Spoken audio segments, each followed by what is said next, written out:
Oh boy. Oh boy, oh boy, oh boy. Hello. What's going on, Caleb? Saying hello in person now. Death, good to see you.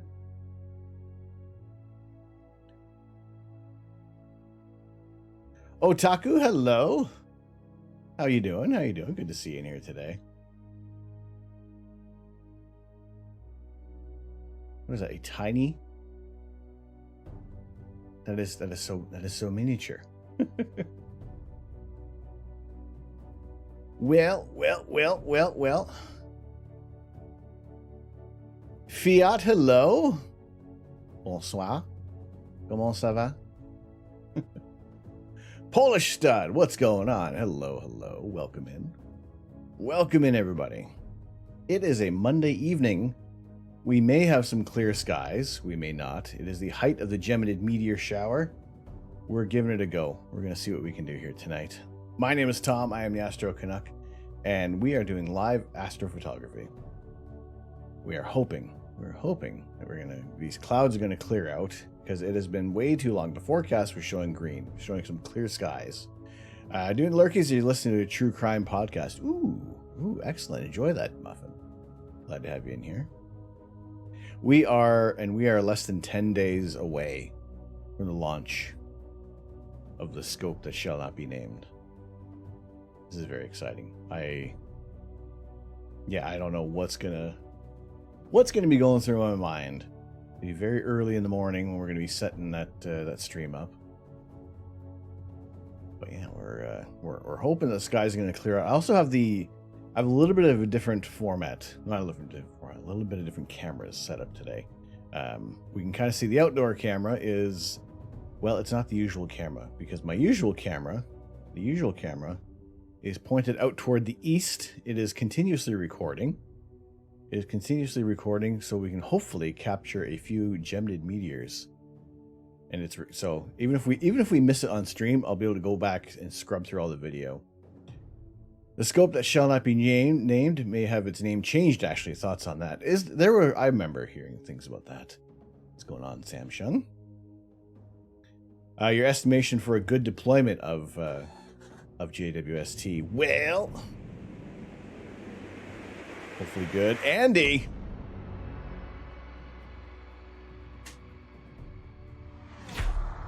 Good sir.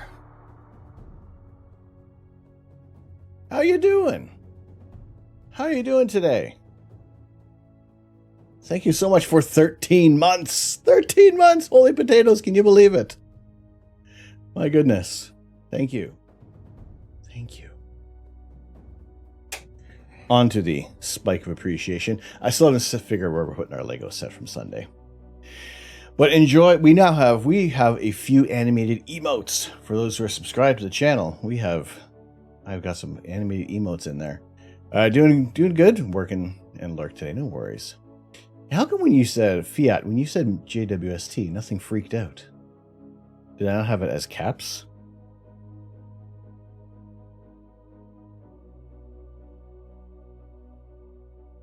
That's weird. No, it's not weird. It's pretty much par for the course. Of course things aren't working right now. Something's not working. Well, it looks like, actually looking at the we're looking out towards the east right now. You're seeing the constellation of Auriga, and hopefully we may catch some flashes of the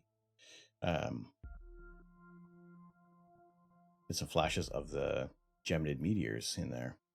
So yes, the estimation for good deployment of JWST, I would have to say that I want to be positive about this, because it has been way too long. We've been waiting a hell of a long time for the scope to launch, and all the problems that have gone down with this observatory, and really how much it seems that overall, with adding billions of dollars, it's starting to overcome some of these difficulties. So it'll be good to see.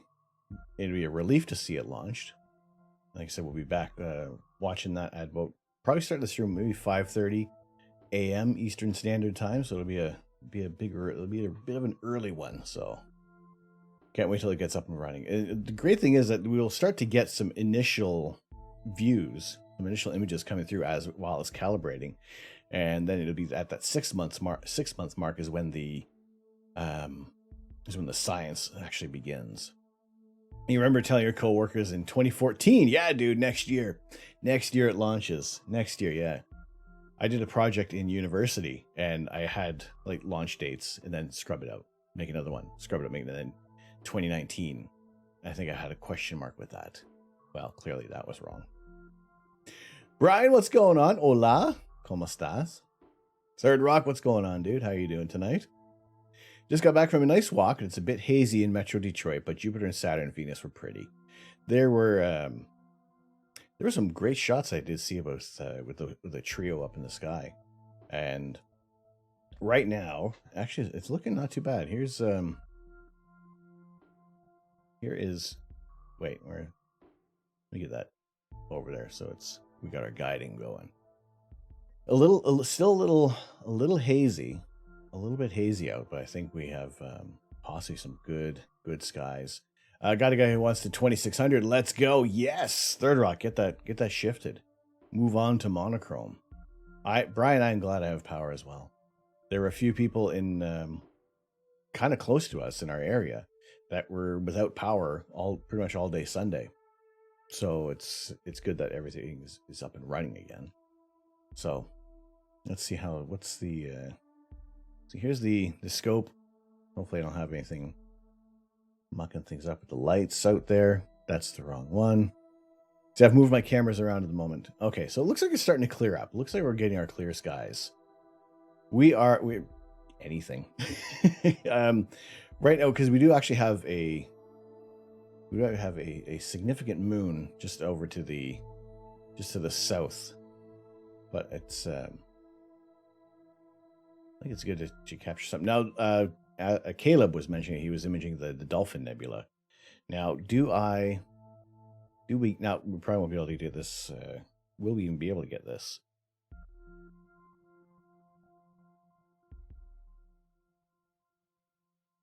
It depends on how low.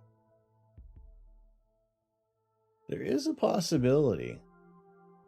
There is a possibility that we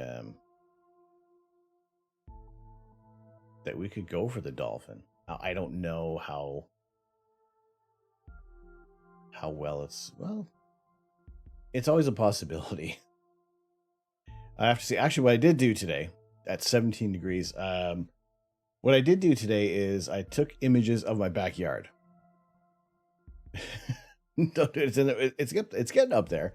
I think that might be. Well, I'm gonna have to check. I have to actually go outside and see if what's the height we can do. You're working on the Orion Nebula last night, but thin clouds moved in, so your session was much shorter than you wanted. It's annoying when the clouds roll in, right? So I'm hoping that things are going to work out well for us right now. And actually, what I really should do is quit faffing about at the moment, and we need to pick a target. We need to pick something we can start imaging. I'm tempted to go over to the moon for a bit because of the live stack version update that's been added to the ASI Air. Because now, if you do the video, apparently you can do the stacking and sharpening. I haven't tried that out yet, so maybe we'll give it a go in a little bit. But let's look for a target somewhere in the vicinity of where we're already kind of pointing, right? Which should be. Let's get on our clock right now. Well, yeah, Caleb, how did that Dolphin turn out? What filter is best for the Dolphin? Actually, is it better? Because right now, I still have the tri-band filter in the scope, and we're still on the 72 ED. 03? Okay.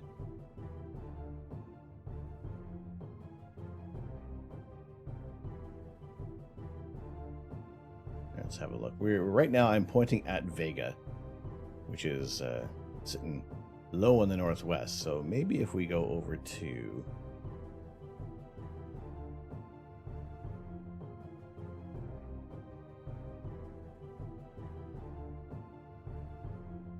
if I pointed at NGC 6997, we haven't. We're trying to keep away from the moon at the moment, but let's go after a bright target. Yep, no, we're going with that NGC 6997. We'll see how that's going to turn out there. We'll keep an eye on our little screen down there, see if there are any geminids that come out. And to show your images. All right, cool. Lots of HA and O3 in the Dolphin. All right. Well, what time was that at? Because I am believing and not believing the weather forecast. Holy today. potatoes! Just absolutely going with whatever we got. What's going on, Katufus? How are you? Good to see you. All right, let's go. NGC 699 something? 997.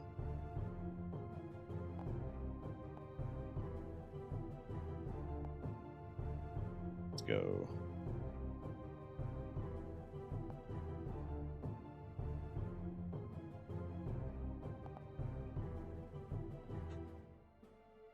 See if we can see that. All right, we can see the scope moving around. That's good.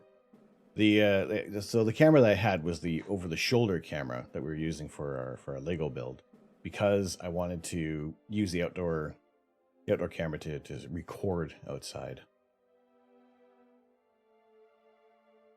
NGC 99 something sounds good. I know, right? All right, let's make sure that we are We're on target. That looks. Yeah, I recognize some of the stars. I think we should be good. Because that should be the Deadpool Nebula. 99 something. Screenshot. Yo, dog, I hear you like screenshots. What's going on, Nori Kitty? How are you? How are you doing? All right, how's our guiding? Guiding is going to look awesome. We're going to do our 3-minute exposures. We'll save those darks in there. Let's say yes, and let's start shooting. In pain? Oh my gosh, what happened? How long were you beat sabering for? I apologize. I said BRB, and that is probably like the biggest lie that people will ever type. So yes, apologies I didn't get back into the stream. Let's face it, I probably just would have spammed the animated emotes just to rub it in a bit. I know! A #1 fake fan. You get up there and it's all of a sudden it's dinner time.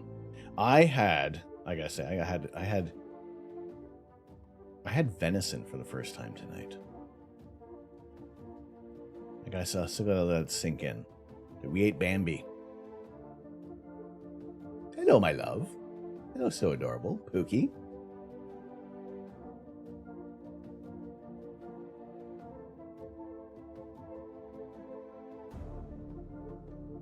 Ah, there's the love. It's not bad. You like deer jerky. It was interesting. It was almost like beef, but then there was almost like it wasn't tough at all. It was like a vacation for my teeth.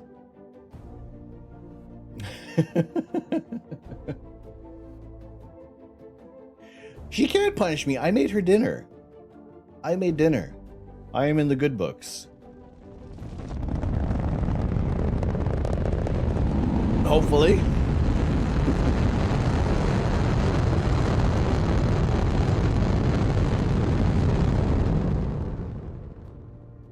ISS needs to be capitalized. I still haven't gone back and fixed that.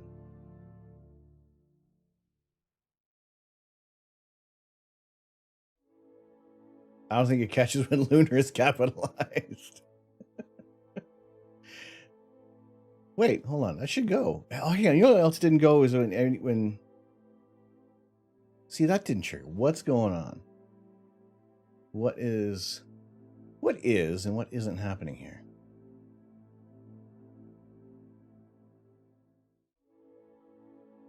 Yeah, lunar lander should have worked. I wonder. Let's just accept that something is wrong with OBS today.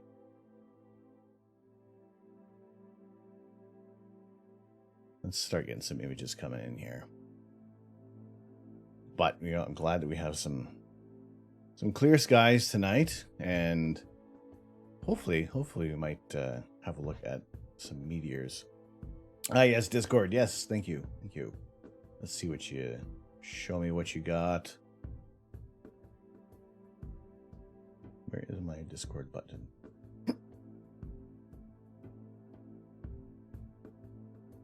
I like how when you go to Discord's website, it still doesn't take you to Discord. You still have to open it.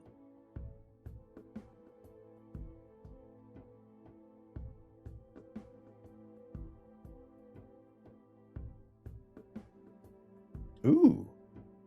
Holy potatoes.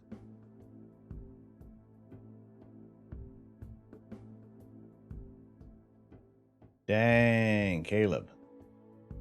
That's beautiful. So you just got hydrogen alpha and O3. That's it.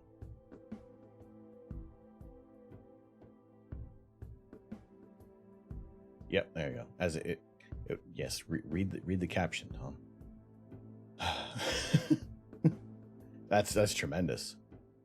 Yes, you're gonna aim for 20 hours. Whoo, then RGB stars. Excellent. That'll look pretty cool. That'll look amazing. Yeah, that's tremendous. I love it. Tornado, when's the first images from James Webb will be made when it's finally up? I think they are within. There will start to be some calibration images coming through in I believe the first month or so. So this turned out to be a bit of a lie. It didn't. It's starting to turn a little red as well. So Caleb's gonna turn us all to mono. I don't doubt that. I don't doubt that one bit.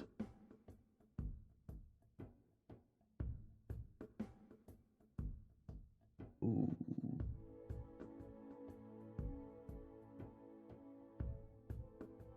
Ooh. Yes, please. Yes, please, North American Nebula and Pelican Nebula and Deadpool Nebula. I was pointing to this one. It's over here.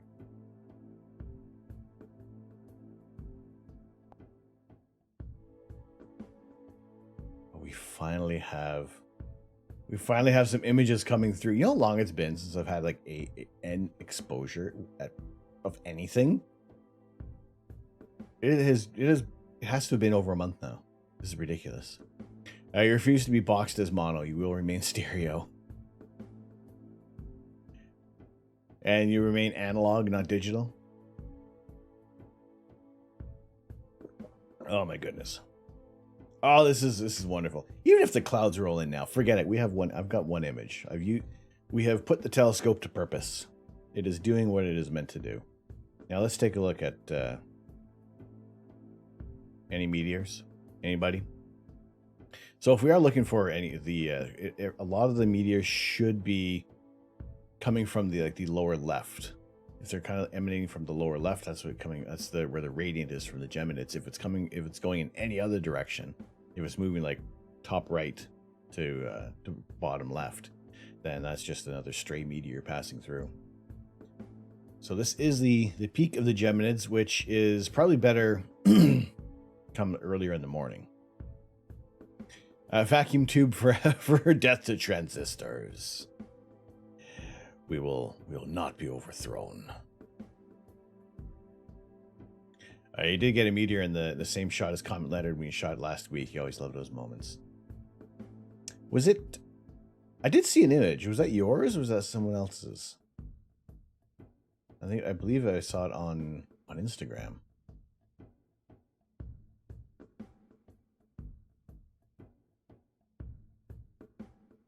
There've been some awesome images coming through though with Comet Leonard.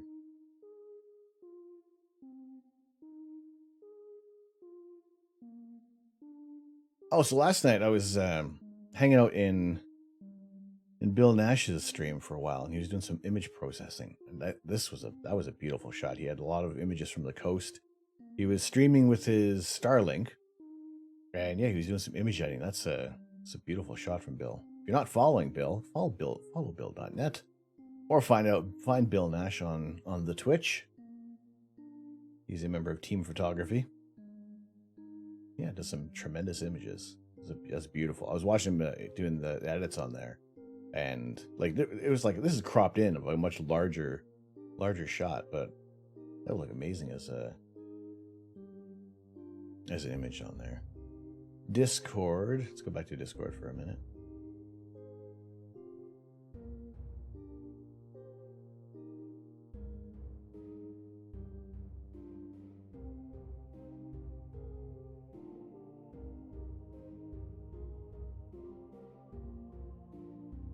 Yeah, look at this. This is the scene. This is the scene as of late. Like, there's no snow. This is ridiculous. We have no snow.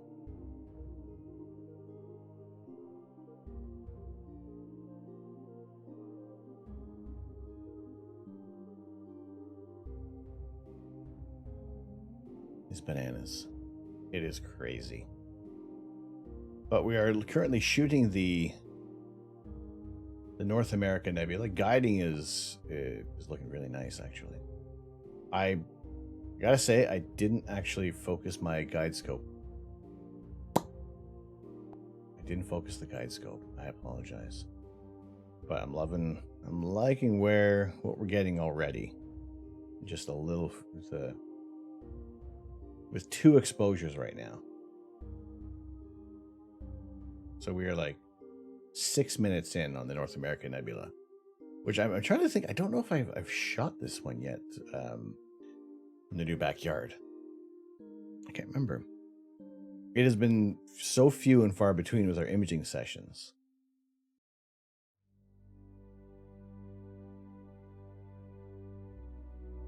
Okay, good. We are dithering as well. I was wondering about that. Yeah, glad to have y'all in here today. Finally, on a Monday night as well. Thank you guys for spending some time in here.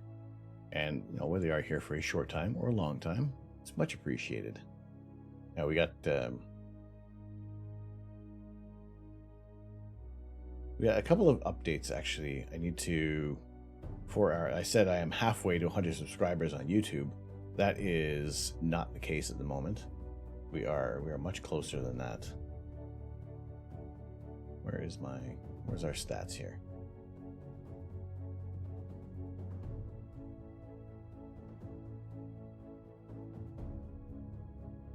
We're at 72 subscribers. You're number 66, the Mario Lemieux of YouTube. I appreciate it. I was almost tempted to just cancel everything and leave it at 69 subscribers, but we got to hit that 100 mark. We got to hit that target. And then we can get rid of that long, ugly URL. And then we can get on our way. Actually, I did film a little bit of B-roll today for an upcoming YouTube video, which I'm guessing will probably be the first purpose-filmed video that will be putting out there. I think it'll probably end up coming before some of the video, the condensed edits of the videos, or VODs. So we'll go from there and see how it goes. Really, it's just I like to have YouTube there as the backup for the VODs, and I was negligent for a while. So those who did,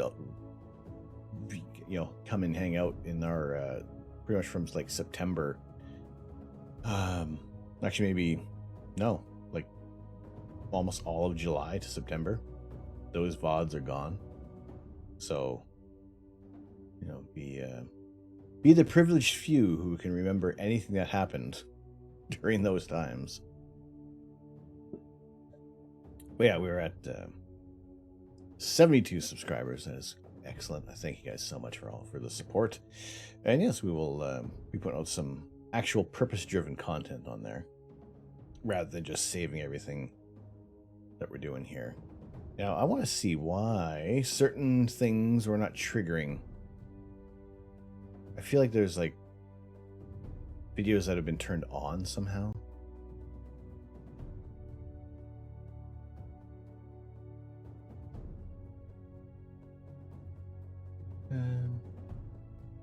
No.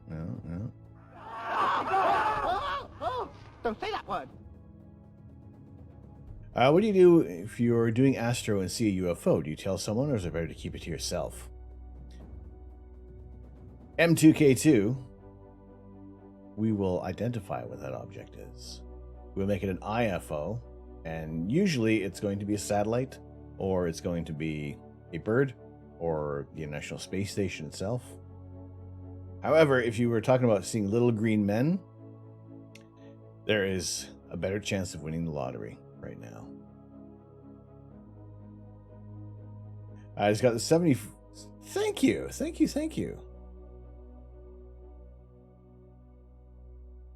Holy potatoes, 74. Thank you. So what you're saying is don't panic. No, don't panic. There's much more going on. There's much more that will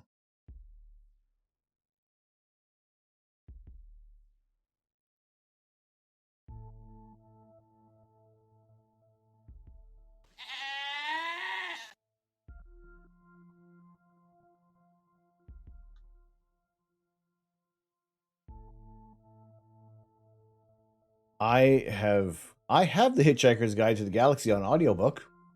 Eventually, I'll catch up with all the the comments.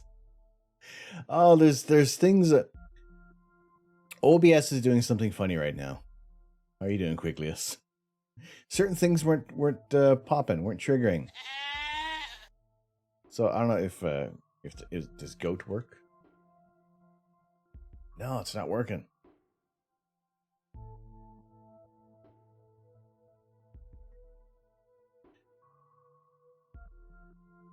Interesting stuff. Okay, so it seems that some of the memeing is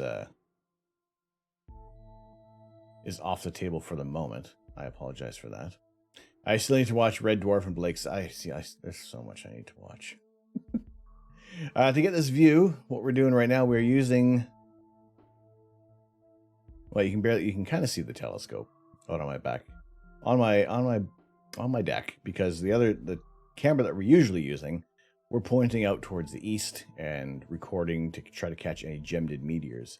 But we're using a Skywatcher EQ6R Pro and the Skywatcher 72 ED to be imaging tonight. There is a list. There's a massive list, Quiglius. Hopefully you're doing well tonight. Yeah, it is. It's like kind of a middle of the road rig that we're using. It does the job what we want to do. You know, that is taking these images. It is just on a tripod on my deck, so I can move it freely around the property. You prefer Blackadder than Red Dwarf? Add Blackadder to the list too.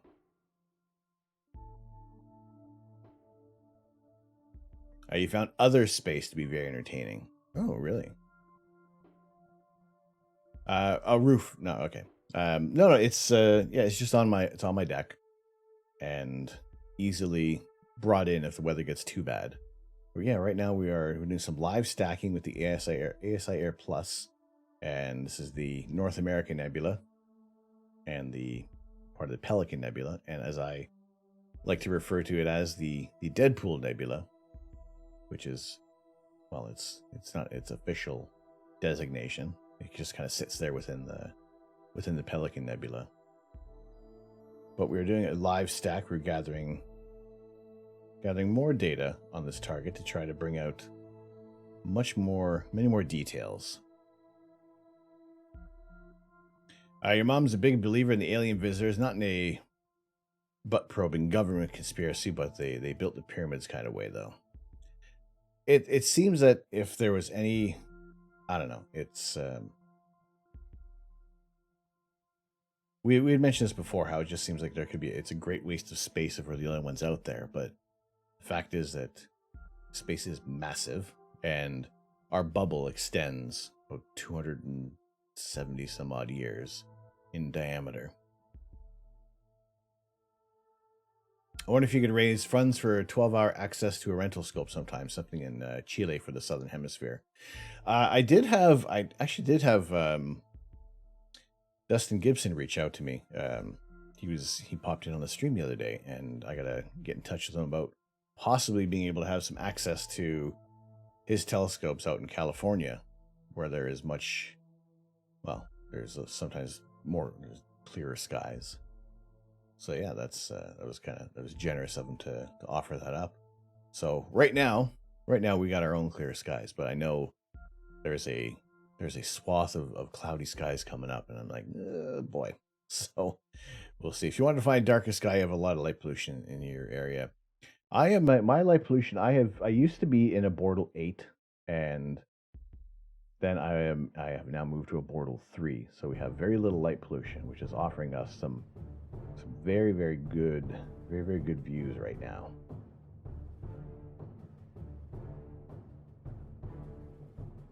Baba Zelnik, what's going on, Ma? How are you? Good evening. How you feeling? I have done all kinds of photography, but never astro. It's a different world out there with astrophotography. Same principles as you kind of have with terrestrial photography, but it's just a whole set of different challenges. I do recommend it. I don't recommend it. I do recommend that you get into astrophotography. You're coming along? All right, good to hear, Ma. Good to hear. You live in the border of suburbia. At least you did until Facebook data center came to town. Ooh, really? So you have you have some much heavier light pollution, a big light dome in your area. Yeah, I've lived in some bright areas. Actually, this is pretty dark. And the fact that when I can walk outside and be barely dark sky adapted with my eyes, I can still see the band of the Milky Way. Now, this is a bit of a cheap camera, a small aperture, so really we can see some of the brighter stars. But there are some other outdoor cameras that are a little more sensitive, where we can start to see a bit of the band of the Milky Way. I lived in Hawaii, some of the darkest skies you've ever seen, but wasn't doing photos back then. Well, then you just got to enjoy it. You have the memories.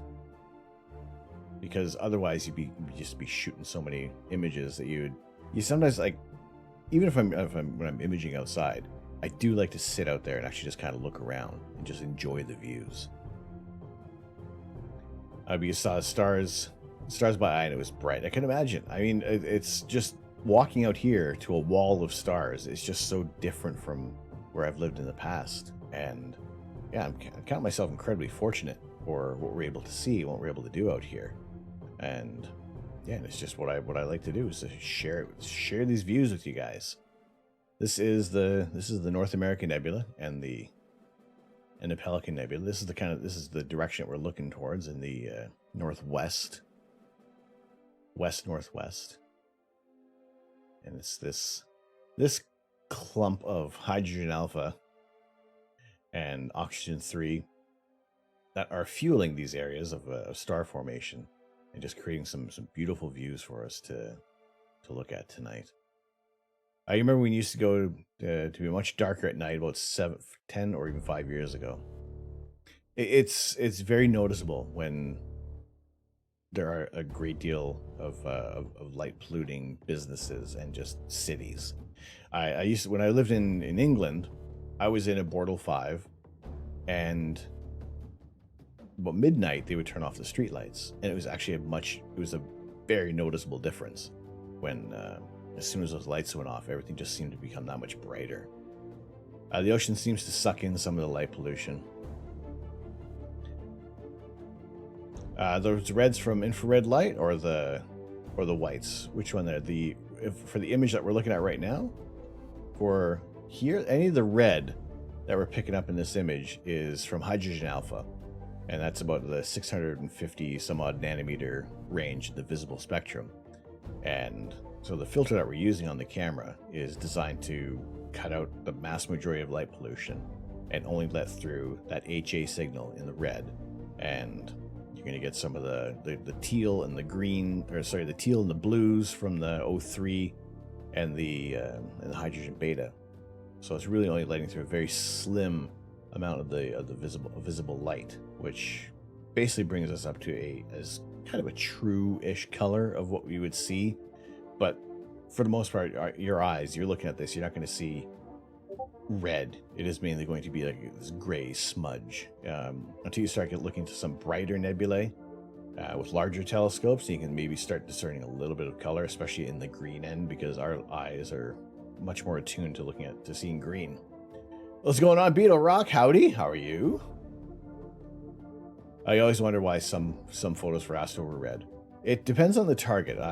There are a couple of the targets we're going to look at that we can shoot that will have a little less red in them. We see some greens and blues, and that's depending on the chemical composition of the gas clouds that are in the area, or what the stars are doing to the gas and dust around it. If we're looking at a supernova, you're going to get a bunch of different colors. You look at planetary nebula, sometimes you kind of get more of the blues and a little bit of red.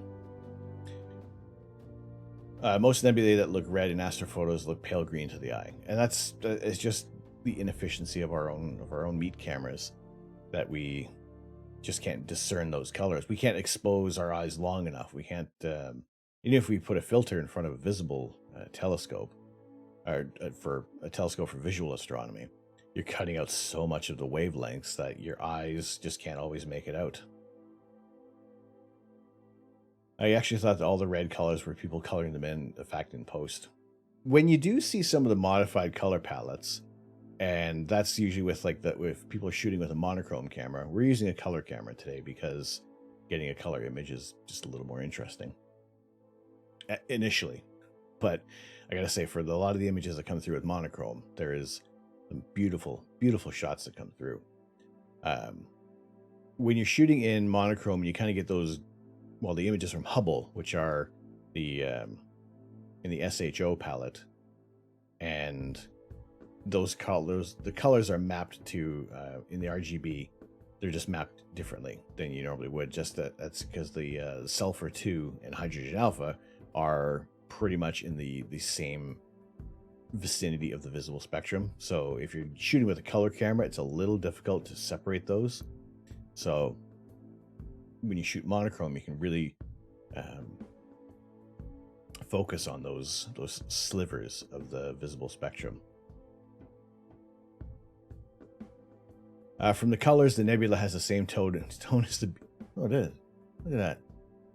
I have a nebulous beard. Let's see how... See, like I said, this is recording all night long. So I'm going to keep the camera pointed out this way. And hopefully we catch like maybe 1 or 2 geminids. If not, well, you know, then that's just par for the course, really. Every time I try to observe a meteor shower, we never really do see them, or someone sees them and they totally miss it. All right, so we are doing a live stack of the North American Nebula right now. And what I like about the ASIR Plus is that we can do these live stacks. And really, it was what we had in the past. We would kind of be hamstrung by any of the problems that would kind of come from guiding, or maybe just a little bit of errors in the mount. But now we can do shorter exposures, but still stack them and get these awesome shots coming through. This is 8. So we got 8 stacked images right now. I was thinking about putting the L-Pro filter, but for a little broadband, but the moon was going to be bright enough, and I figured if we're going to go after nebulae, I want to try to cut out a bunch of the light pollution. Some planetary nebulae appear as really stunning blue colors in the eyepiece. Yes, I would imagine. Yeah, because they're again, it's what we can see. It's what our eyes are better attuned to. I found a way with the NB1, since the NB1 has N3 and HA, which are also both in the red spectrum, but the HA is orange and the N3 is a deep red. Interesting. Did it with the solar, you never got to finish. Stupid clouds. Stupid clouds! What's going on? Part-time fun? Alex, how you doing? Good to see you. Good to see you in here. How have you been? All right, off to bed, pudding cake. Have a good stream. Thanks for stopping by. Say hi. Even though I didn't come back. I know. Nori. Nori, have a good night. Have a very good night. Wonderful to have you in here. And yes, I apologize for not coming back to the stream. I'm going to drop you one of those for sure. If you haven't followed Nori Katie, go check him out. One of the cutest kittens on Twitch. And pretty darn good at Beat Saber. I'll PayPal you the money later.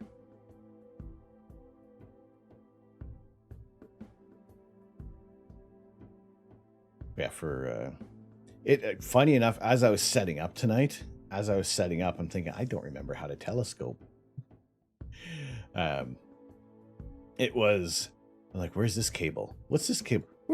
How did I have, oh boy. Because I disconnected so much from the telescope mount because we were having these high winds. And actually, even on Thursday, I'm going to have to bring everything down again. Because we're going up to like 16 degrees on Thursday. It's currently 5, feeling like -1. Yeah, we're going to get to 16 degrees. The winds are going to kick up again, probably about like 30 miles an hour. So what's that in actual numbers? 50 clicks? No, it's strong enough that I'd be worried for the way how the telescope is set up, because we have 3 scopes on top of on the mount right now. And yeah, we're just trying to get things a little dynamic here, but for the most part, I think I did swap. I can speak, I swear. I did flip-flop some of the mounts and some of the dovetail bars on the scopes to try to make this trio happen. So I have to buy another mount if I'm going to just go back to having just the 72, just a smaller refractor on there, or having the big RC scope. All right, I'm going to, let's adjust this a little more. As we put some more data in there, we can push this a little farther. Now, I don't know what's up with this. Why it's all wonky down there? What other bits of information we're getting there? I shared the example in Discord. All right, let's. I'm gonna save this. And what I also love about the live stacking is it will. I'm gonna stop. We're gonna pick another target because I don't know how long these clouds stay away. So let's have a. Well, remind me. I know I'm gonna forget about Discord, and I'm not doing it on purpose. I will remind me like as soon as we start the next target, because I like to check that out. So let's see what we can, where we can point the scope. Actually, I think it would probably be it'd be good to point it this way, over towards our nearby neighbor of the Veil Nebula.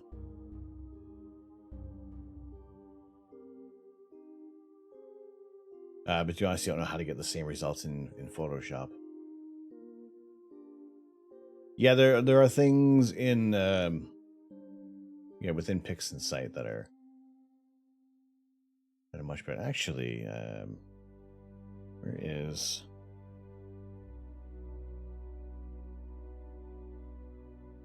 How far away are we from the dumbbell? Now it's a bit of a wide shot, but you know what? Let's go for it. Let's see if we can get the dumbbell. Let's see if we get M27, because it's a target that has, well, more than just red in there. Let's see if we can hit the Dumbbell Nebula, or if it actually might be, we might be looking into the trees. Let's give that a shot there. Yes. Clear succeeded. Thank you.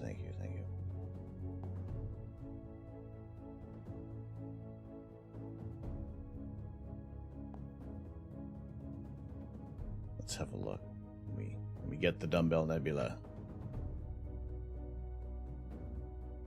Now again, with setting the telescope up, just remembering where all the cables were meant to go and how I had it set up before. And I don't think it's all set up the same, but so far everything is looking pretty good. All right, I say we're it's not too bad.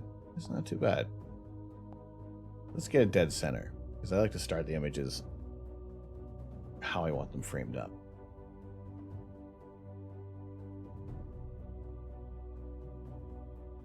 Oh, wait, why is the star lost? What's happening here?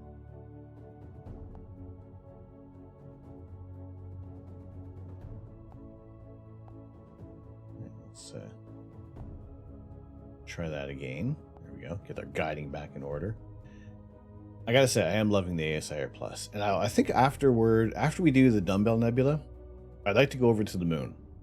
Like to fly me to the moon. And let's see if we can do a bit of a video and stack, sharpen, and see how that works. Because I haven't tried that out yet. I haven't given that a shot. Let's make sure we got our Save every frame. Wonderful. Add darks. Tra-la-la-la. There we go. All right. Let's start our exposures on the Dumbbell Nebula, because then this is another target where we can start to see some of the colors some different colors come through. Even now you can start to see a little bit of the green from the O3. Even though it's still kind of towards the bluer end of the spectrum, but you get these wonderful colors with the Dumbbell Nebula. Also, you can see how, this is a 5-second exposure, how it can be called the Apple Core Nebula, as it literally has the red skin of an apple and just that lighter flesh of an apple. So there is also some outer envelopes that stick out from what would be, from our vantage point, like the north and south poles of actually these are more the polar regions, where there's more to see in this nebula than usually when you take, like, sometimes you get the classic shape of the Dumbbell Nebula, but there's still more nebulosity within this target if you can put some time in there. And that's always it really comes down to a good astro image, is just being able to put the time in these shots. Because color cameras, you got to put a great deal of time there. Monochrome cameras, well, those are wonderful because you don't have to always put in as much time. Nebulosity is a phenomenal word. I love the word. Oh, was that something down there, down the lower right?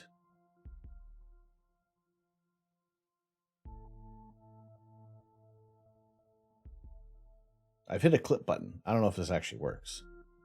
I don't know if that works. Also, yes, I love that. Also, go check out Part-Time Fun. Go see what Alex does with some awesome photo editing. And again, just another wonderful person just to listen to and hang out with. Chilled time over there. Holy potatoes. It almost looks like a football shape in a large Dobsonian. Oh, holy potatoes. What's going on, Orion? No worries, dude. Always happy to share the love, and because everybody's doing something cool on Twitch. Everybody's doing something interesting.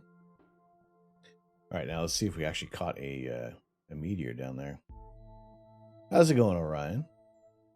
How are you? We have new animated emotes. We actually have new animated emotes.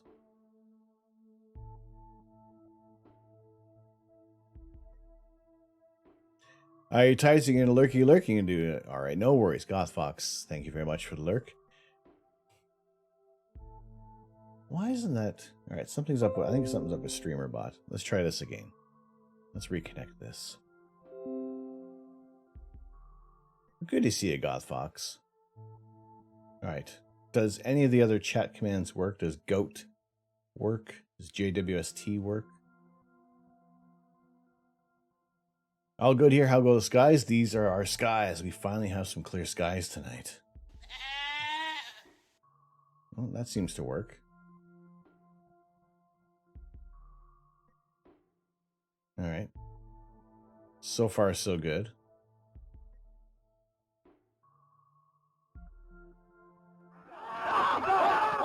Oh, don't say that word. Okay, that seems to work. All right, so... All right. What else? What does Lurk work? Does Probe Droid work?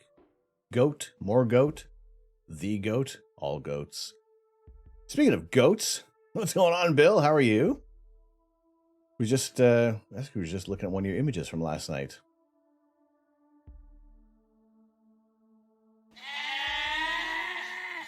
That's working now. That's working now. I was just saying how we were watching you edit these photos. That looks fantastic.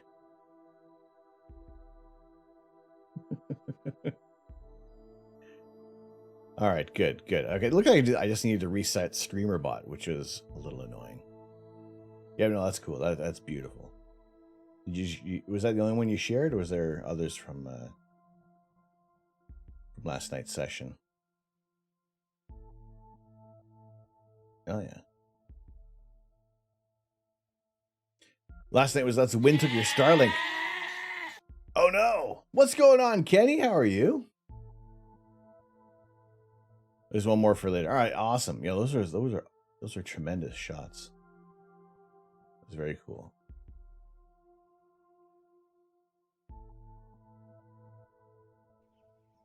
Oh, okay.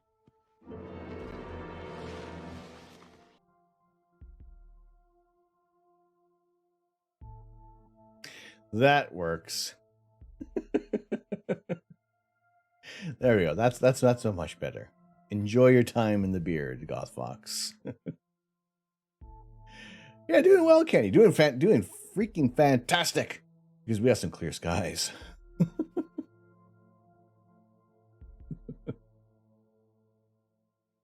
Thank you. I've seen that meme used so many times, so I think, why not? Let's just have Homer jump in my beard. You can all stay safe in the wood and spice and sandalwood scented beard. We are shooting the Dumbbell Nebula right now. I think we should be. Yes. Ooh. Oh. All right. This is weird. Okay. Where is this red? Is excess red coming from?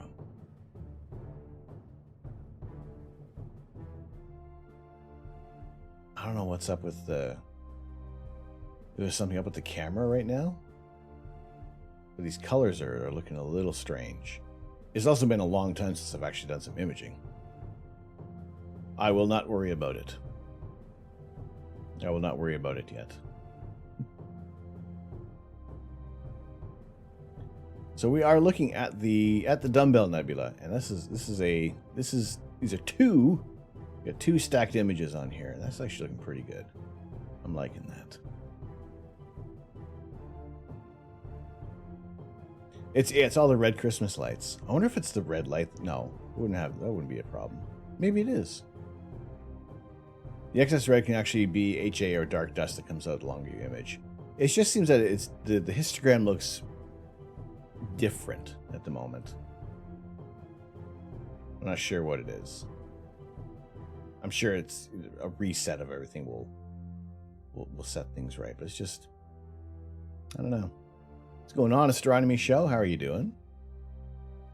How's it going today? Yeah, I'm concerned, but not concerned.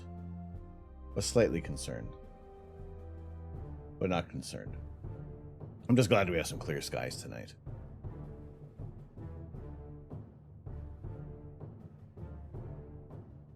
Excellent. Yeah, so it's... Okay, I say it's not going to bug me, but it's going to bug me.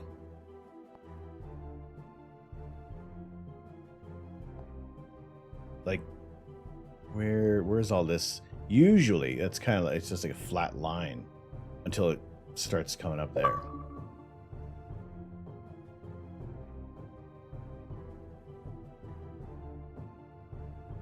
That is a huge achievement. That is a huge achievement. Get some clear skies out there. We're also keeping our camera pointed to the east. And actually, I did make a clip. Or hopefully, at least I hit a button that should have. Yes, yeah, 100% it should have been a rare one.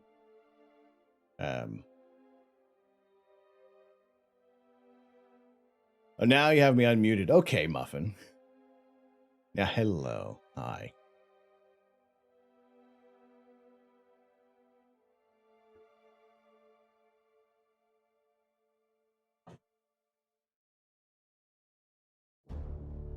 I seem to have cleaned up all my Lego bags.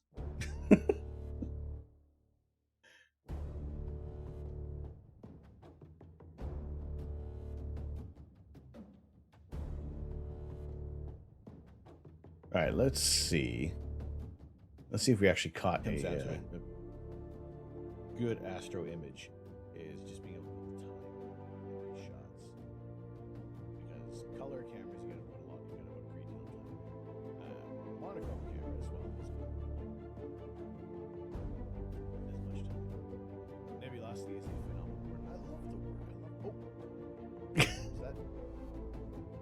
Is that? Is a phenomenal word. I love the word. Nope. Nope, that was not a meteor. That was just my mouse cursor appearing on screen.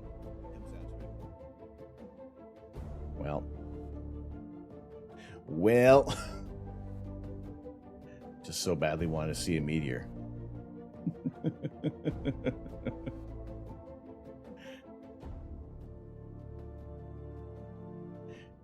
Yes, we got animated emotes. We have animated emotes. I've made 3 today.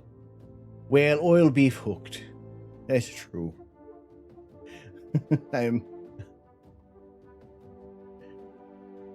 wanted to see a meteor so bad.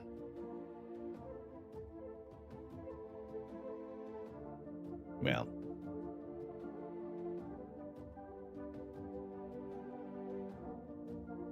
I don't feel silly.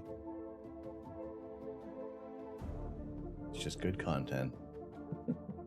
No, as long as I don't report that one to the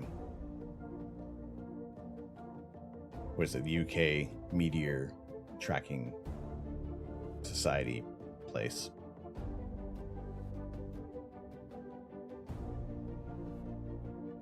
All right. I'm going to... I don't know why we're getting all this red here.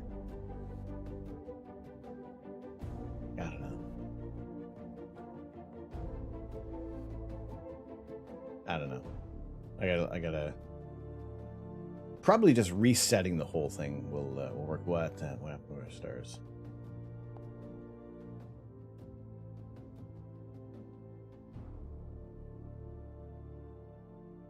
Don't get too worried. Oh, wow.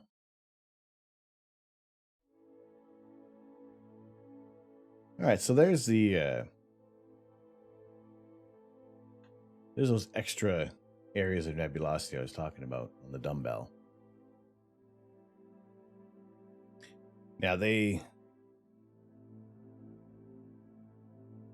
brought out detail, but holy potatoes did they crank that sharpening filter on there.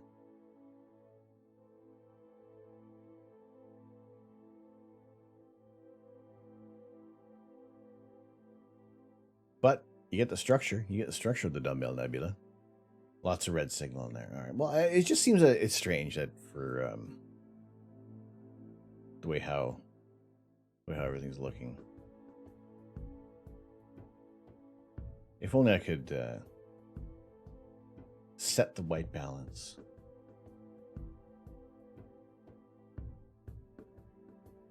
Nah, Holy potatoes.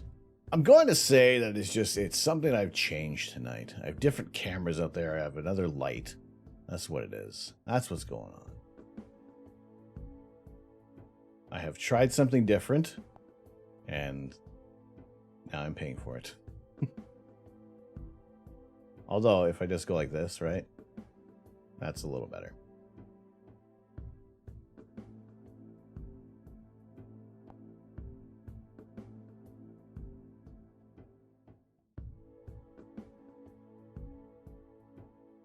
That's looking a little better. See, at least we're getting more than just red in our target. I'm trying to let it bother me. We'll just pick more red targets tonight. That's what we'll do. We'll find more red targets. We'll take more images of said red targets. Now, actually, there's another thing I can get out again. Is my information station. So I can get all our details and talk about what it is we're looking at.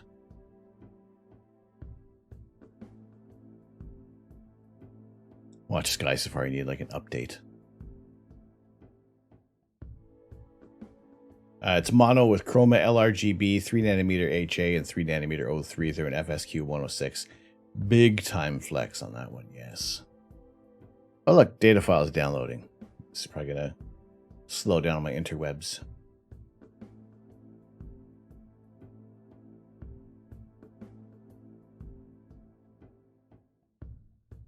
Hello, router. You wanna... How are you? I'm gonna try that again. Not sure what that says.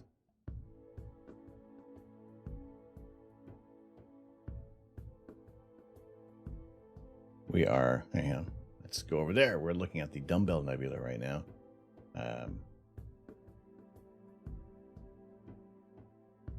Yeah, this is very that wavelength that's really strange on there. Oh, what do we got? Uh-oh. Uh-oh. Do we have clouds? Can't really see clouds on that one. We definitely can't see clouds with that one.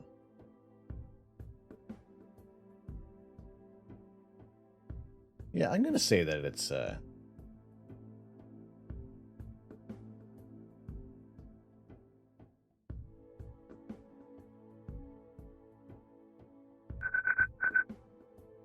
it's okay, I don't really understand you either.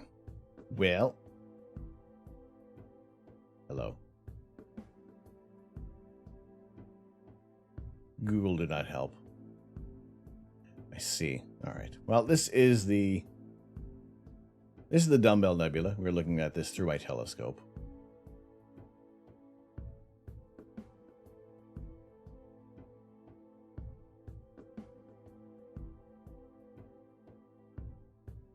I'm gonna refer to you as Gak for now, or Hack, McHack. Thank you very much for the follow. How are you doing? Welcome on in. Yes, we are looking at the Dumbbell Nebula, and it looks like we have a little bit of clouds coming through, which is, well, not favorable.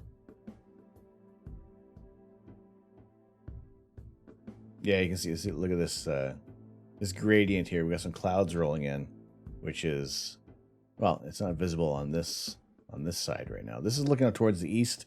Currently, our telescope is shooting out toward the west. So maybe if we kind of point towards the east to pick a new target. Although I did say we're going to look at the moon, right? Let's point the scope over to the moon. See if we can have a look at our nearest. Yes. We'll save that. We'll save that one there. I keep the telescopes running all night. Sometimes we do, especially if we have a nice clear forecast. Other times we'll have to kind of pack it up early. Right now we are, well, there's nothing out towards the east, so I'm going to turn the telescope toward the east right now. This is, I'm using my telescope in my backyard. It's sitting out on my deck. I am nice and warm in my office while it's nice and cool outside. And yeah, we're getting these images coming through about as live as possible. We're doing 3-minute exposures on these targets. But I think if we can head over to the moon, then we can get a bit more of a live look at that target, because it is nice and bright, easy to pick up in the sensor. So let's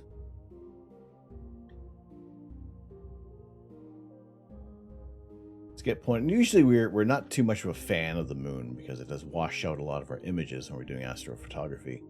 But you know, we'll accept the moon for what it is, and we'll take a look at it. And just wait for our telescope to move over to the moon. That's what we're seeing in there. Now I'm using a different camera on the telescope tonight because our usual camera is pointed out toward the east to try to capture any Geminid meteors that might be streaking across the sky. So that is constantly recording in this direction. That is what we're using a different camera for tonight. Crimson Shinjuku. What's going on, Crimson? How are you? What's the range of the scope? We are currently shooting at 300.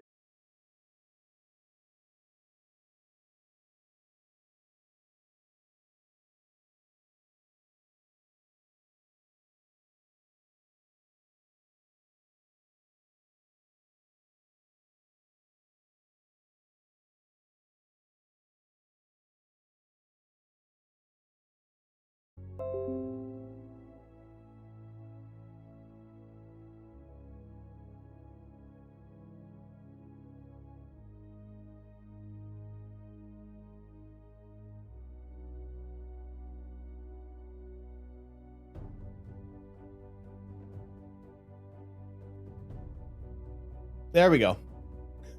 Shooting at 300 was the last thing.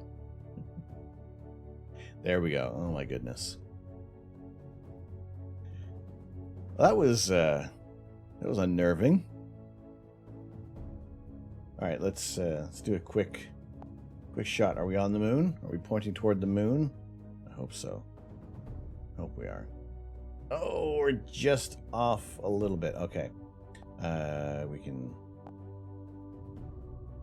We can fix this.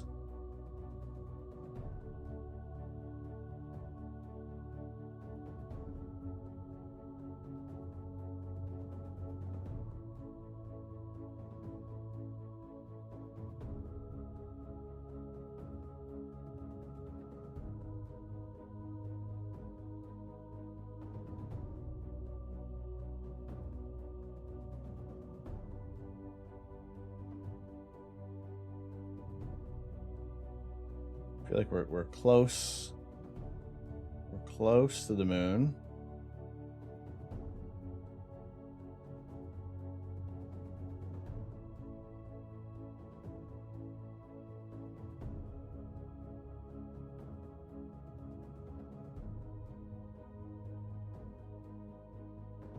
But that looks like a lot of cloud.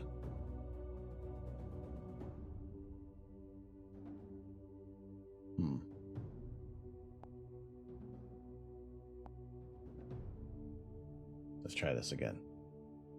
Let's try this again. So, see, we don't have a lot of cloud to the east. I think I just have to go over to the east. Because we also shouldn't be detecting 177 stars around the moon. But glad to have you guys in here. Usually, when everything is going fantastic, we're getting live images of space. Now, let's see if we're fairly close.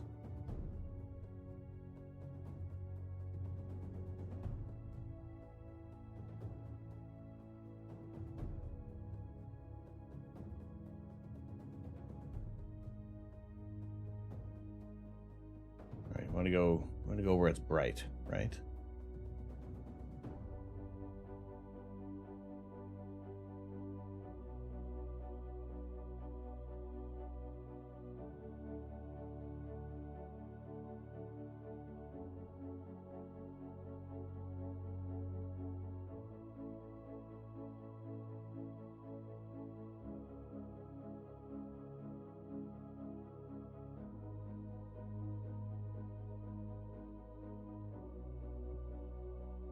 Just looking a little more promising.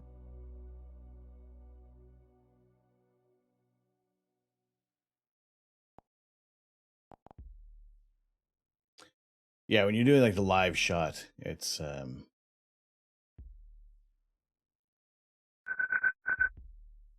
want to go kind of like up to the left a little bit. Crimson Shinjuku. Thank you very much for the follow. Welcome in. Glad to have you with us today. We are attempting to let's go back. We're gonna point over towards the east. Let's go over to how far from YouTube we are currently at. Here, hang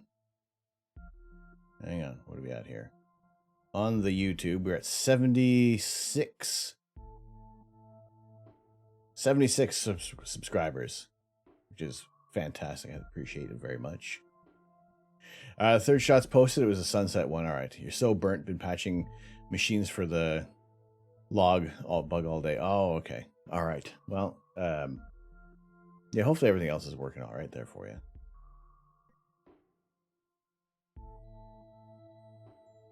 So now you're saying you couldn't get heating everywhere in the...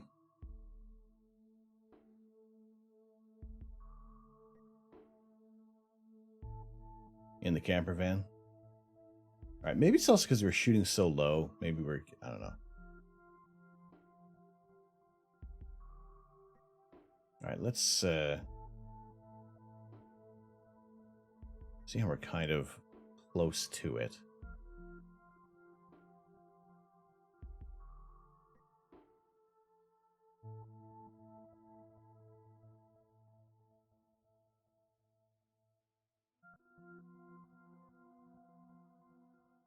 want to stay on the east. Let's point over to the Pleiades. That's nice and bright.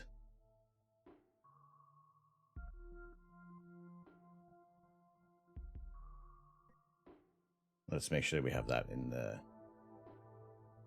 there. Exclamation YT. I'm in love with celestial bodies and through space and beyond. Well, as soon as I get the scope running again, I do like to show you guys some interesting images, some beautiful objects in outer space.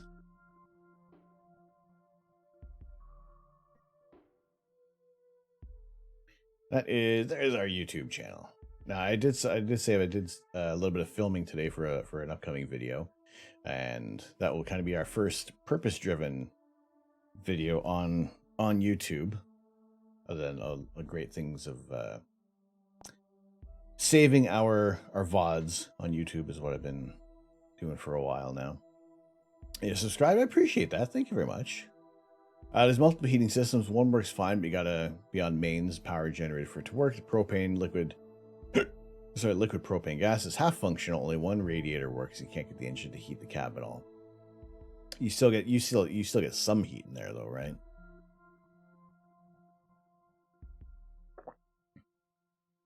All right, I'm thinking if we can get centered on the Pleiades, which is fairly close by to the moon, then maybe we'll have a little bit better luck. Okay, see, now that histogram looks... I think I know what was up at the... I think I know what was up. It gets chilly when you're driving.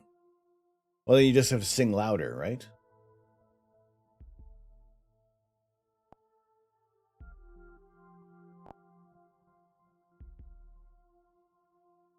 Thank you, Crimson. I appreciate that. Thank you very much. So when we get to 100, well, we can at least change that URL to distract from the cold. Yeah, exactly. Also, your tunes last night on your stream, Bill, were banging. It was tremendous. I did. Don't know if I had mentioned that to you. There you go. If you guys want to check out Bill Nash and his awesome adventures and his and all the tinkering that he likes to do with some devices there. Playlist is why you have no VODs. Fair enough. You share the channel. I appreciate it. Thank you very much. It's right now it is a storage place for our streams that we're doing, and we're also going to be putting out some videos that are just kind of documenting what I've been doing with astrophotography and maybe ways that people can benefit from any of the mistakes that I've learned along the way.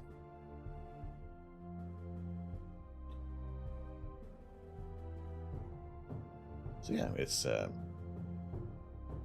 just what we like to do here. So we're looking at the Pleiades. This is an open star cluster, and it is a fantastic.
Holy potatoes.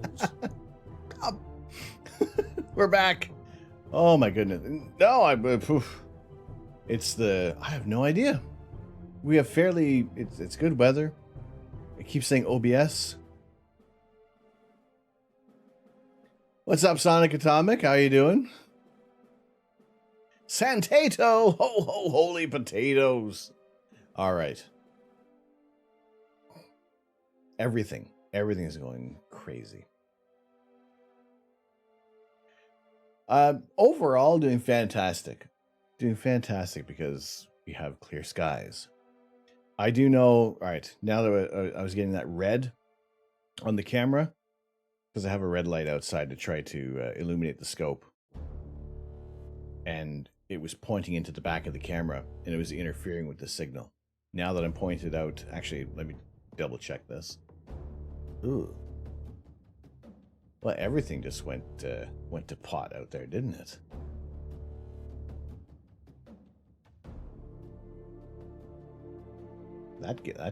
No, it's got that big red jump too.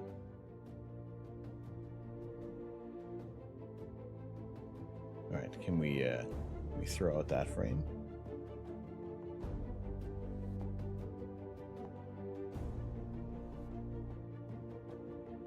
Let's try that again. Looping. Oh, maybe we do. Oh, we do have some cloud. Yeah, we got some clouds rolling through. Not really showing up too much on that side of things. Well, I knew that there was going to be some issues with the clouds,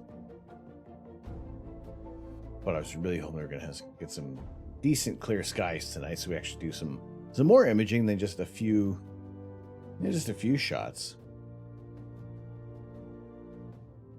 All right, I'm sure this exposure is going to be a little crummy as well. So I would also I see, I don't know, I need to find out if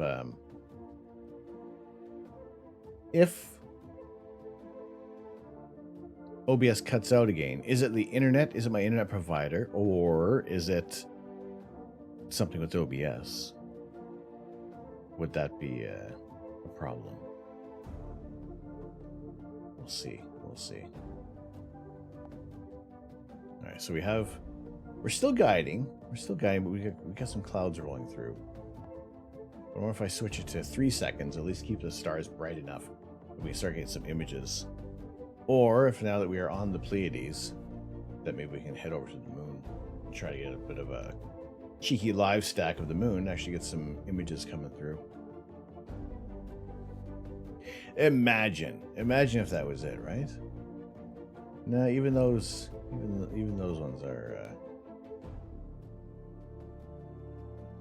Oh no, wait, there we go. That image is a little better, a little hazy, but we got round stars again. I think it's gonna be.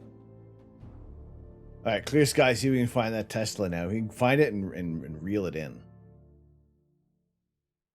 Well, you can see off just over to the right where the moonlight's shining through.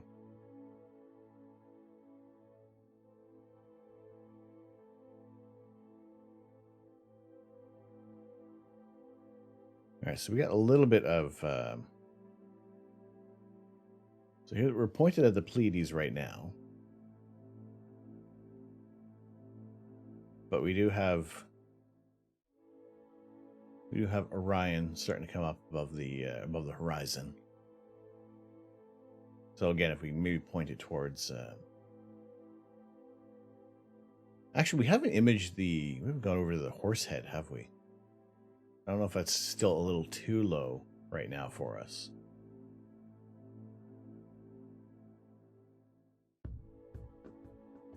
All right, moon is just ahead of the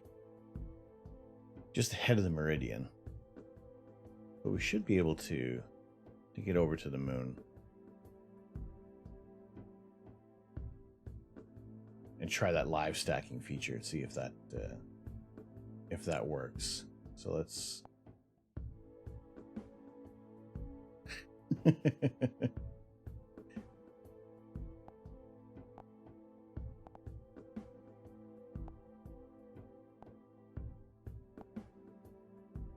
All right.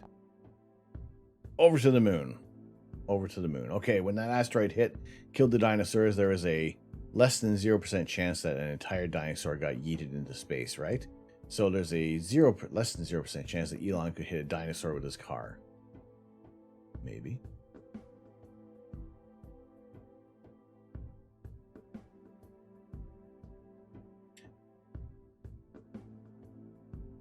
Some might even describe him as pretty. Not me, but some. Oh no, greater than 0. Let me see. Why? My head is not in the numbers.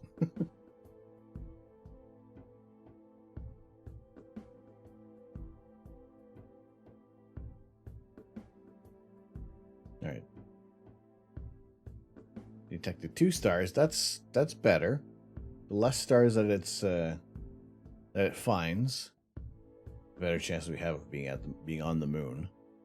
So we'll see how this one. Detected 3 stars. Is that going to be solved? Okay, cancel. Do a preview. Are we on the moon? There we go. There we go.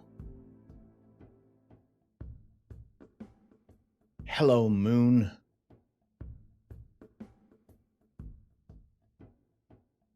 That's what we were looking for. That's what we want.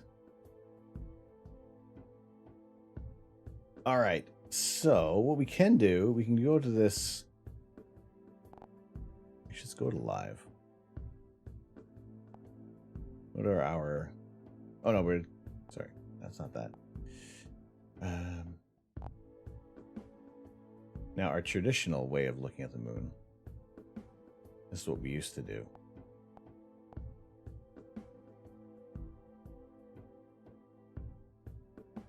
We need shorter exposures. Shorter. Less. There we go. So this is a live video of the moon right now. Now we can zoom in a little bit here. Do a bit of a digital zoom. We don't need that.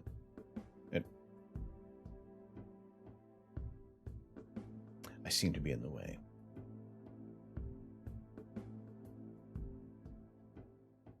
All right, we can do something else here. We're going to try something different, but it is really cool to be able to look at the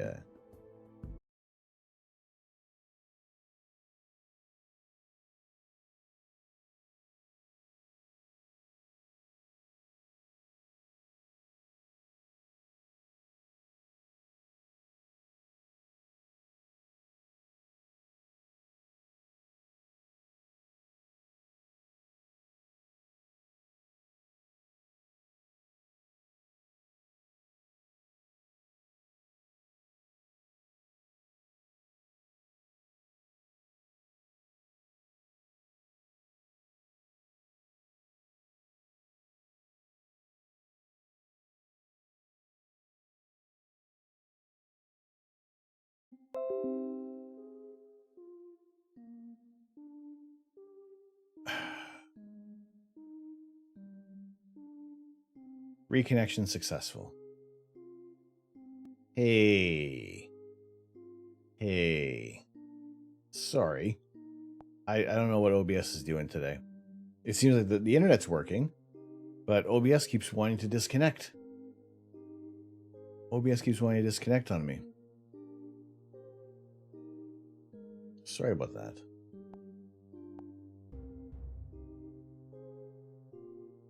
Okay, let's try the video on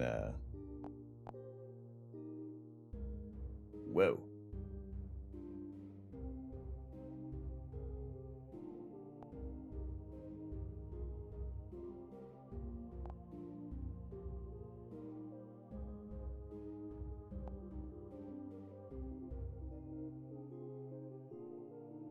Audio. No.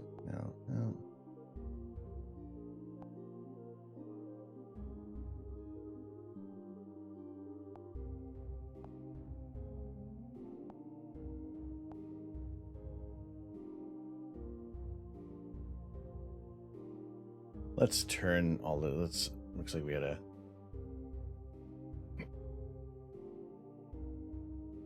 adjust our, there we go. It's a little better.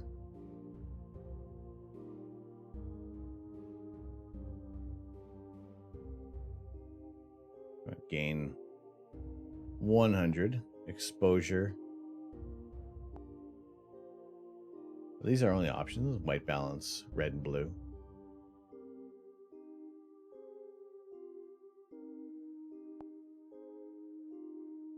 That's actually overall not too bad for our seeing.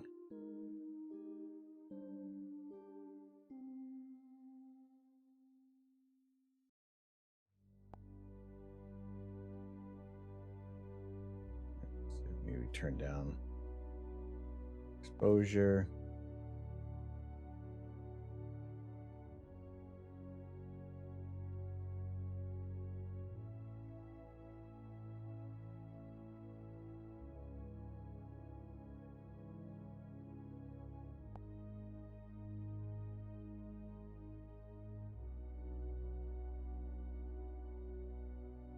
Hey, it's a little better, a little more gray. That's what we kind of want. That's what we want to see. Yeah, so that is the. It's actually not too bad overall, I gotta say.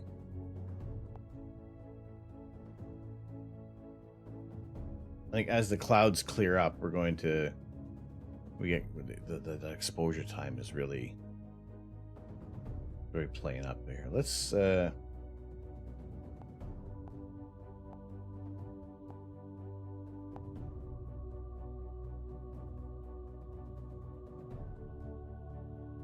do we go 1080p or do we let's stick with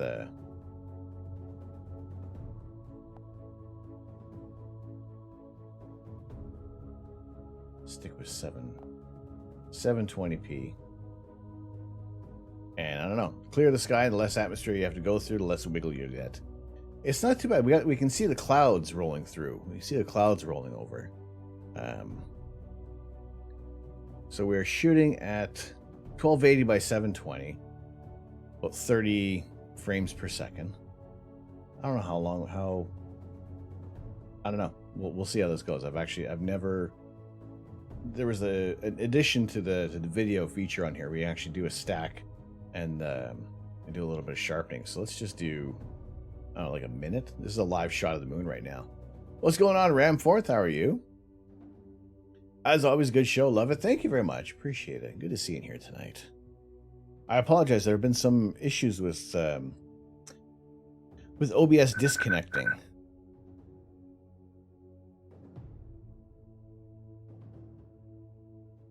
SK and Renan. Scander and Scan. Hello, Anonymous 80. If I'm mucking up your name severely, I apologize, but welcome in. Thank you so much for the follow. Scandranon? Sounds closer. Just lurking mostly. It's 2:30 in the morning here. Just gotta leave a lurk. No worries. No worries. It's all good. You can call me Scan. Well, welcome in. Welcome in. I just got a Scandranon. We'll get there. All right. We are taking a live video of the moon. And, all right, Lurk should have done something there. I think, boy, there's a lot of things getting disconnected with OBS.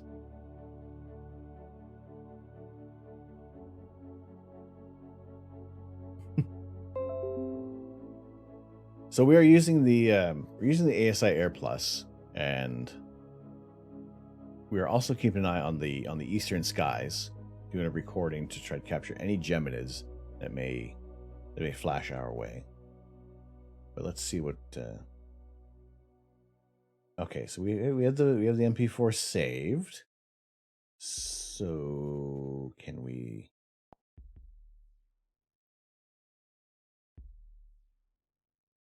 Can we stack the video now? Or as it appears, it is. Everything is in the past, no matter how close it is to your face.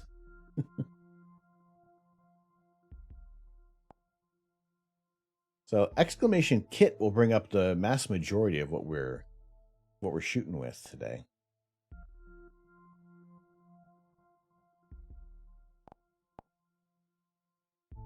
Or do we have to?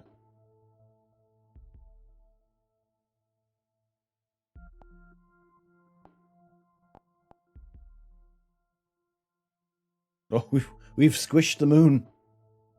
We've squished the moon. There we go. That's a little better. If you had a chance once to buy most of what's needed to make such videos, but it passed before you can make up your mind. Or you had the chance once. Well, you know, for the most part, there are lesser bits of equipment that you can use that are going to be good for astrophotography. No data. What the deuce?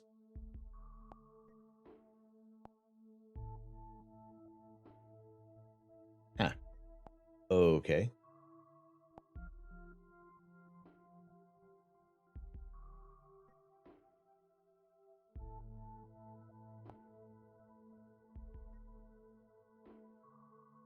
MP4 and AV. Okay, maybe that'll work. Maybe that is what we can.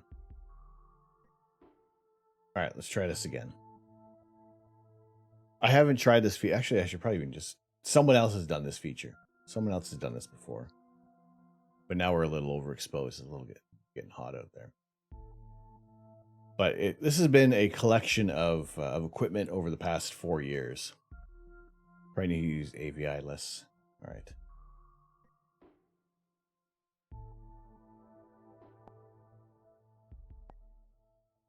Okay, so is there...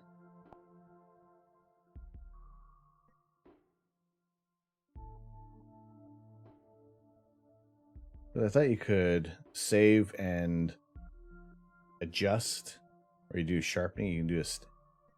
All right. To the YouTube mobile. I'm going to leave it on the... We'll leave it on the moon right now.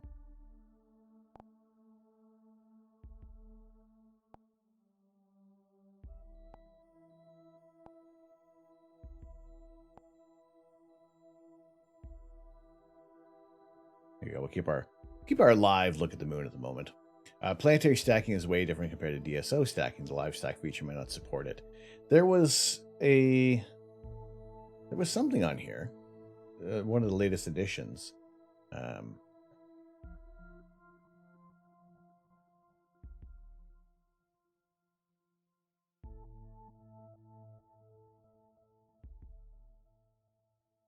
It's got to be like a little while ago. I am inevitable. Well, that still works. We're good. We're safe.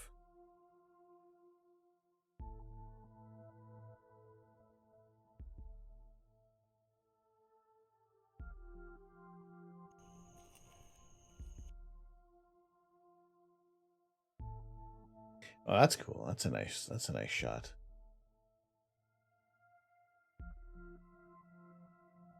Right, you're snapping out. You're gonna go for a sleep. No worries. Thank you, Ramforth, for popping in. Appreciate it. Good to see you. Wonderful to have you in here. Wonderful to have everybody in here. I appreciate you guys so much. Now, if we can just get the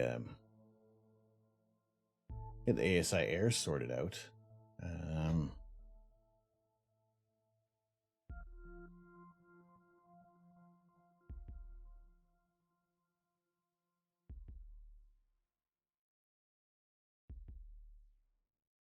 That link was to a live stream we did on the International Observe the Moon Night 2 months ago. Well, it's a very nice looking video though. It is very nice.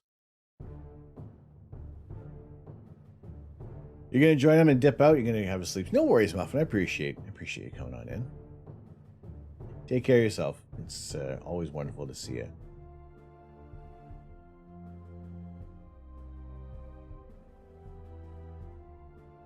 And as Death by Muffin makes her exit, I do encourage you guys to go drop a follow. A wonderful streamer. A wonderful person. I'm choking on my coffee. Just gets me all worked up. Alright, so there's gotta be there's one of the latest features that was just added. It was recently added to the ASA Air Plus. And I have everything's all updated, so it is all up to date. So why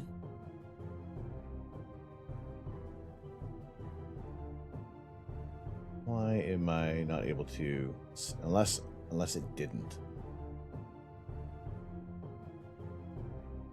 Unless it didn't want to do its thing. And but no, the prompt should have come up to do the update on the firmware.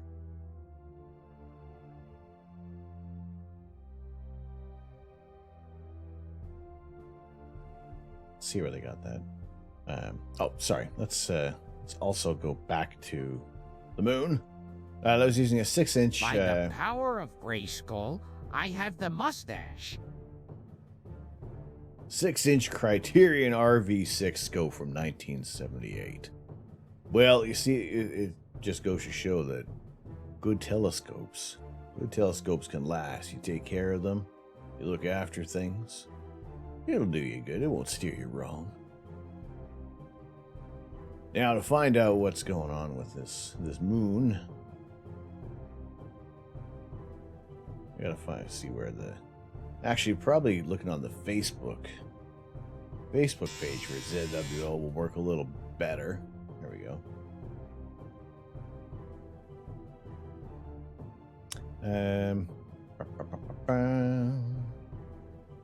Where is ZWO?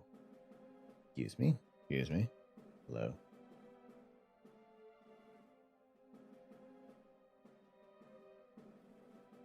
As it should be with all equipment, as long as you take care of it, it'll take care of you. Well, thank you. I appreciate it. This is actually, I'm really pleased with how the seeing is tonight. That actually looks really, really nice. Actually, if I see if we, no, it doesn't want to zoom in there. If we go that way, no.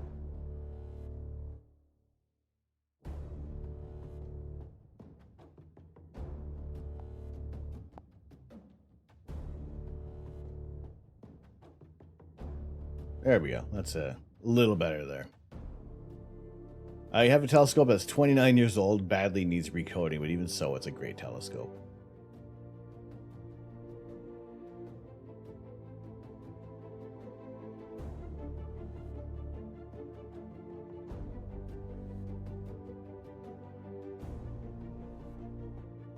It is, yeah, it's wonderful to see. To see these scopes getting these. Let's just go AVI.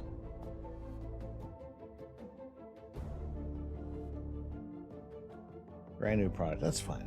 That's great, ZWO. I want to see how to use the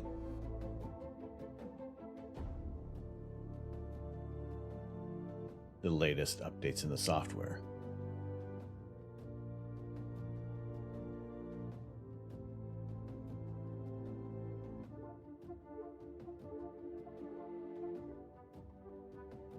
Okay, the newest version has been released to all ASI Air previous versions. Thanks to all users who helped in beta period, especially admins. New features: added planetary stacking and sharpness process.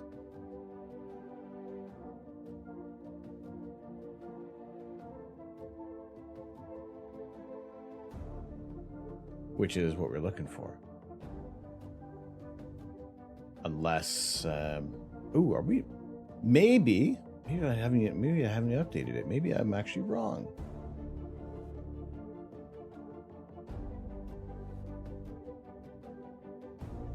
Actually, I am happy with how the atmosphere looks overall.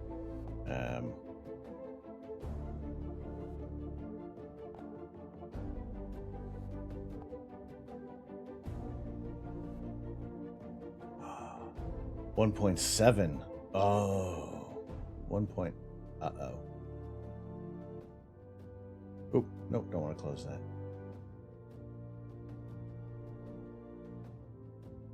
Why didn't mine update? Well, that would explain why. That would explain why it's not, why we don't have that option. I wonder how bad it's, well, we may as well give it a go, shall we? Let's see. What's outside look like? Outside still looks good. We can see Gemini right there in the lower, kind of like right in the lower portion of the middle of the screen.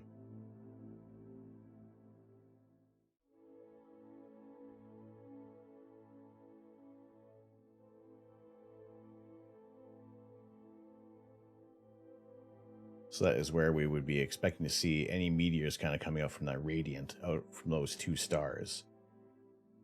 So let me see if I can update. Let me see if I can update the ASI air. Boy, this is probably a bad idea.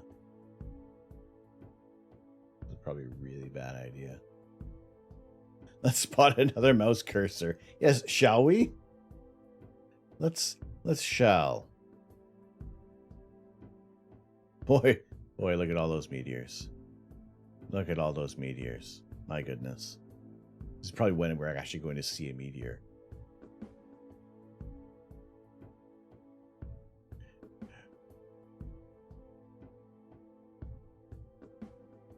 Oh. All right. Okay, I'm going to leave it on this screen for a little bit, because if we can catch a meteor while we're watching, then that's fantastic. But we're at the peak of the Geminid meteor shower. And really, it's not, even if you're focusing away from those two stars, from Castor and Pollux, you're still going to see meteors flashing across the sky. It just depends on which direction they're flowing from. It's going to depend if they're a Geminid or if it is just another meteor that is passing through our atmosphere. So you don't always have to be staring at the radiant, but this is kind of one of those. I just like the angle of where the shot is right now. So if we catch like one or two, that'd be great. We did catch, was it for I believe it was the Orionids. We had the camera set up outside. Or was it the Perseid? No, it was the Perseid meteor shower. We had the camera set up. We were kind of trying to keep an eye out for them and keep an eye out. And so far, there wasn't a whole lot that we found. All right. Reset firmware. No, I am not going to reset the firmware.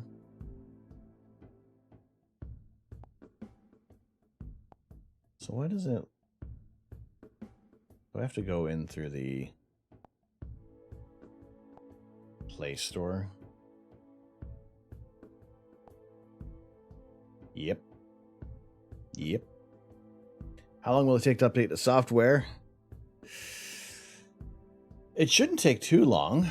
Clearly, this is going to do something. I know it's going to do something.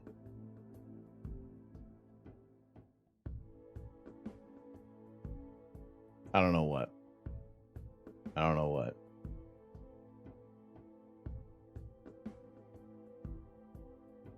don't know.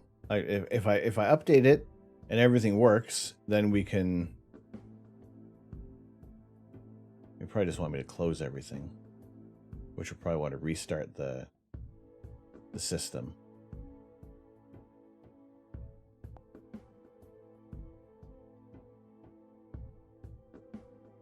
And also, I'm downloading. Doesn't seem too bad. We're updating. Oh boy. Oh, this is probably not the greatest idea to do.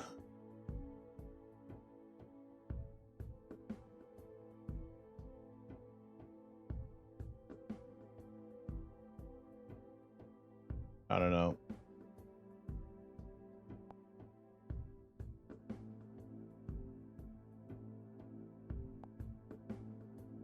It's reopening.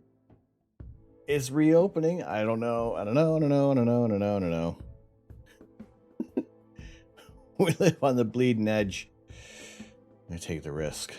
Oh, boy.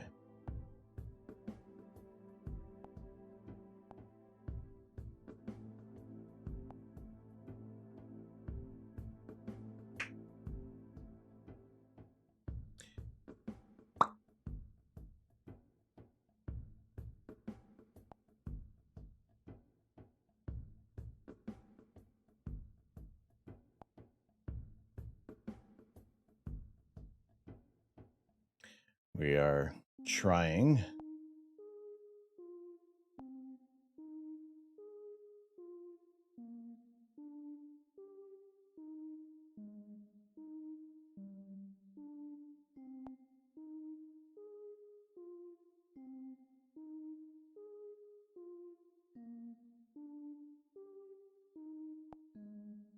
Updating firmware. Oh, this is so scary. This is very scary. Good thing is I'm connected back to it again. Oh boy. All this so we can get a sharp image of the moon. Of course it's worth it. Of course it's worth it.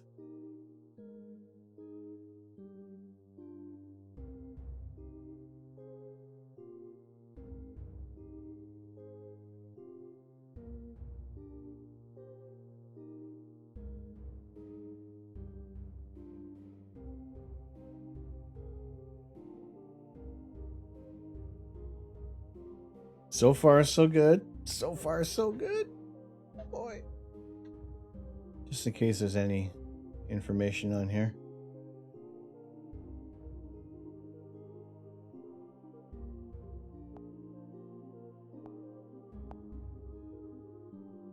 What? Okay, it's running me through everything again. Okay, got it. Got it. Got it. Got it. Got it, got it, need it, got it, need it, got it, need it, got it, got it. Yes, I got it, thank you.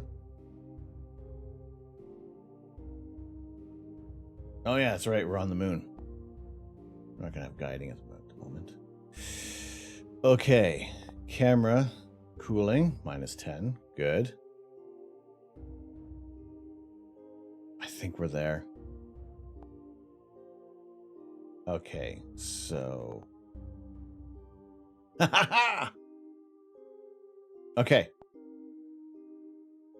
But how do we...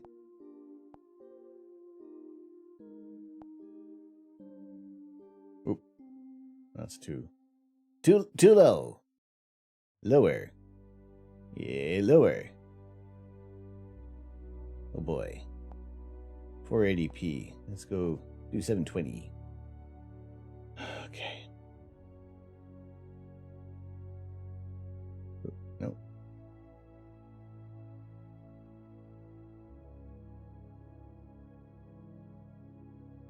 Get the moon. Nope. Come back, moon. Thank you. Nope. Hey, stop it.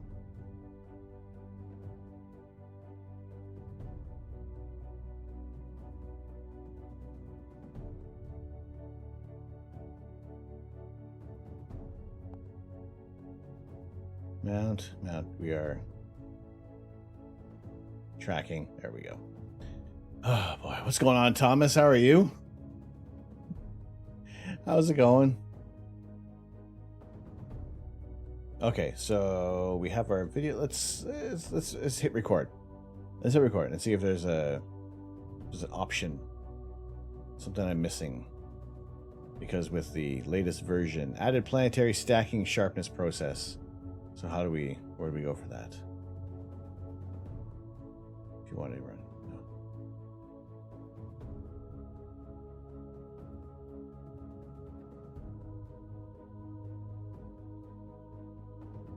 No. You all right, just chilling? Well, good to have you in here. This is our live shot of the moon. We got 30, let's go 40 seconds. You see China found a building on the moon. How many? It's going to be like what? It's like 2 months before they can actually move the rover over that direction and confirm what we're looking at.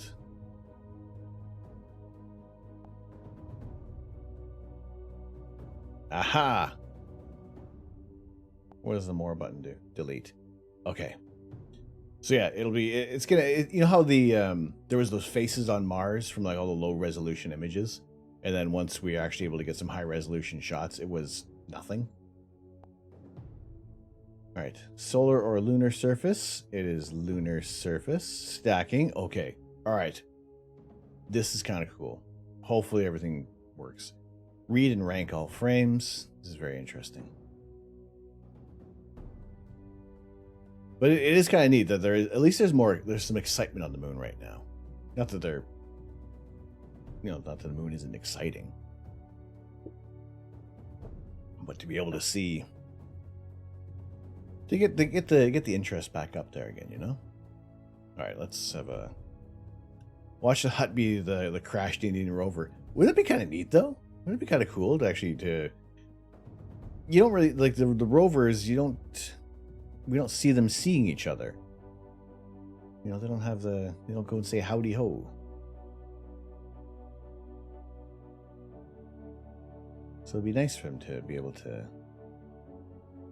I've seen some cool new photos of someone shooting the Horsehead Nebula. Please don't shoot the horse face.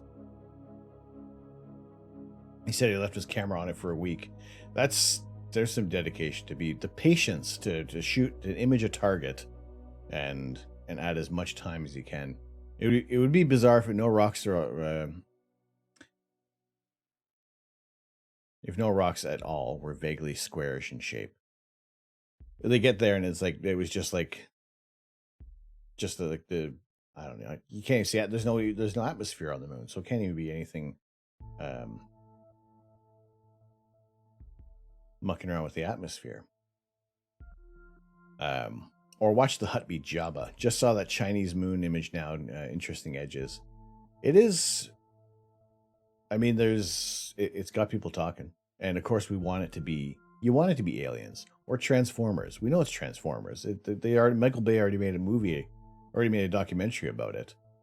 So only now is technology catching up, and we're getting images of jazz on the moon. You know, that's what we're looking at. That's what we're seeing. Okay, so clearly stacking the images. Maybe 40 seconds was too long for the moon. Maybe we don't need to do a super long. What's better, Autobots or Beasties? I liked Beast Wars, but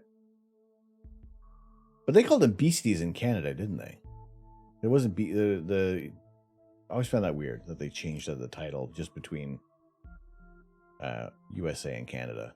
I guess they didn't want to incite the war for children, even though we're all obsessed with the war for Cybertron.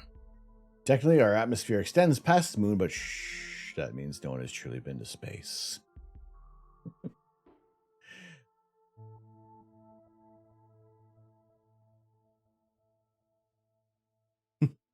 No, it just kind of freaks you out just a tiny bit. Besides, what's so special about the moon? You may as well look for aliens in your bedroom closet. All right, everybody over to Death's closet. Let's go check for aliens there. Let's go see if there's any interesting structures in your closet. I'm in. Okay. Thankfully, this hasn't all gone sideways.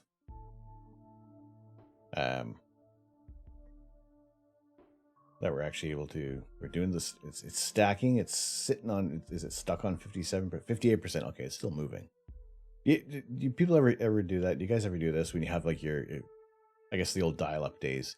You would put your mouse over the progress bar and just to make sure that it's actually moving. The moon does have some metals that are very useful, like titanium. If we could, would you want to go mining the moon? Aligning images takes time. All right, so I'll keep an eye on that. We'll let that do its thing. Hello, how are you guys doing? Wonderful to have you guys in here. Also, on a Monday evening, when we're checking out the Geminid meteor shower as well, where we have caught precisely. We have since we started the stream and watching this area of the sky, when kind of going back and forth with it, we have seen no meteors whatsoever. And my internet and OBS seems to be kind of not playing ball at the moment. I don't know if there's an update that I need to do to OBS, or like, you know, streamer bot kind of cuts in and out. Let me restart that. And reset streamer bot. It's probably going to muck things around again. But just to make sure, so if anybody is typing lurk or goats or anything else that is Saturn V, ISS, all caps, things like that, they should be triggering. That's working. Oh, okay.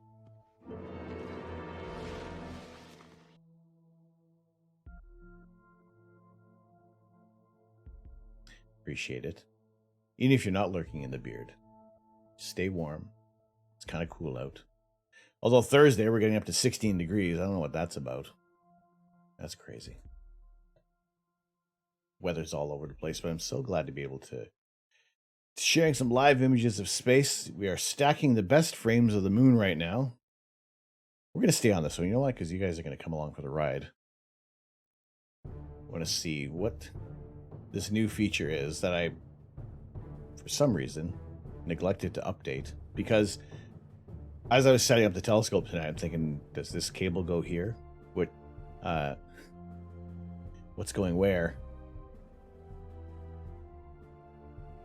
So yeah, I kind of forgot how to telescope. It has been that long. And then taking everything down was not the best idea either. Although it was as well, because it did leave me with some... well, I wasn't so nervous about leaving the scope outside. The dreaded Windows progress bar, it zips to 95% and stays there for half an hour. Here we go. Here we go. 96. It's moving. It's working. It's working. 2%. 2%. Wayne Gretzky percent.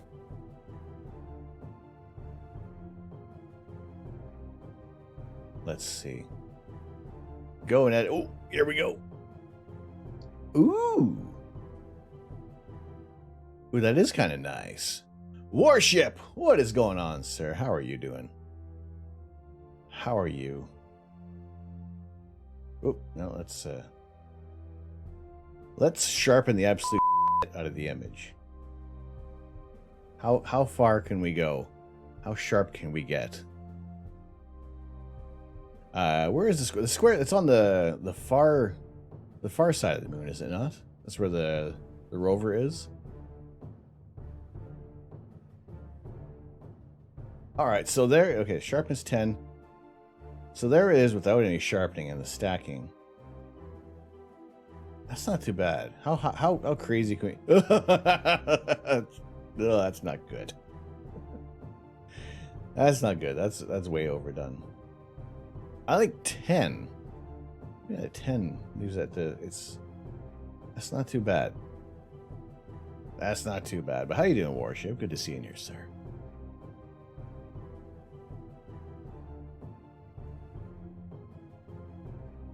Now, I don't know where I'll have to see where the raw files sit. What I will be doing in the new year, once I get everything kind of sorted out, is we'll have raw files in the subscriber page on the Discord, but I'm going to have some of our latest stacked images available for you guys to play with. So we'll, once I kind of get everything sorted out, afterward here, but it's on the far side. All right, can't see the square from this side. The moon is tidally locked to Earth, and the square is on the other side of the moon.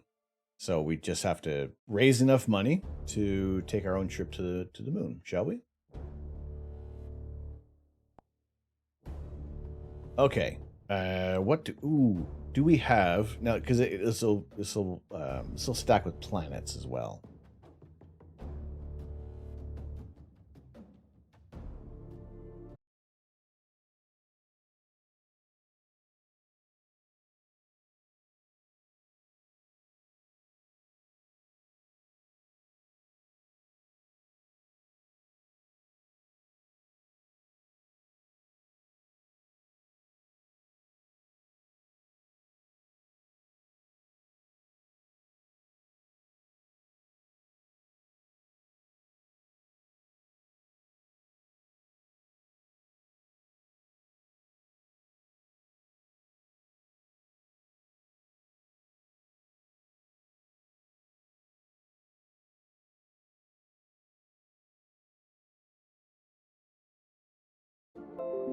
There we go.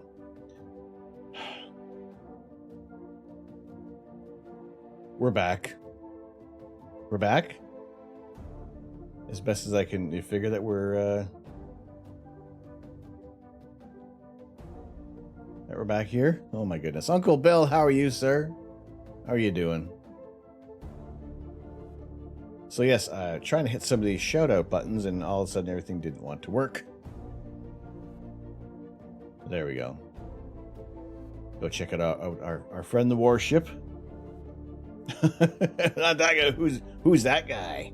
How was that? How was prop hunt today? How did the stream go? Apparently, I apologize. I said it for a few people. A little bit of BRBs today, and life just kind of took me away from the computer for a little while. We're back. We're back. My goodness. Oh, such things.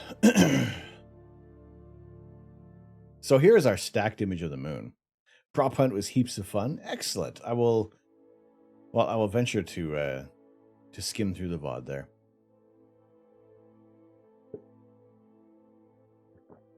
We should do it sometime. The game would be pretty cool too.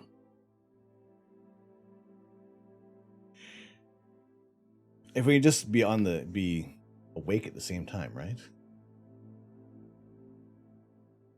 All right, so here's our stacked image of the moon. That's looking much better than our single shots. Definitely some work that needs to be done, but we restarted the ASI Air. We updated the software, and OBS has been mucking about today. Don't know why. It's just because it's a Monday, I guess. I don't know. Hopefully this doesn't split the VOD up too much, but you know what? I'm glad to be taking it. I was going to say, before the whole thing cocked up, was let's have a look for another planet. What do we have available? I think the only, and also it's not the best scope that we could use for looking at a planet, but maybe we take a look at Uranus.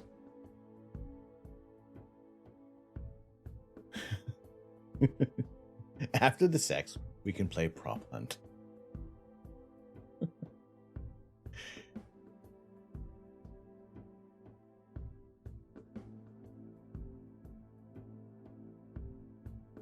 All right, I think we were shooting this at 720p. Far side hut object will be a rock, I think. It looks like it. There's what else could it be? It's a Starbucks, perhaps. That would be the only other thing it's going to be on the far side of the moon. That it is actually a Starbucks. All right, let's save that. What other? That's the only thing we do for the editing. We can only fix the sharpening. So that was there's a good example. There's a single shot of the moon, which is kind of soft. You don't want to delete. Let's go back. These files are actually pretty huge. These are huge. Perhaps it's a lunar SpongeBob. Imagine. All right, what if we... I guess if we dropped it down to 240, can we... What is binning? Does binning help at all? Binning makes it worse. Don't bid on a color camera.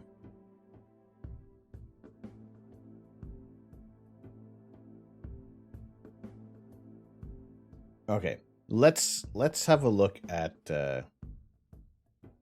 I don't think it's going to turn out that well, but we're going to take a look at Uranus. We'll have a quick gander. Let's see if we see any. While we're waiting for the scope to move over to Uranus, we'll see if we can catch any meteors that are flying through. Because we are at the peak of the Geminid meteor shower. We're looking at the radiant right now. I think it's a PR stunt for the first Panda Express on the moon. It very well could be.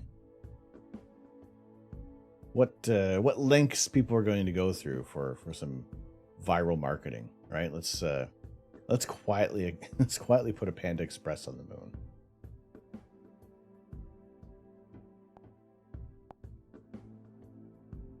Okay, so we are...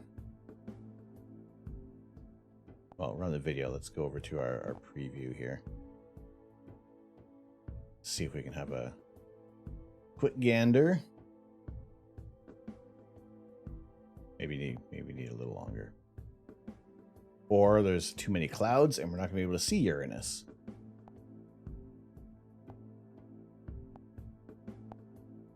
Because usually a planet should start to show up in here. But again, if we're having some issues, there we go. So there's Uranus.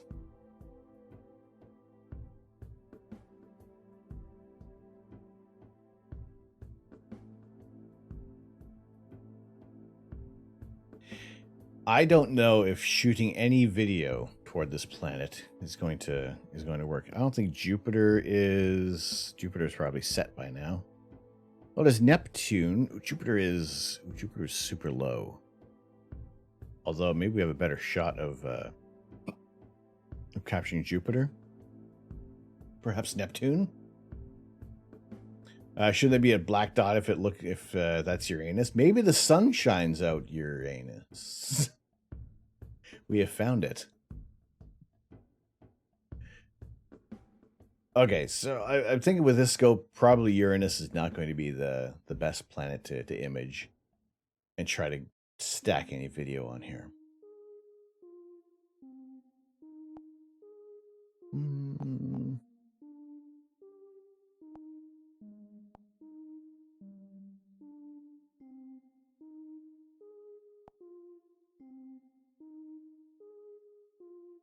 No, I don't see anything.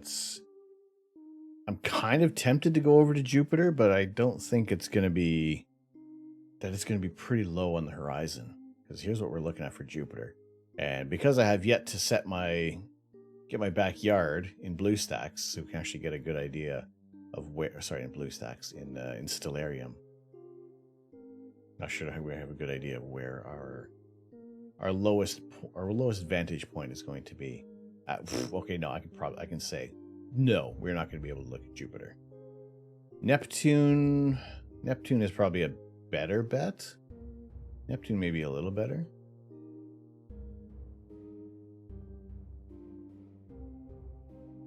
Although it'd be good for if we had the bigger scope out tonight. I need something in the 3,000 to 5,000 millimeter range. It's like 7.5 pixels to resolve detail on ice giants. All right, so we do need a much bigger telescope than a 72 millimeter.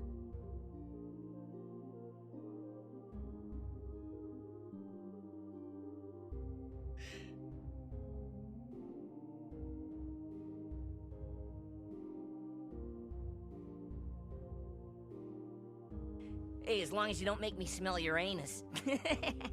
I don't get it. I'm sorry, Fry, but astronomers renamed Uranus in 2620 to end that stupid joke once and for all. Oh, what's it called now? Urectum. First season of Futurama, their voices were strange. They didn't seem... It's interesting watching cartoons and you hear how the voices evolve.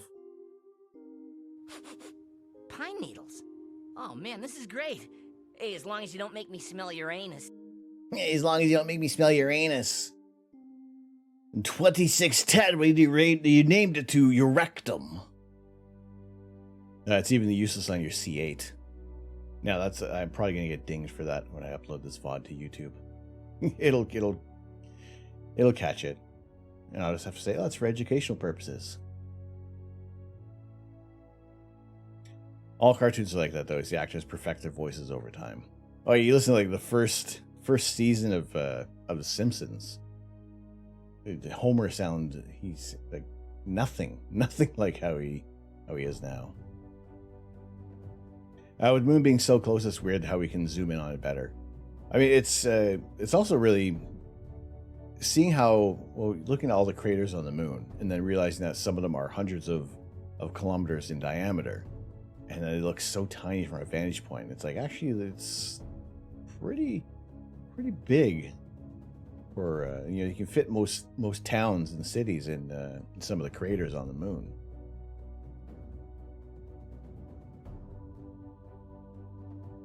So to capture, and just the fact that you can't resolve like the lunar landing, you can see the rough area of where they were.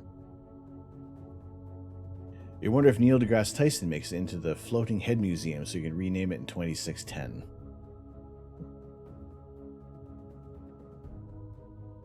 Maybe. I don't see why not. All right, so we were taking a look at Uranus. Before that, when it was on the Tracy Ullman show, Tracy did the voice of Bart, and then she got too busy, so she got Nancy Cartwright to do it. Flags would be there, but if they'd be bleached by solar radiation, by UV, the unrestricted, unfiltered UV light. So the reflectors are there, but it would be interesting to send another rover just to go look at the old sites and see just what the condition some of the equipment is in.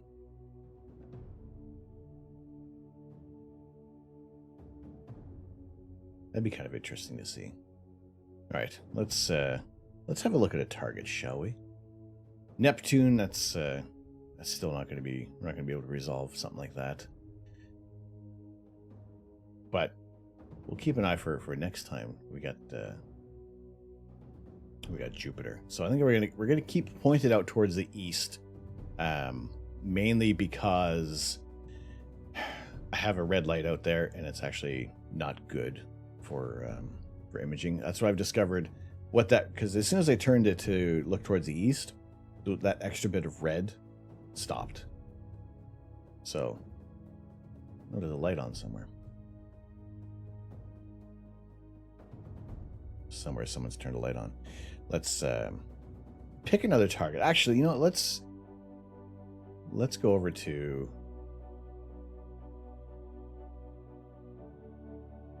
What haven't we really imaged on stream before? I haven't actually really imaged the Horsehead Nebula. Actually, I like to center it on NGC 2023. Hello, kids. It is astronaut Tim Peake. Ask me a question.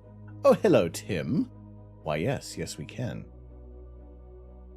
Let's go over to our target. Let's go over to NGC 2023. I don't even know where I was on there.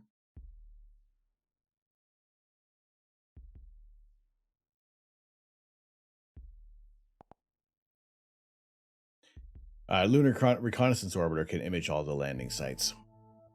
That's where you need to be. That's how close you need to get into to get any kind of resolution on the moon. All right, while we're waiting for that to show up, are we valid? Are we good for the Horsehead Nebula? Which I don't think we've had any more than like a 5-minute exposure on stream before. So let's hopefully everything stays clear out towards the east, because then we'll jump over to the Rosette Nebula, which fits fantastic. Fits very, very, very, very, very, very, very, very, very, very, very, very, very. I'm just gonna keep saying very, very well in the frame. All right, that looks good. I think I'm happy with the positioning there. There's all in attack.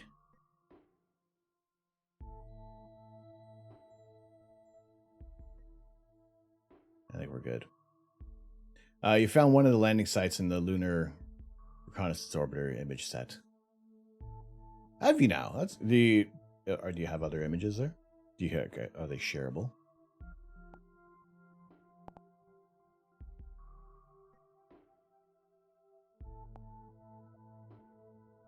All right, we're going to start our stack on the Horsehead Nebula. We'll let that run through. And while we're doing that, we will read page 222. Actually, there were a couple of... hang on. Got this held on. That's all nitrogen 3. See, I remembered. I did remember eventually. It took a while. And then you got that paired up with... which other filters, Third Rock, you say you used on the Sol? Of the Sol Nebula, this is like my favorite part. It's just that contrast, that dust lane that's running through the target. Yeah, I mean the whole thing is wonderful as well, but there's just Certain areas where you get that high contrast. All the deep red is N3, orange is HA.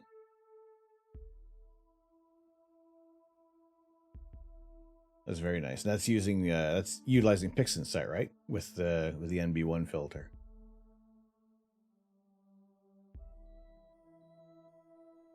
Very cool. I gotta get PixInsight. That's what we gotta do. That's gotta be it. Page 222. Thomas, thank you very much. Let's see what question we got here. Is this like the last page? That's what I didn't know. I haven't marked them off yet.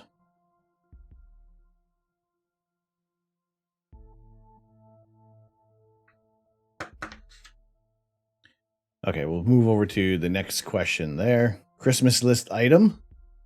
PixInsight, probably. Esprit 100. Lego Home Alone. Was it like getting your first... Ooh, that's... Okay, that's interesting. That's interesting. What was it like getting your first smell of Earth after being in space? I was really looking forward to that first smell of fresh air on returning to Earth. That's not to say the ISS didn't smell pleasant, but it didn't smell of anything much at all. To me, it had a vaguely clinical metallic smell when I first went on board, which I became accustomed to very quickly. Everything on the ISS is designed to minimize smells and prevent materials from off-gassing, and so your olfactory glands don't get much of a workout up there, with the exception of a few rare cargo deliveries of fresh fruit. We had been completely devoid of earthly smells. A few years earlier, in 2011, I'd spent 7 days living deep down a cave in Sardinia as part of ESA's human behavioral training. I see the Discord. I have the Discord open. Wow, that's awesome. Holy potatoes, we doing story time with Tom? We are. A few years earlier, in 2011, I spent 7 days living... as part of ESA's human behavioral training. One of my most powerful memories of that experience was right at the end, when we emerged into the bright sunshine on a warm Mediterranean afternoon. The sights and smells were overwhelming. It was as if someone had turned the TV up to full contrast. The deep blue sky, the lush green trees, all seemed to possess vastly exaggerated color. After 7 days of seeing nothing but varying shades of brown in dim light, I could smell earth, truly smell the dirt, moss, and lichen lying near the cave entrance. I relished those few moments, thinking how remarkable the world must seem to animals that have more acutely developed senses than us poorly equipped humans. I guess I should read this with a British accent, right? So it was with some anticipation I prepared to inhale my first lung full of fresh air upon return to my home planet. As it turned out, I should have held my breath. When the hatch opened, it was not a gust of clean, fresh air filled with the sweet smell of Kazakh grassland that greeted me. Instead, we were welcomed by a pungent, acrid, burning smell that permeated the capsule. A mixture of scorched capsule, still searing hot from the plummet through the atmosphere. But burnt grass that had caught fire near the heat of the Soyuz came wafting in, shortly followed by a big Russian, who greeted us with a huge grin. However, after several minutes, first Yuri, then I, and finally Tim were pulled clear of the capsule and carried a short distance to where some chairs were waiting. That was the moment I had been waiting for, and finally I was rewarded with a gentle breeze filled with all those wonderful earthly smells. Cool, blimey, Gav. It smells like out there, it does.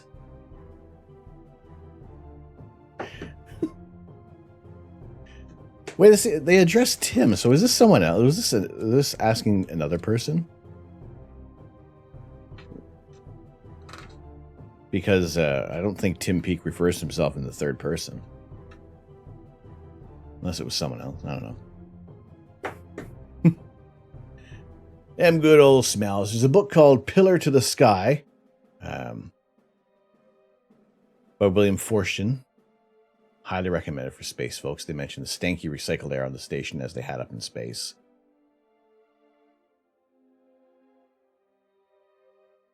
That's the last thing you'd be thinking about with landing back on Earth. Exactly. I'm pretty sure there's more Although if it's something you just can't even help but notice. All right, that's from the LRO images. Wow, that's very cool arc. That's as close as we can get, eh? I know, let's really zoom in. Today we're looking at the moon, everybody. This is our live look at the moon. We have a super duper big telescope in my backyard. Everybody come look at my telescope. We are slowly losing internet signal, but we have a shot of the lunar lander. I thought a lot of astronauts said the ISS smells like old socks. Well, I can get the idea when they're mentioning about the that clinical metallic smell. I would almost wonder if it kind of resembles a hospital for how sterile and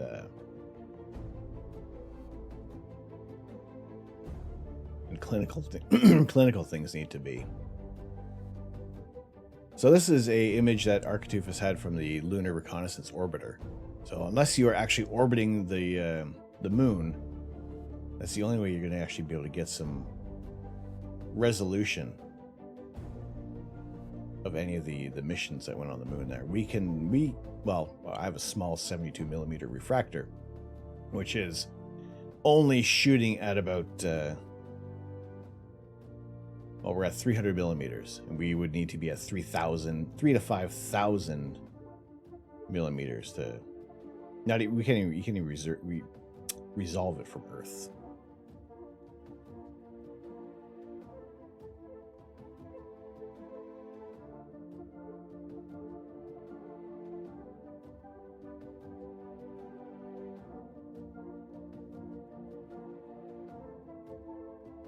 Yeah, the flag wouldn't even be discernible on here.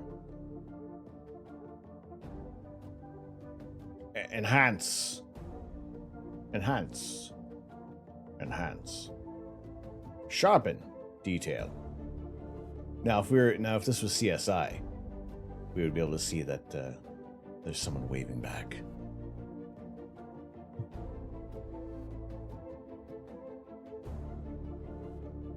That is pretty cool.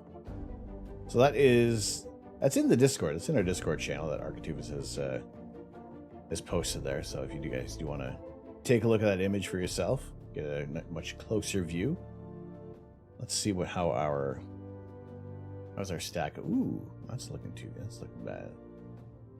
If you were in CSI, you'd be able to see the hair on a deer's butt from space. Yes, yeah, they're creating pixels out of thin air. Okay, that's better. Look how nice and even the reds are. How nicely well behaved that is.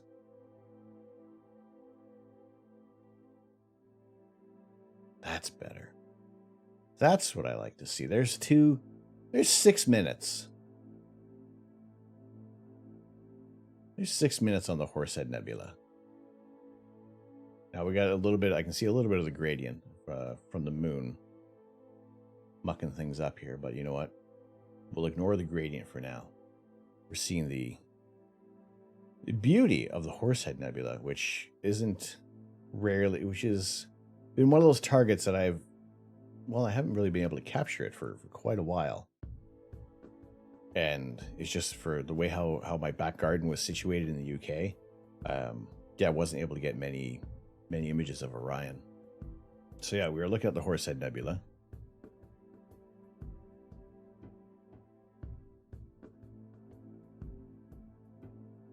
Also known as Barnard 33, it's a small dark nebula silhouetted against the glow of the emission nebula IC434.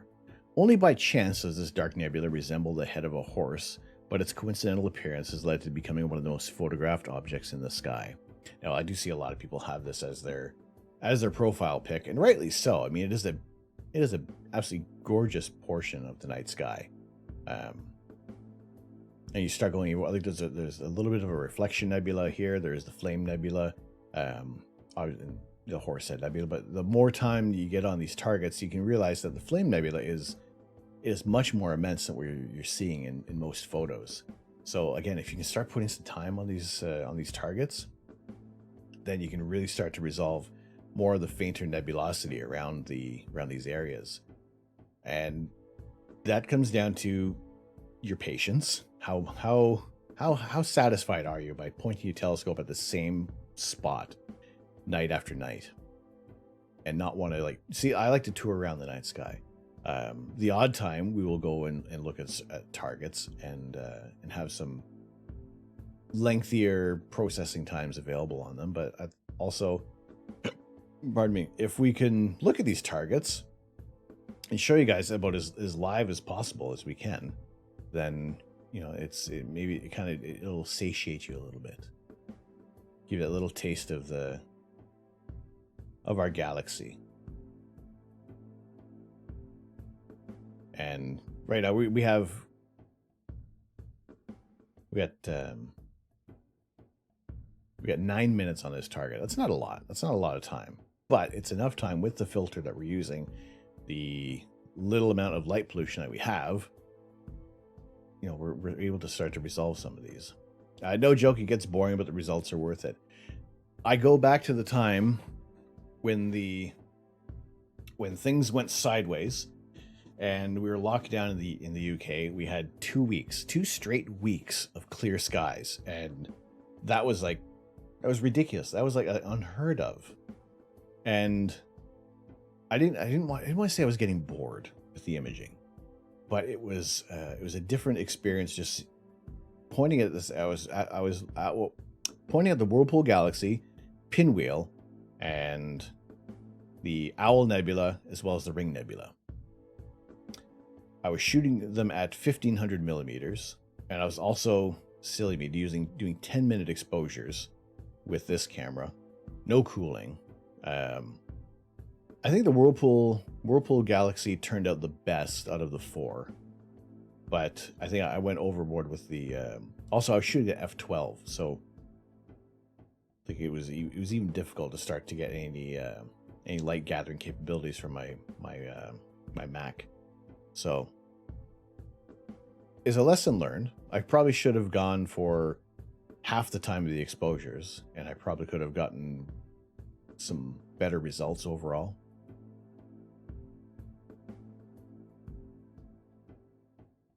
You always cast your vote in Astrophotography contest because you like to add a noob's perspective. All the photographers have the better idea of technical difficulty.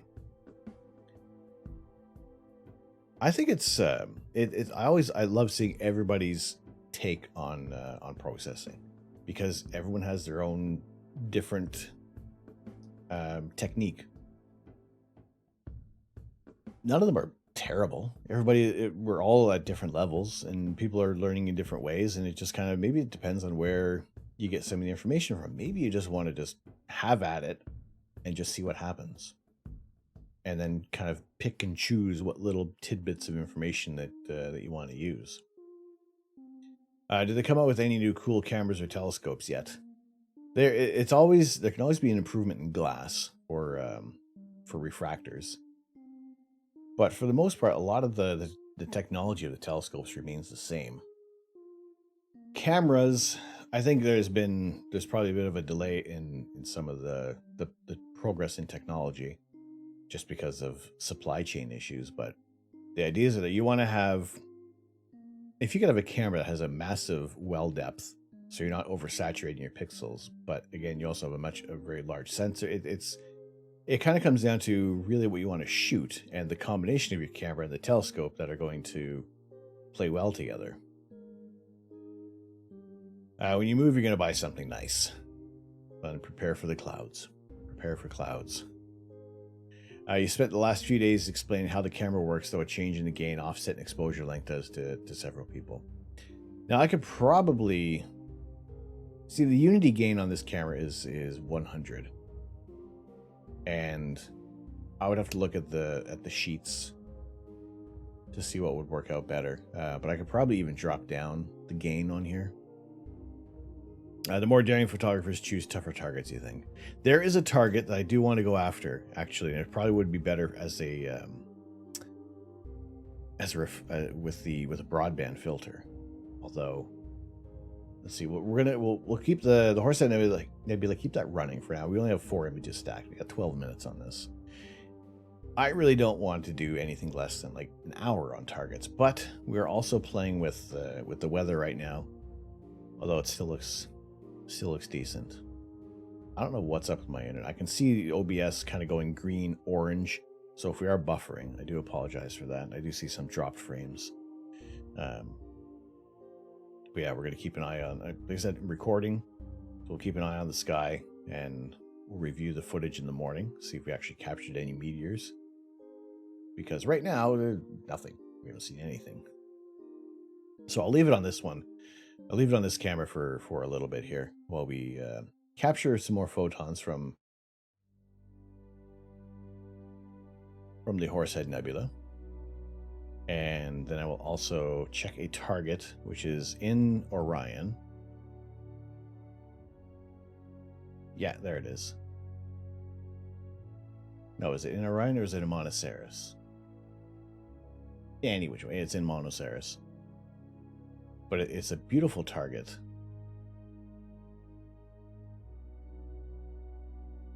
And it looks, it's a combination of emission and reflection nebulae. When you shoot, does it save in the raw file for every photo, or does it layer it with the shooting?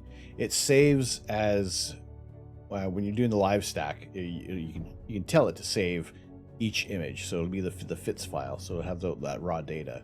But then you also get a stacked file. So unless you're going to be really, really scrutinizing your images, putting it through Deep Sky Stacker and maybe doing a little bit different kind of process, then you can have the stacked file like ready to go from the ASI Air. Now I've also noticed for the most part, dithering doesn't seem as random so much. It's either there was for the Pleiades, it seemed like I had a lot of the dark bars just on the left and the right. Depending on how cooled you cool the camera, depends on the gain, offset, and exposure length. Gain 100, you're just filling the well faster, but it could be introducing more noise than you would have gained 0, figuring out that your gear is half the battle. G.I. Joe. Alright, have we seen any meteors? Something is interfering with, like that little green bar keeps changing. Orange. Key BPS keeps changing. It can't, well, it's it is well worth it in the long run. Because when you end up with images that are looking very, very nice. I gotta say, some of those long nights, some of those headaches can be worth it. Have a nice rewarding image. And what I gotta say about this area is that we have the hydrogen alpha in the flame and Horsehead Nebula, which is mainly what this filter is capturing. But when you have low enough light pollution, Portal 3, you could start to capture more of the reflection nebula as well, like what I ended up doing with the Pleiades by accident. Because if you fall asleep while you're doing a live stack, it just keeps shooting. And if you tell it not to stop, it's not going to stop. It's just the camera is going to keep shooting. The scope is going to keep tracking, even if it's beyond the meridian. And then you end up with 4 hours of a target that you never really intended to capture at the time, but ends up with something pretty cool. Now, if I was to leave this running I could leave this running actually pretty much for the whole night, barring any clouds, because the way how Orion tracks, it stays high above the house, high above the rooftop, and the only thing I have to worry about is the antennas or the towers that are holding our antennas for the internet. So, if it tracks past the horizon, you end up with 4 hours of the mooring in your telescope. The problem is if you start hitting the telescope itself, you can run into some issues there. But yeah, it'll just keep shooting. It'll just keep imaging, and sometimes. Well, I say I got lucky with that one because there's no chance the scope was going to hit the legs of the tripod. But yeah, if I didn't have the pier extension, you really see it there? Nah, it's kind of difficult. There is a pier extender that keeps it higher than the base of the tripod, or the top part of the tripod, which allows me a little more freedom when it's tracking a little farther beyond the meridian. So yeah, this is the target in around or near Orion in the constellation of Monoceros. That is a. This one looks difficult because it is again, it's that combination. You have dark nebula, you have emission nebulae, and you have the reflection nebula in there. So that would be interesting. It'd be an interesting one just to move over to and have a look, because that will fit in our sensor fairly.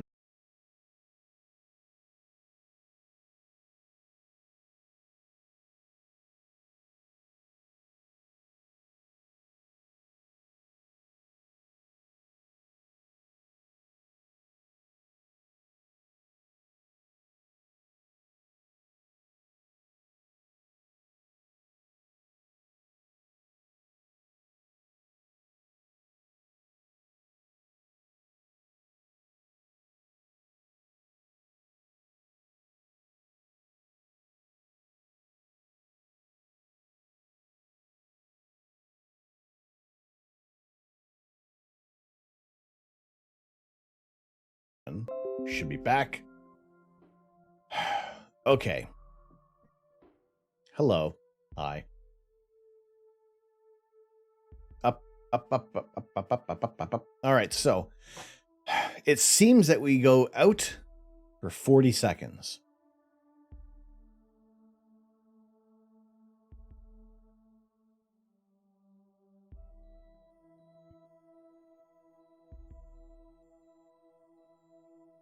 Sometimes go out for 40 seconds.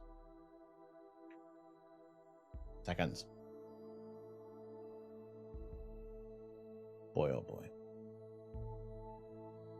Okay. Hello. Hello again. Glad to have you guys in here. When it works. I don't know what's up with OBS, why it's doing that. But yeah, I want to take a look at this target. We'll point the telescope over here afterward. And I think shooting out towards the east is best right now, because maybe we can catch even catch a stray meteor in our shots. That doesn't seem to be the case at the moment. But you see this gradient? It's a little bit of light. That's from the moon. The moon is not our friend. We don't like the moon at times. However, we're just showing you guys some interesting areas of outer space. So we're not too fussed on that gradient. But we have seven images. We're coming up on our 8th, and we're just under half an hour of exposures on this target. But we usually do 10-minute we used to do 10-minute exposures. However, doing some shorter exposures and stacking them live on top of each other, that lends us a little more time. What is this line? Uh-oh. I don't like that. What is that line?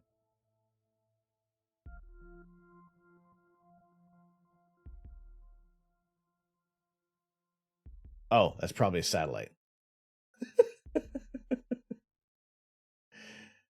Oh. I was saying we catch a stray meteor. No, we got a satellite passing through our image. But yeah, that moon that looked very nice. That was very actually I can media. Yes. Yeah.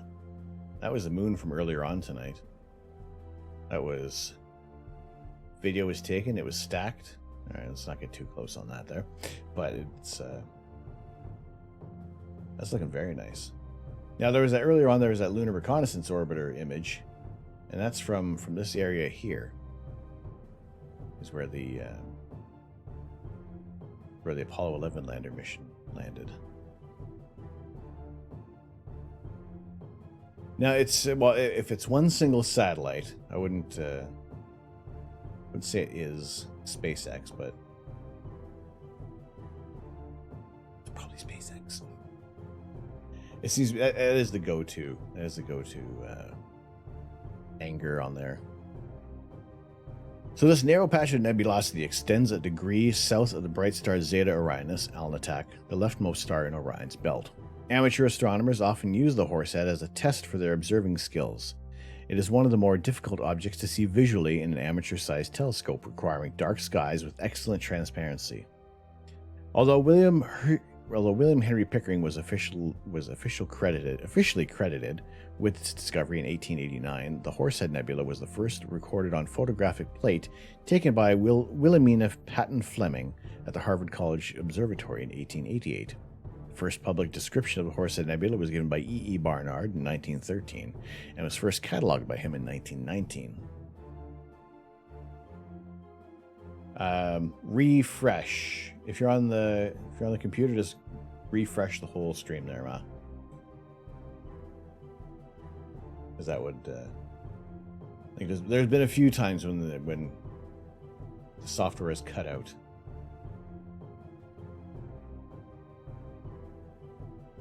But some people say they see it more as a palm tree, less than a horse head. It's one of those targets that, you know, it immediately I was immediately fascinated with the Horsehead Nebula. I mean, just also, I would have to say rightly so, because it is just a very interesting area of the night sky. And also, the Flame Nebula itself is no slouch. It is, I feel it seems to be overpowered by Alnitak most times. Now, if we had the other filter, and these stars wouldn't have these halos around there, they wouldn't be as prominent. I think we'll check on it on another target there. So Barnard 33, or the Horsehead Nebula, is the most interesting feature of the huge region of gas and dust situated 1,600 light years away in the constellation of Orion. It is a dark globule of dust and non-luminous gas, obscuring the light coming from the moderately bright nebula IC434 behind it. The red glow of IC434 originates from ionized hydrogen gas. The bright bluish reflection nebula near the Horsehead is NGC 2023, which is what I focused on because I feel that it's just a nice center point between everything. I feel if I go on the Horsehead Nebula, everything is a little... the flame is getting a little too close to the left, and it might get cut out a bit. I propose that we send a mission to Alnitak and cover it up with a giant tarp. All right, mission approved.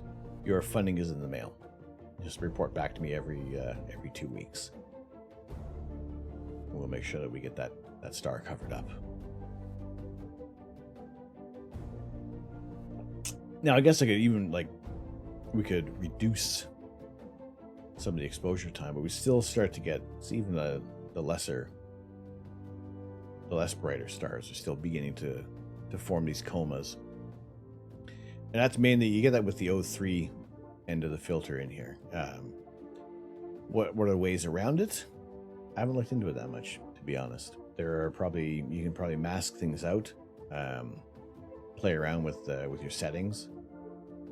But yeah, I haven't ventured out so much to eliminate these, and for the most part, I just accept them as part of the image.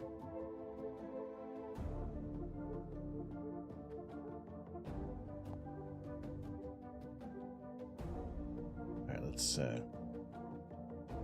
boost that up a tiny bit. Let's save that,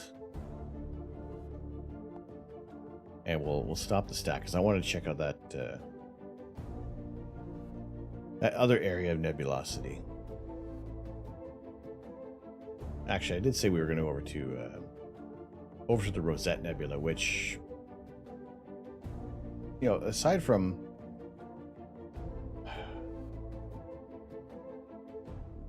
we've imaged the Rosette Nebula close up, we haven't actually gone for the whole thing before.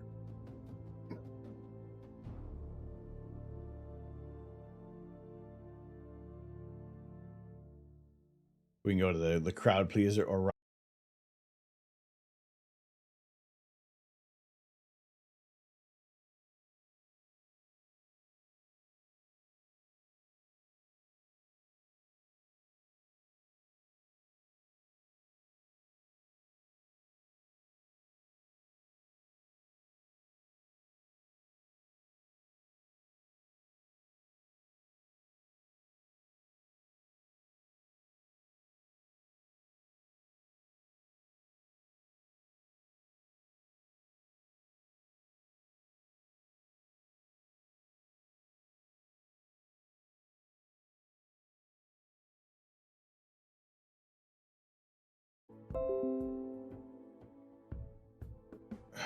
Okay.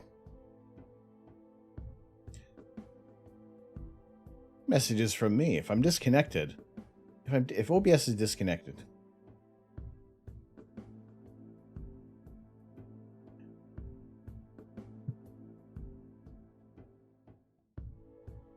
reload Twitch, get another ad. Hang on a second. All right, here's what I'm gonna do. Hang on. If you're gonna reload, I'm going to run an ad. I'm running an ad for the sake of if this happens again, that you're not going to be greeted with ads. Okay, I'm going to turn off the pre-rolls. It does involve another 90-second ad. However, it should make life a little easier. I won't say anything important. We're going to move over to another target. We're going to send it over to the Horsehead Nebula. And also I will just have a quick stretch. So give me a moment here. We're going to run a 90-second ad so that when we do cut out again, and I know we're going to cut out again, you guys shouldn't be greeted with commercials for those who aren't subscribed to the channel.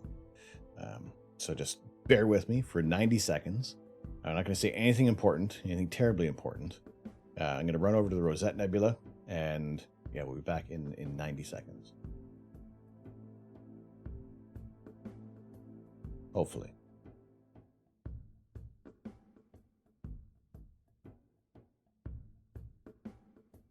Maybe. Is it going? Yeah, pre-rolls are off. All right, so you may be greeted with a commercial.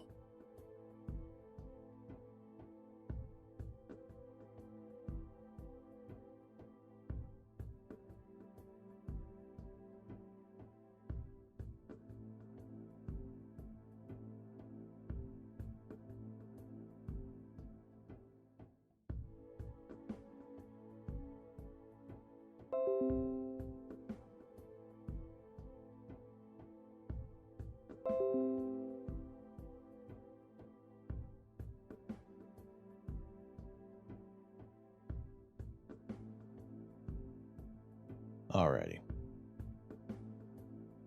Okay, so that should hopefully do it in the sense that you would be able to, there won't be any pre-rolls.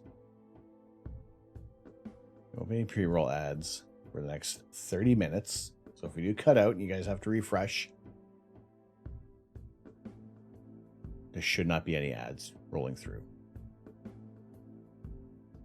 Now, it's for the most part, doing that for that 90-second ad, that makes me like half a penny.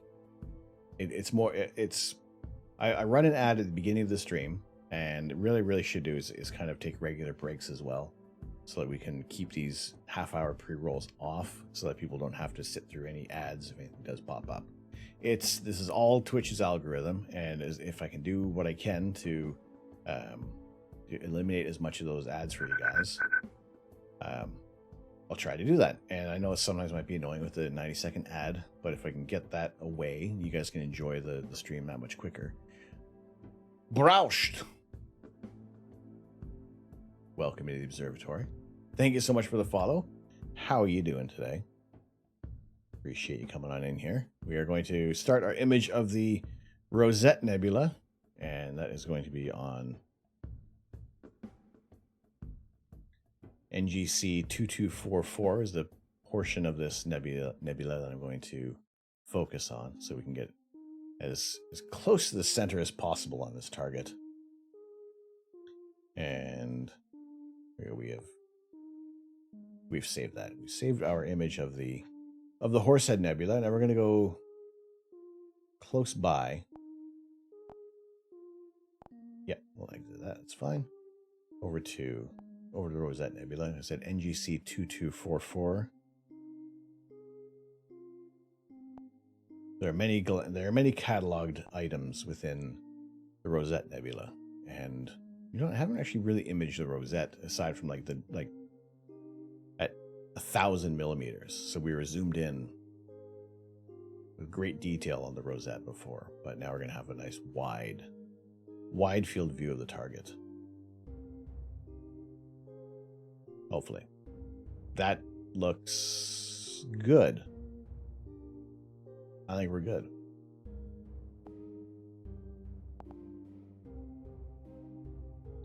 right, so yeah, like I was saying, with the ads for you know, it's obviously those who are subscribed don't get the ads, but also at the same time, you don't, you know, if you don't want to subscribe to the channel, if it's that's fine.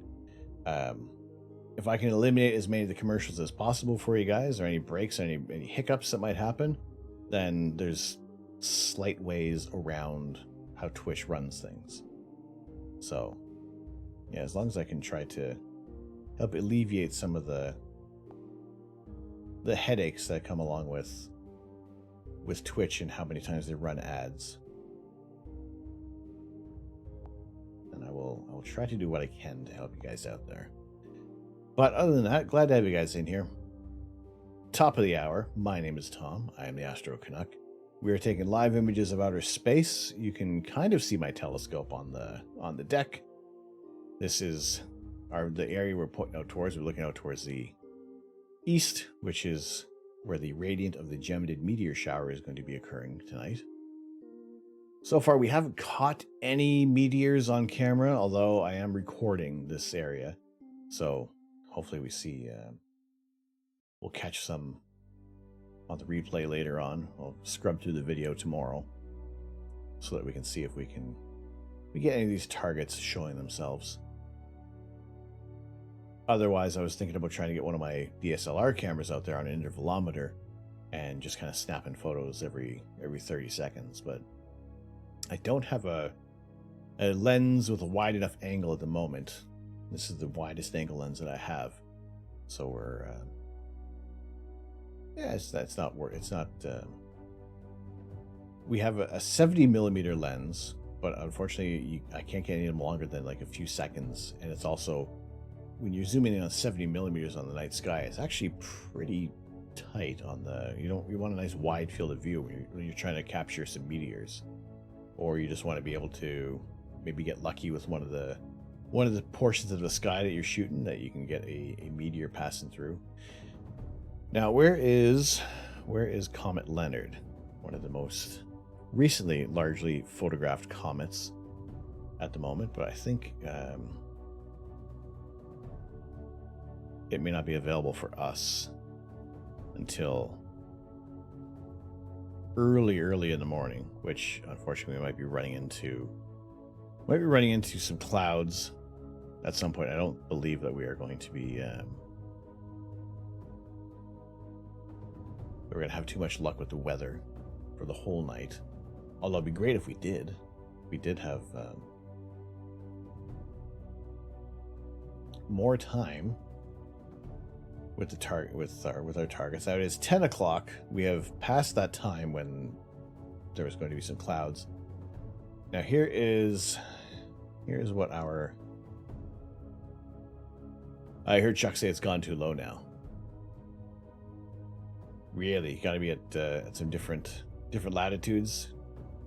Maybe people in the south can get it for us. So this forecast has changed greatly. I don't know if it's going to. We'll see in the next hour or so if that's going to make an impact with the with our viewing. But really, I'm happy to actually have some time. We've had some time available with the night sky, because it has been way too long. It's been over a month. It has been well over a month since we've actually been able to do any imaging. So glad to have the scope out again. And there it. Ooh, that's looking nice.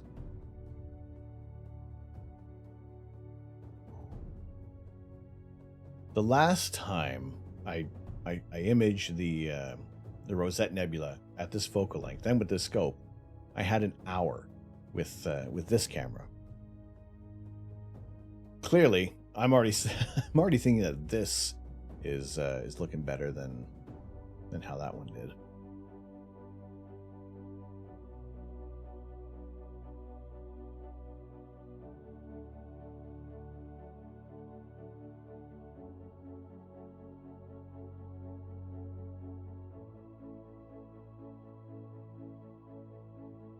Yeah, I'm happy with that framing for sure.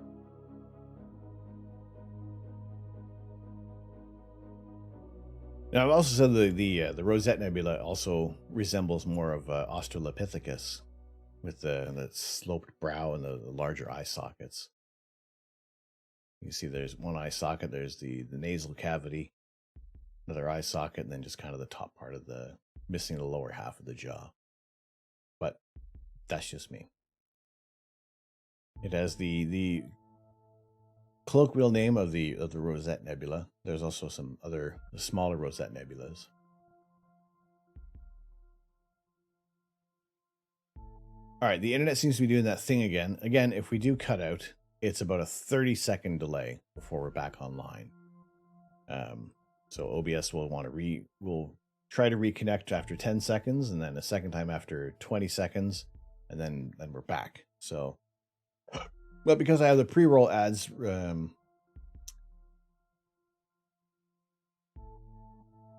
disabled now for the next 30 minutes, and you shouldn't be greeted with any commercials if you have to refresh.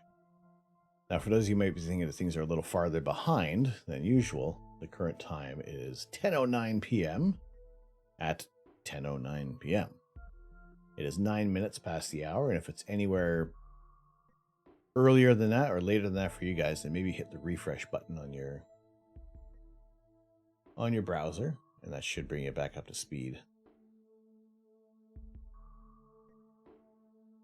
But we are imaging the Rosette Nebula right now. It is one of those targets that I haven't really got the chance. Well, not so much the chance, but I didn't put the time in. We're doing some more imaging on this. I did choose the Christmas tree cluster over the Rosette because we're kind of coming into the Christmas season, the holiday season. So we'll go after a thematic target. And the Rosette, maybe we'll do some more time on that for Valentine's Day. So this is a large circular emission nebula in the constellation Monoceros. It surrounds a cluster of hot young stars known as the Rosette cluster, NGC 2244. The brightest parts of the nebula have their own NGC catalog numbers. Open cluster NGC 2244 was discovered by John Flamsteed in around 1690 and also found by William Herschel. The nebula, however, was not seen by Herschel. Its different parts were discovered by his son John Herschel, Marth, and Swift. Today, the following NGC numbers are used to describe the various parts of the nebula, but note their description from the original NGC in quotes are quite different. So there are quite a few nebulae in here, but some of them are usually used to denote the whole nebula, which is NGC 2237, pretty bright, very large, and diffuse. Other parts are small, faint stars in the nebulosity, or a star of magnitude 8 in large, poor, bright cluster. Extremely faint, large, irregularly round, extremely difficult. The Rosette Nebula is a vast cloud of dust and gas extending over 1 degree across and covers an area of about 5 times that of the full moon. With a total magnitude of 4.8, the star cluster NGC 2244 is visible in binoculars and seen quite well in small telescopes. We are using a small telescope where you can see it quite well.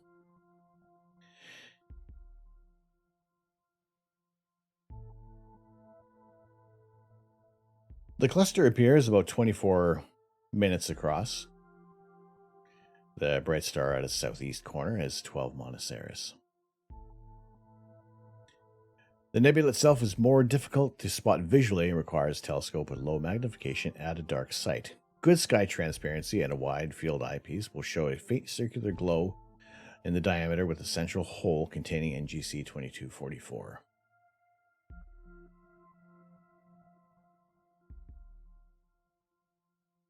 Now like I said, I had an hour on the Rosette Nebula, and after utilizing Denoise AI, it didn't come out that bad. However, I would still want to get more time. I think I was doing 10-minute exposures. Again, it was with the DSLR, trying to get any kind of detail coming through. But I would say after like 6 minutes, it's already starting to look much better than the DSLR ever could. Save for some of the noise in the image, but that can that can start to, that'll come out with more stacked images. We are shooting at minus 10 degrees. The cooler is, well, it's only working at 13% right now. So we do have, it is pretty cool outside. It is saying 4 degrees, but I think actually it feels a little cooler than that. Although I was standing outside earlier and, you know, with no jacket, of course. But yeah, it was, what are we feeling? Feels like -1. We're pushing the dew point as well, but hopefully all those heaters are gonna take care of things. Now, while that's kind of imaging right now, that's going through, we may not have, let's see, we're coming into, that's Thursday night, Wednesday night, Thursday night. But the problem is we got, look at this, we got almost 28 mile an hour sustained winds. So that's going to be that. I will probably end up bringing in the scope on that night again, because these high winds. Our area has had some smaller microbursts, little mini tornadoes that have done some damage. I wouldn't want the scope falling over. So yeah, I got to be a little more cautious, and especially now because the weather has changed so greatly. Yeah, I'm a little uneasy having the scope sitting out there when the winds are starting to kick up. With the moon at 78% illumination, deep sky shots are looking very nice. How close to full would you dare keep shooting without HA and similar filters? This is the most aggressive filter that I have, and thank you. I like how these images are turning out. Keeping the exposures shorter can help mitigate some of the issues that are going to come up with the full moon. Some of our earlier images that we've had when I was doing our single 10-minute exposures before the ASI Air, before I had the ASI Air Plus, you can see a massive gradient in these images. Even now, you can see a little bit of a gradient showing through. But I've imaged at full moon. I don't like to, because it's just, there's so much of the gradient to take out. Although if I will try to shoot the exact opposite direction of the moon, so at least I can try to mitigate as much of the glare as possible.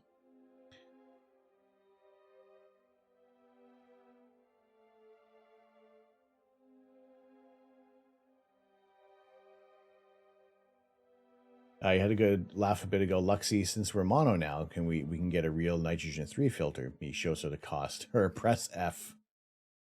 $650 for 27 millimeters and 36 millimeter mount. Custom 36s don't even want to think about it. Holy potatoes. That's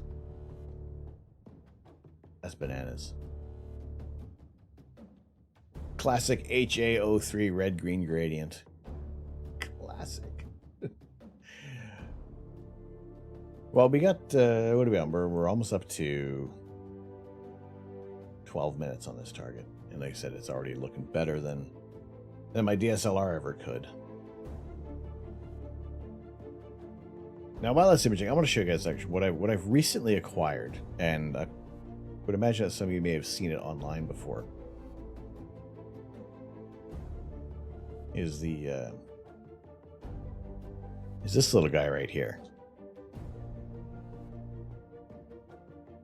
Where's the other box?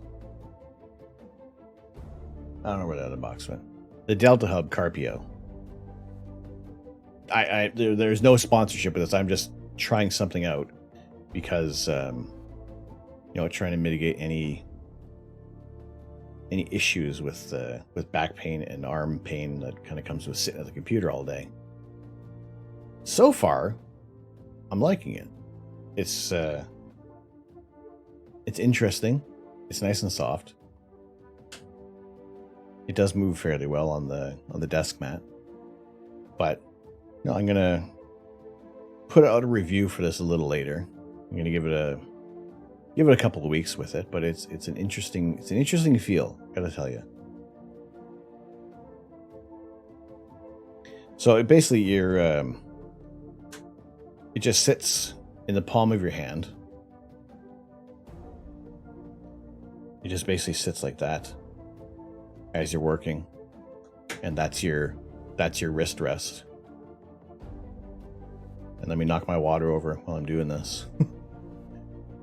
And there's, you know, they say like give it like 2 weeks to get used to it.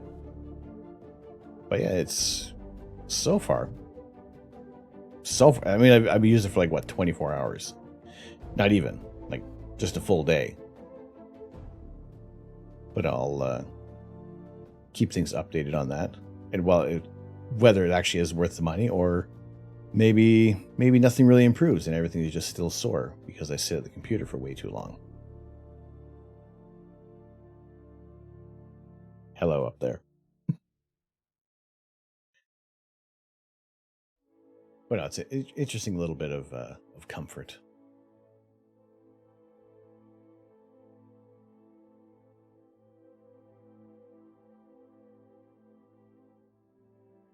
$12 minutes. 12 minutes on the Rosette. That's starting to look better.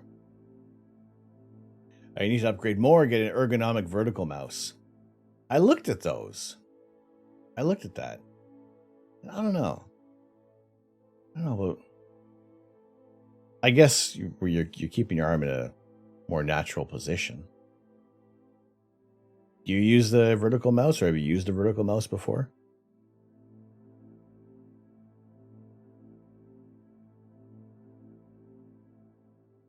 I'd imagine it would.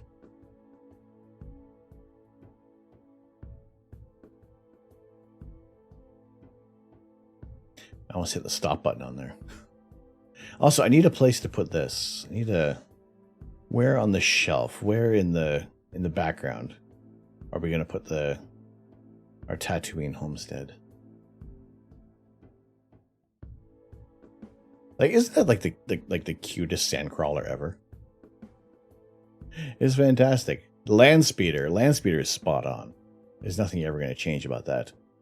But that was Sunday's build. That's what we did on Sunday.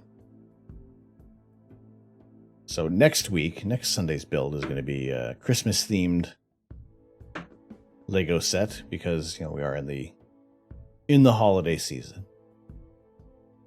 And I think I did show you guys. I don't even know where it went. There we go. This is what we're building next week. This is what we're building this coming Sunday. Again, keep it in line with our Christmas theme. That will be our build for this coming Sunday. It was chat's choice on this past stream, where we were choosing between Star Wars or a Christmas build. I can say I was happy with the choice. I'm looking forward to this one just because they have a moon. Just because they have a moon and stars in this set. I think it's not. I try to capture as many images of space, but I also want to try to get as many Lego sets that involve some form of space and astronomy. You have the Logitech Ergo 2 trackball and vertical mouse. Depending on the pain threshold of your wrist, you switch between the two. Interesting. Yeah, I was looking because I was looking at some mice to pick up, and yeah, it's tough without actually spending time with them to know if they're going to be something comfortable. So, like I said, I spend some time with this Delta Hub Carpio and see how things feel in a couple weeks. Yeah, so every Sunday, 10 a.m., we have our Lazy Sunday Lego stream. And we've built the Infinity Gauntlet. We have our Christmas wreath. We have our holiday decorations set up. Whether or not we're going to have if I can find my Christmas tree. I don't know unless we do have Christmas lo-fi. Keep things nice and chilled in here. Let's bring it down a bit, shall we? This music stays in my head. This music is like an aggressive earworm.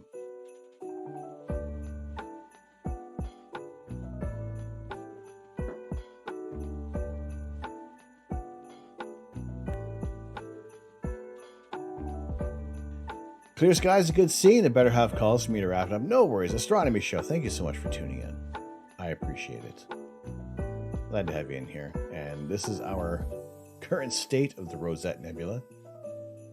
About 15 minutes on this target. I'm super happy with this one.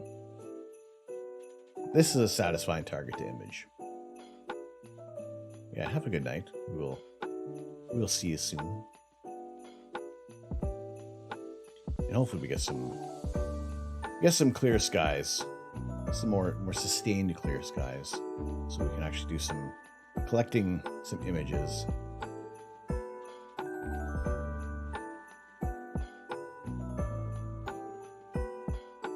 What do we got out here?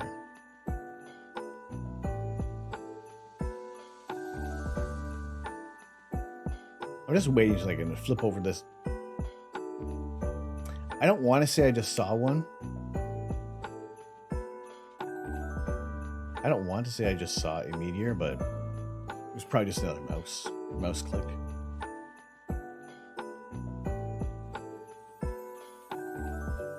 I did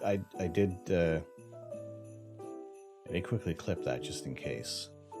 We can go back and check that in a moment. But yeah, the Rosette Nebula is a fantastic target to shoot. It's nice, and it's a nice bright nebula. And you know, I'll show you what I had before with the Rosette Nebula. A very, very different look to it than what we're looking at now. Because the white, I chose, when I'm white balancing the image, it came out very interesting. It came out very, very dark and rusty looking. And I kind of ran with it, really. Because I wasn't too sure how things are going to look. That was the processed image. Not like there's too much orange, there isn't actually this kind of green within the Rosette Nebula.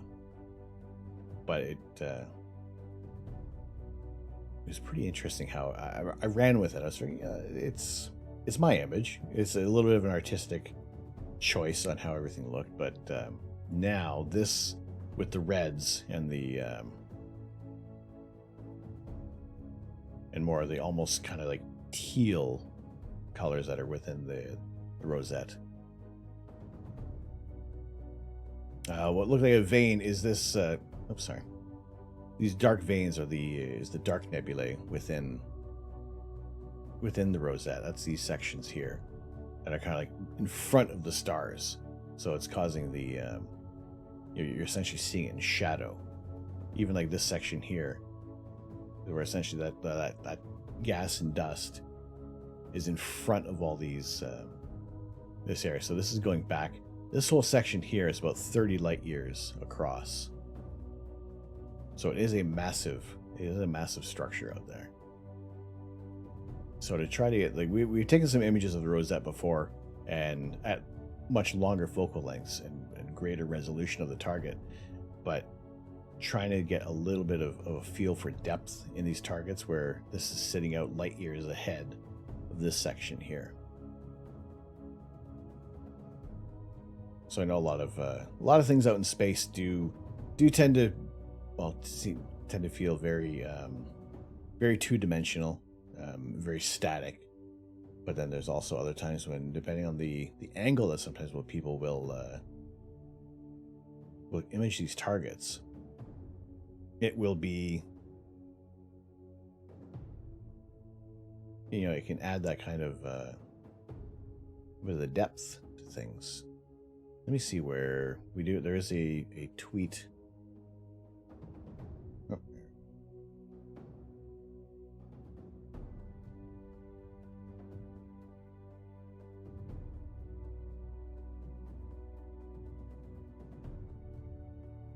Where is it?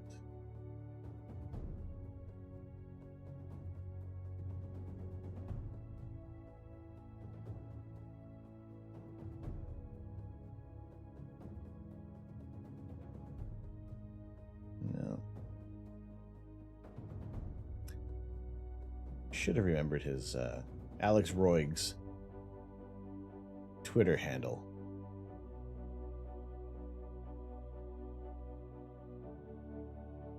I had it. I had the tweet on the page, No, it's gonna the whole thing refreshed. That's fine. But there's yeah, just looking at certain depths.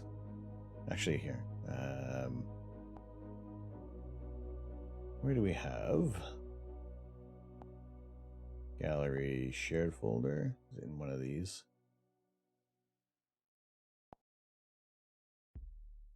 No, that's not the Rosette. There was a section of the Rosette Nebula that I imaged. There we go.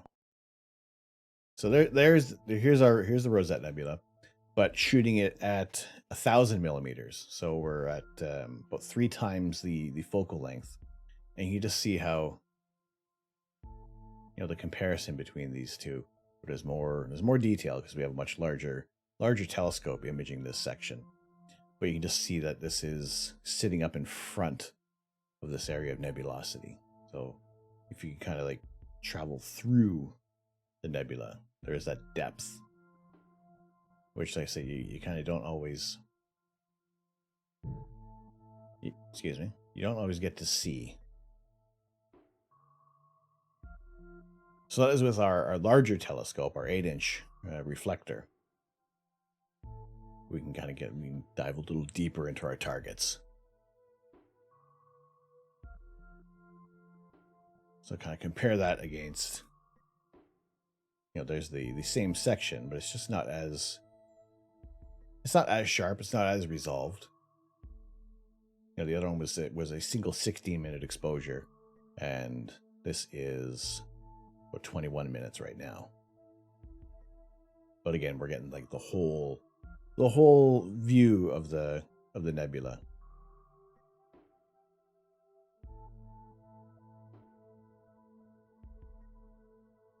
But I do love imaging the Rosette Nebula. And again, this one is already starting to look way better than the hour that I put in with my DSLR.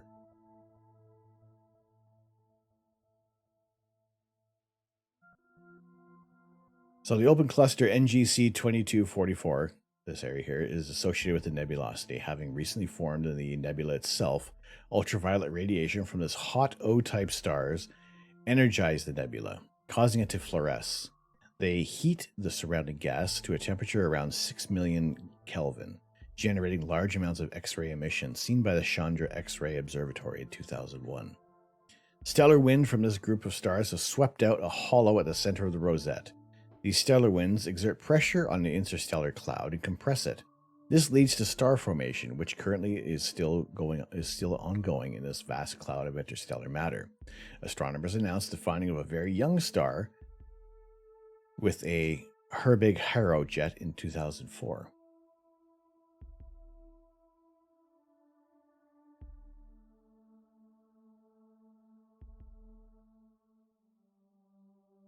So yeah, this whole hole is 30 light years in diameter, where the whole nebula itself is about 130 light years. So yeah, there are newborn stars in this area, and a lot of the stellar nurseries have similar characteristics where things are a little more flowy, a little more elegant almost, whereas supernova remnants, when the stars are exploding, it is a much more violent looking and aggressive, you know, almost like a sinuous kind of area of nebulosity. I hope you can still do the rosette at least when your gear comes in. You still have quite a bit of time with the rosette. What time is it now? It's 10:30, and you know where's Stellarium? You know, it's still fairly low in the sky. Like, it hasn't even reached the meridian. I think you'd be good. What's your time frame there, Third Rock?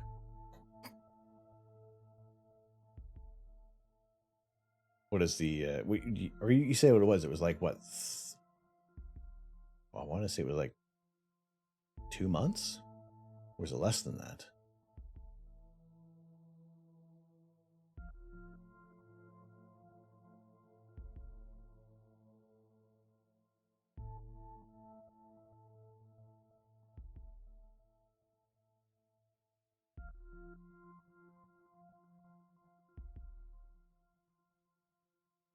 time. Which time? My time. Currently we're at 10:30. Or the time frame for Third Rock getting his gear shipped out. That's the thing is with a lot of the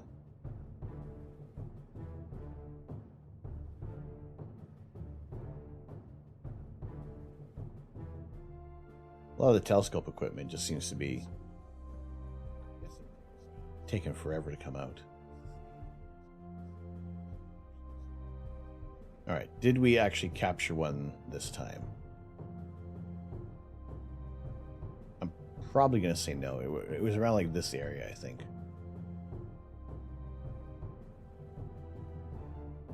No, just another. Oh, no, we did.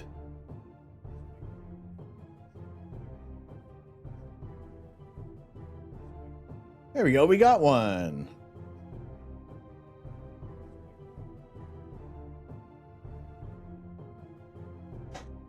One. After all this time, we captured one meteor.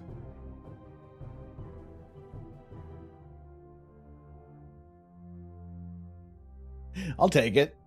I'll take it.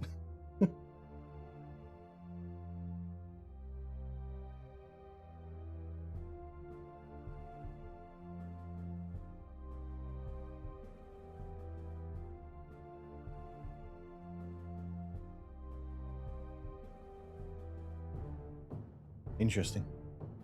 One meteor. Seven meteors. Imagine seeing more than 2 meteors.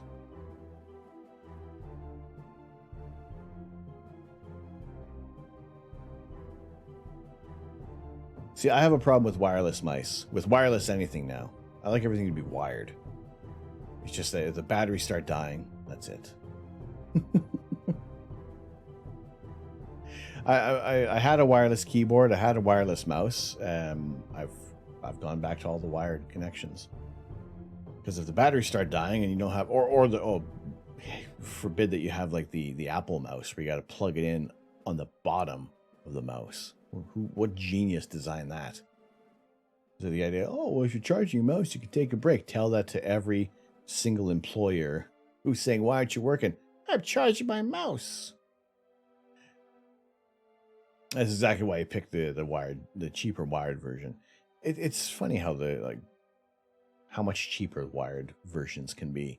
Jimmy, what's going on? Jimmy, how are you? How have you been? Long time no see. It has been a while. What's going on? What's the good word? We got some clear skies. We caught a meteor earlier on. Probably, I don't know. I wonder what the over/under is going to be. How many? Because I'm recording on the outdoor camera, so I'll have to make sure to download the video so we don't lose it. What do you think the over/under is for total meteors captured? Just doing Astro as usual, upgrading scopes and. Upgrading scopes here in a couple of days. What'd you get?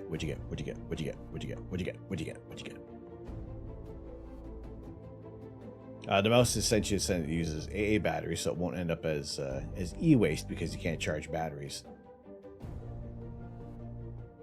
There have been a few items that we've picked up that already have like the environmental waste fee attached to it.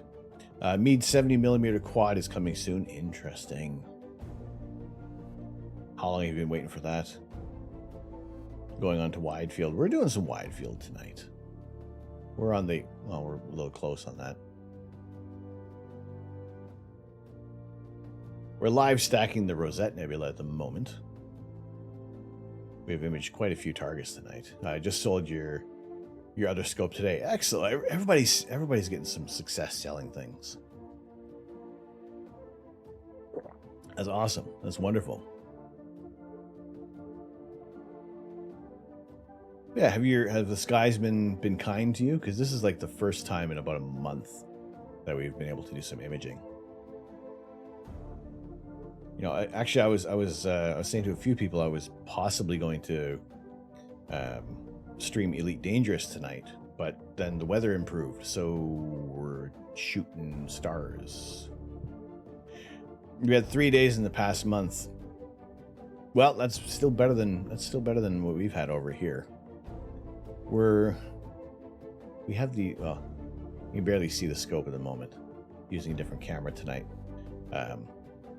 But yeah, it's been crazy with the weather.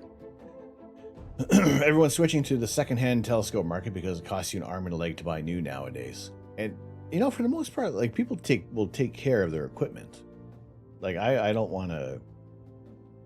Like, I really don't like when anything gets scratched up. Like, I gotta say, I got a secondhand phone. I have a secondhand phone. Now, I'm not too fussed by this crack in there, which it kind of looks like Venom's logo. But again, it's just annoying that these things have happened. Now, this phone is like, phones have now been upgraded for like 2 generations since this one. This would just end up being used as a well, I'm using one of my old Samsungs as a camera. Same with this. Is actually funny enough, this is my latest phone. I figured that maybe the sensor would be a little better outside, but it's not. So the camera that we're usually looking at the telescope with is it is being used to look at some trying to capture some meteors. We've captured one. We've captured one Geminid right now. That's I guess I probably should have had a little counter tallying on there. Big success. So we'll keep our eyes out, keep our eyes peeled for any more Geminids that might pass by. There's a link to the clip just near at the 25-second mark.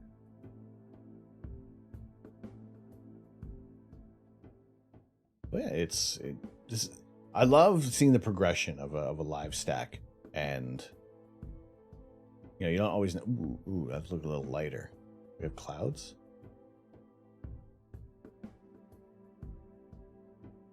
Now we are kind of getting close to that time when it did say that we were possibly going to be having some clouds.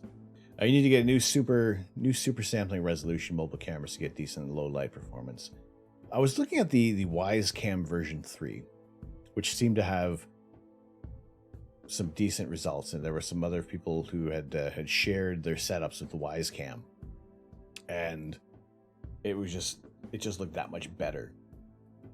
So I was kind of hoping to actually get it from Home Depot today, because they did say they had same day delivery.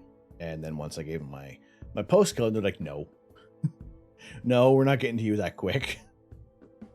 What are you thinking? What's wrong? You're way out in the boonies there.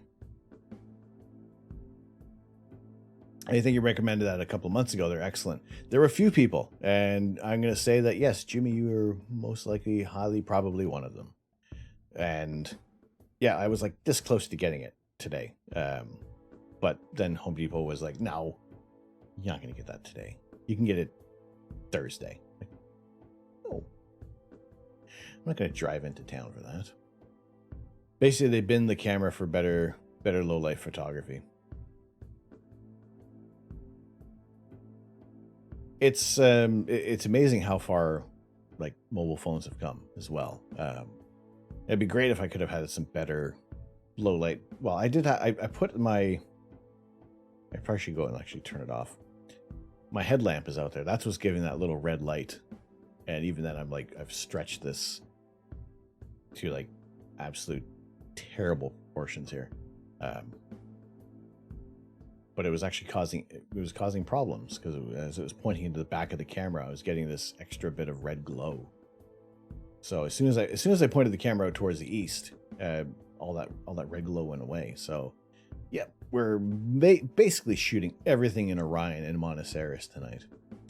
And like I said, the weather is going to start to let's see what the rest of the forecast looks like, because maybe clear outside is wrong. That'd be nice.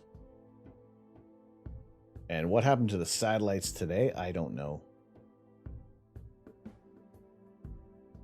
All right, actually, it's not looking too bad. This is our area.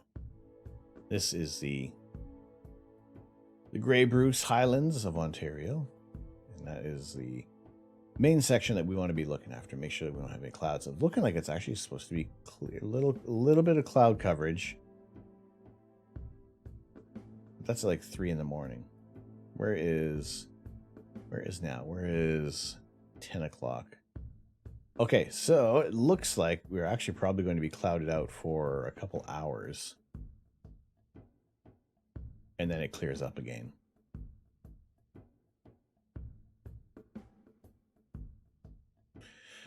Well, I guess that's just the way the astronomical cookie crumbles, right?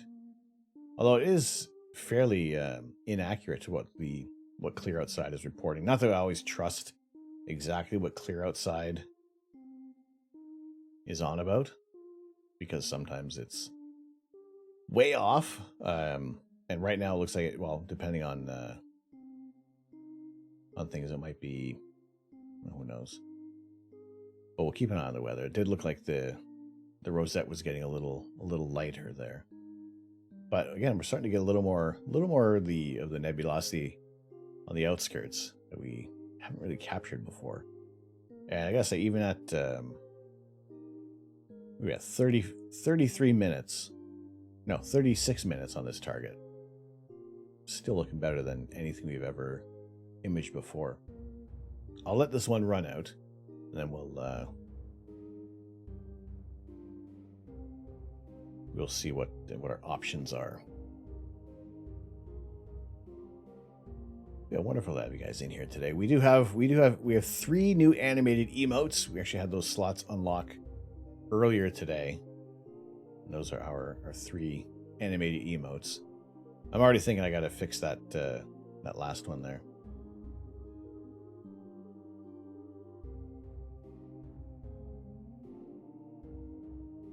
So we can. So there's still some other ideas that I want to have for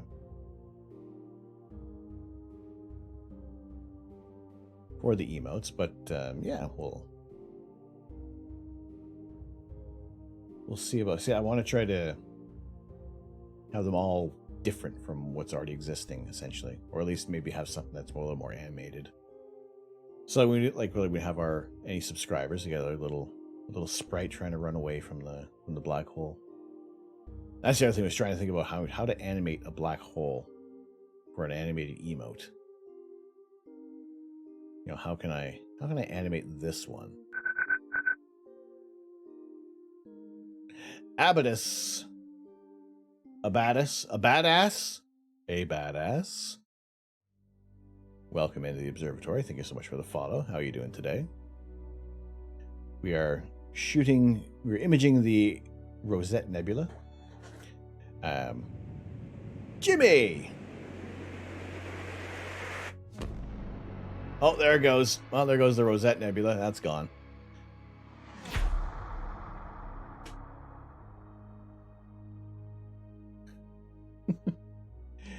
Jimmy, thank you very much for the Prime resub. Much appreciated.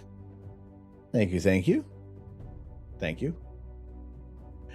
On to the spike of appreciation. The pillar of happiness. Appreciate it. Thank you very much. Thank you.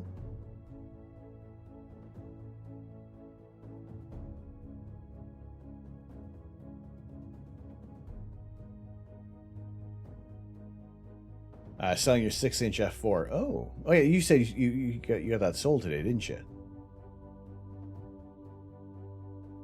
All right. So there is 13 exposures, 36 minutes.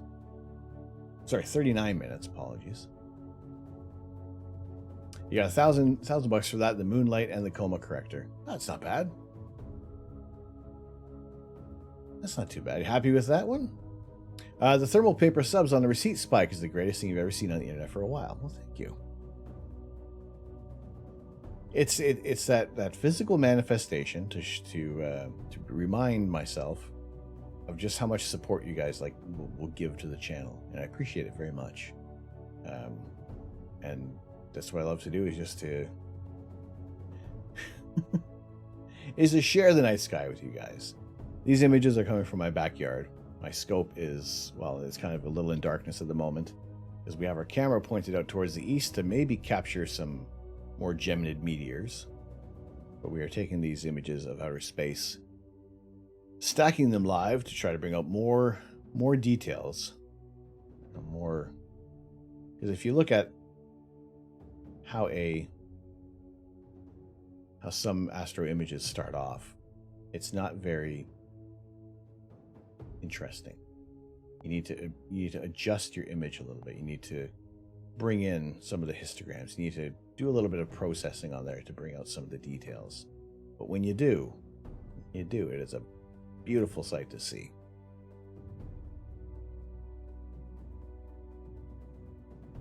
Only $20 less than you paid for it almost a year ago. That's not a bad return at all. That's not too bad. At some point, you have to rent one of the good telescopes that the local RASC chapter has. Now, that's another thing. I've recently joined the Royal Astronomical Society of Canada, and it has been very busy around the house.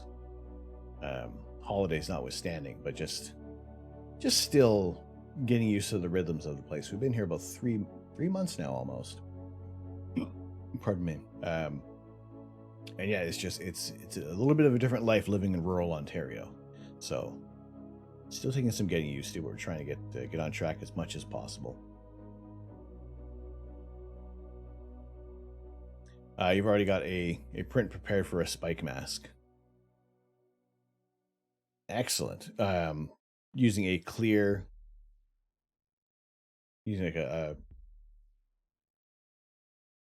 not like a plexiglass, but just a clear mask.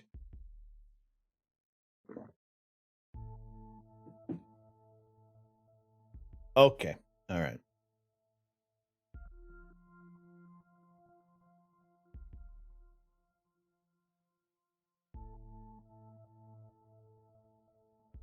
All right, so we have 14 stacked images on the Rosette Nebula. We'll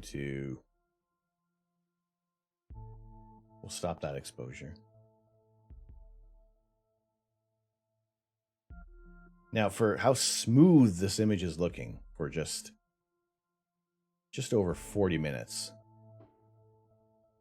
I think I need to redo the darks. We're catching a lot of dead pixels in here. However, very happy with how that's looking. To the point that I don't think I really want to stretch this any further, because I don't think we're getting any better data. So we'll save that one for our records. And let's take a look at where we are in the sky at the moment.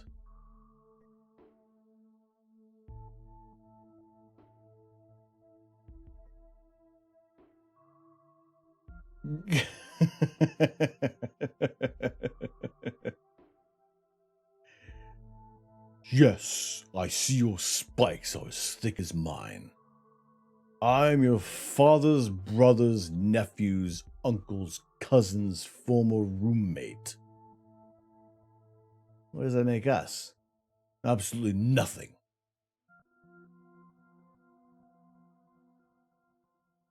I love Spaceballs.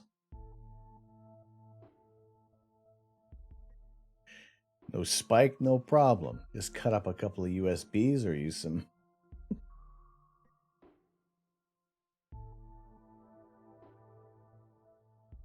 What's all this bubbling and churning? Wait. Thick. Get your thick spikes here. Get your thick diffraction spikes. Get them while they're hot. All right. I love it. Okay, I need to find Spaceballs. Spaceballs, the streaming service. Be perfect. Sell millions. We'll be rich.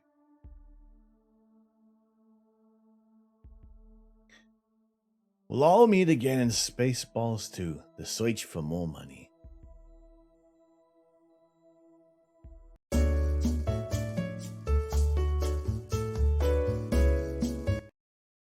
So thick. Incredibly thick. All right, what are we gonna look at? How is the... Not too bad. What haven't we actually looked at before? Where is the... You're a cluster, Harry. No. Seagull Nebula. I have never have I ever imaged the Seagull Nebula.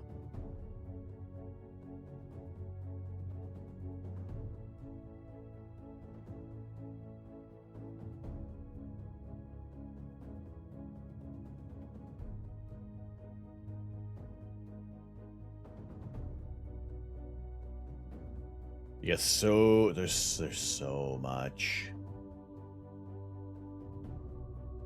Yeah, we are close to Sirius. I don't know how low we can go. Never done Seagull properly, never done Rosette. Do it. Alright, let's go for it. I see Wiener. Oh man. 2177.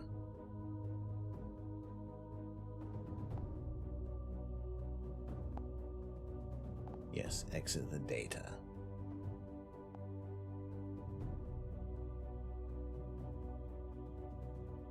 NGC. No, IC. Don't go to NGC. All right, let's see.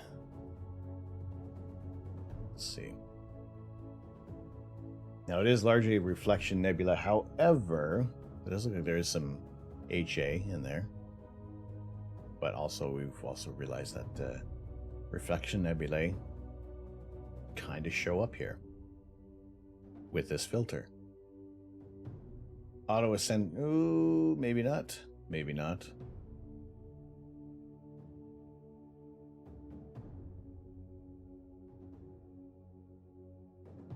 Oh, maybe so. Ew. All right. What are we looking at here?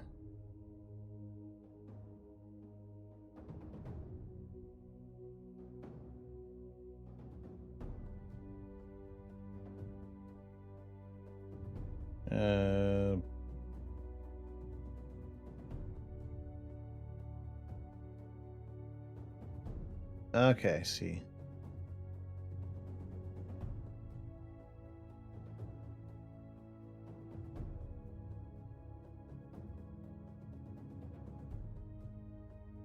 I feel like I want to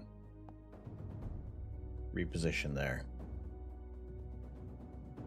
Because then that should... If I'm looking at it right.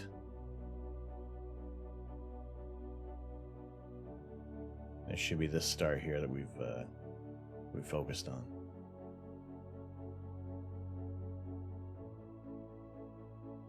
And even then, no, it's not at the right angle to get that cluster in there. All right, let's stick with this one. Let's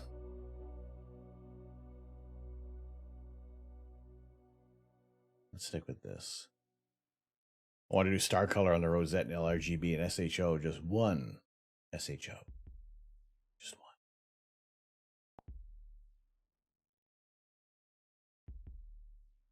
Right, I'm wondering if we're close to the trees, maybe?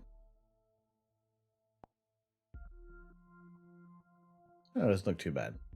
Let's start this one. See how this one turns out.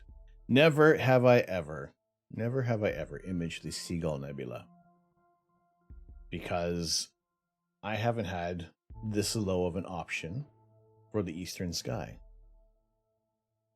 I've never been able to image Sirius. Maybe now is an opportunity to try to image Sirius and the pup.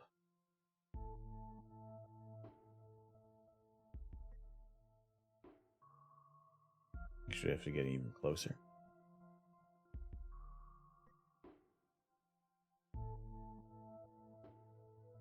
Like, what else do we have here? What else can we try to go?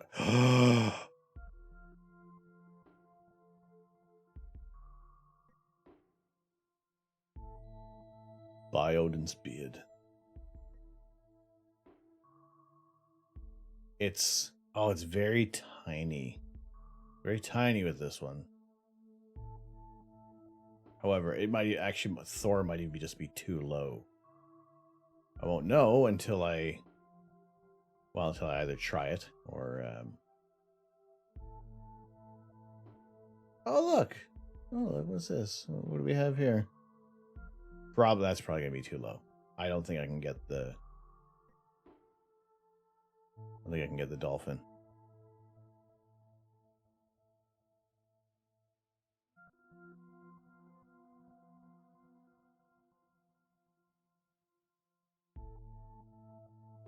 Did this close? Why did the yeah, there we go.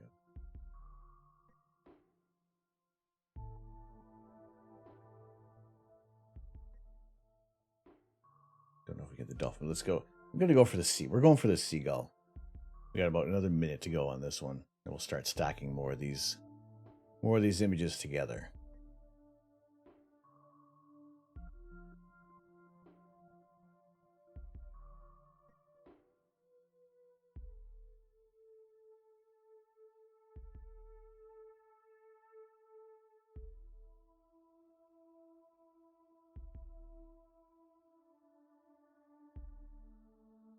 All right, but wonderful to have you guys in here. What I'm going to do is I'm going to stand up, get a big stretch because we've been here for a few hours, but I'm going to be mindful of the... Ooh, look at, we have some clouds coming in. All right. Okay, I'm going to get a bit of a stretch. We're going to leave it on this one. We'll let these images roll through for the Seagull Nebula.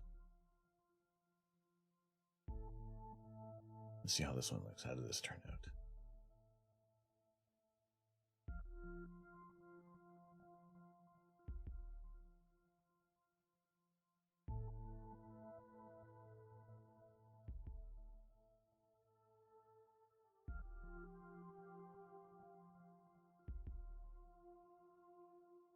Ooh, oh boy.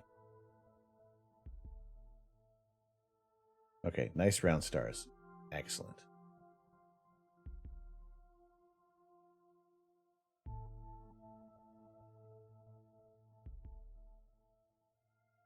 That's gonna look pretty interesting. Oh.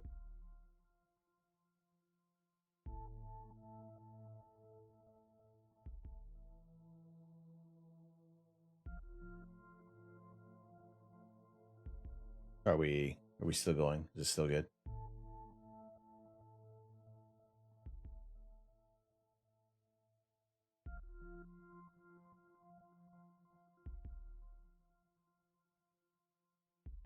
Right, yes. I'm going to take a quick stretch. We will run just in case everything kind of conks out again. We'll do a 90-second break and we'll be back with, I'll check on the weather, see how things look. And yeah, we'll be back in just a few minutes. It is not time for coffee. So we'll just leave it on the BRB screen right now. So we'll run a quick 90-second ad break. I'm going to get up, stretch, have a quick little comfort break, and we'll be back with more of the Seagull Nebula. Appreciate you guys hanging out here today. Thank you so much. We'll talk to you in a bit.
Hello.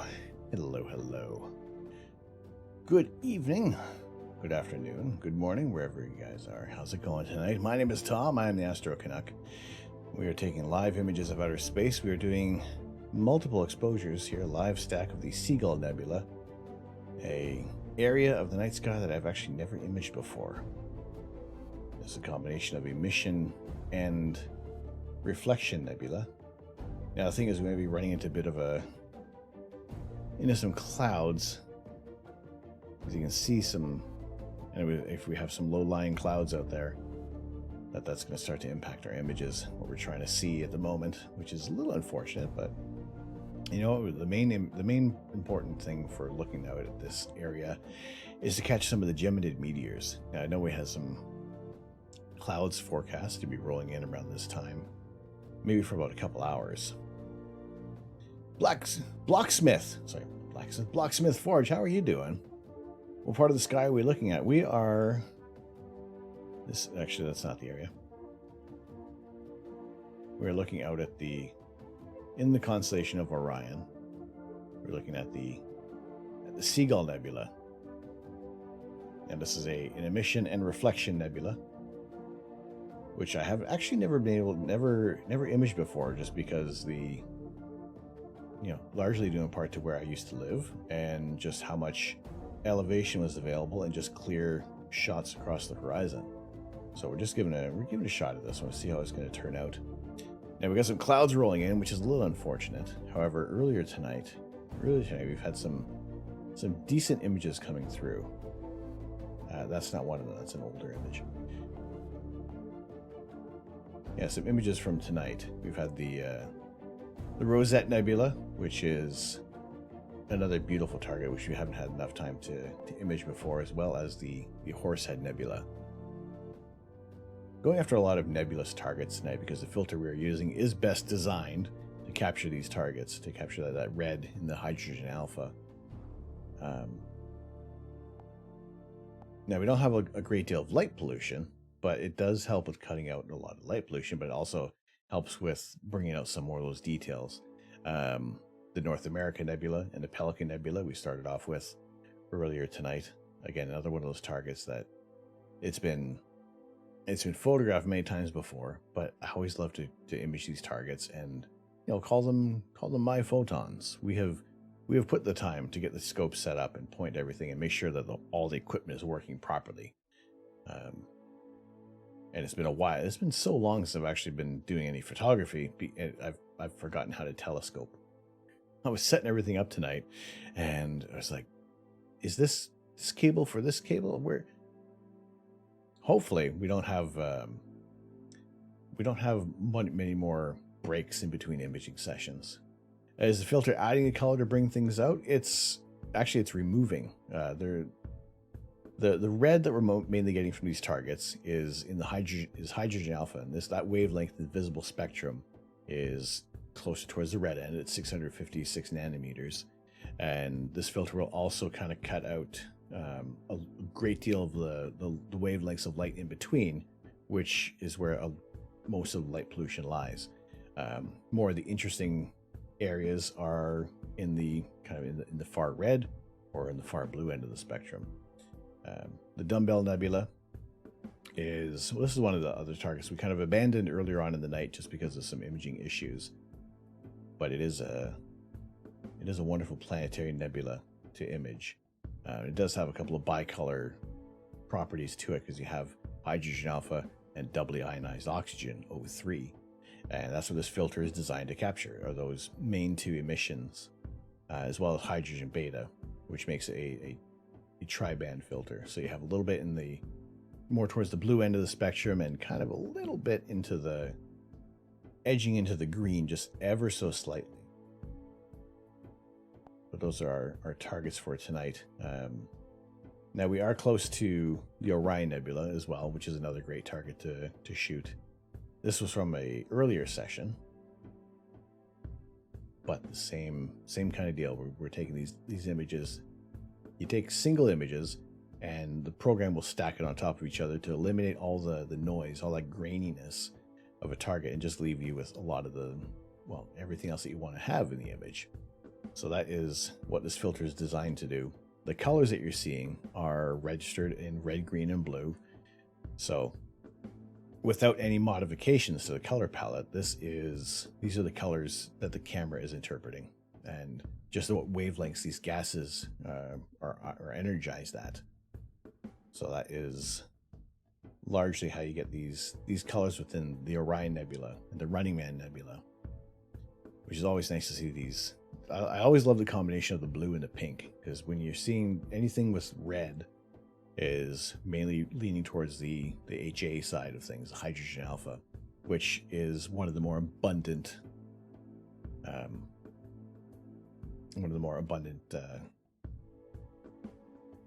molecules in the universe,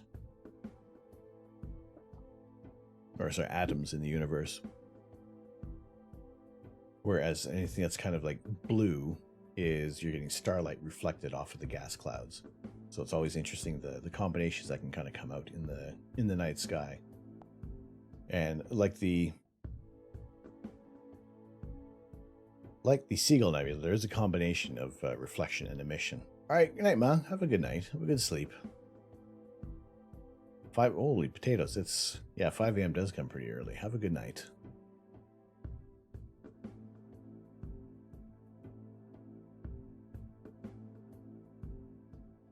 And I think that we can see a bit of a gradient. There is, we do have about a 75% full moon at the moment, which is always the case when you're getting some,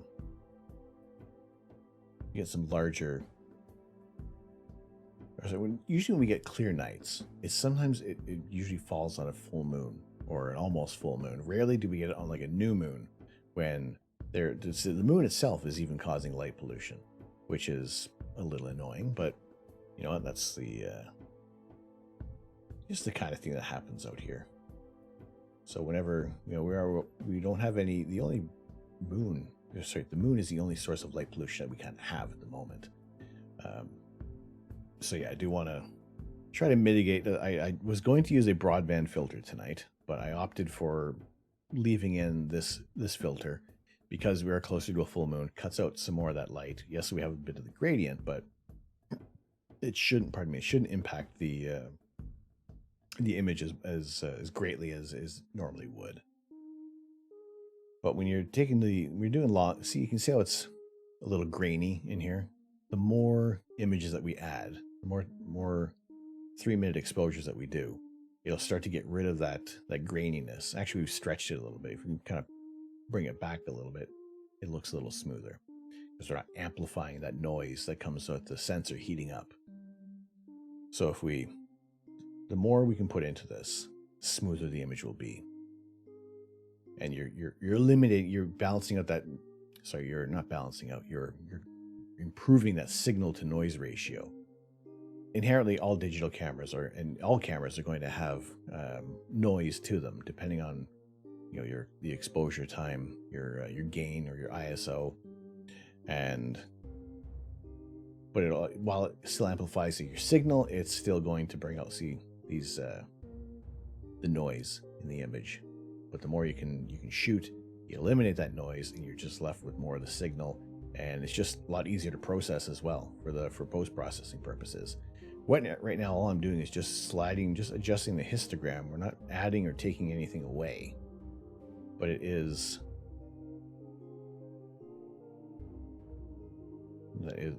just for the purpose of bringing out some of the details that are in there.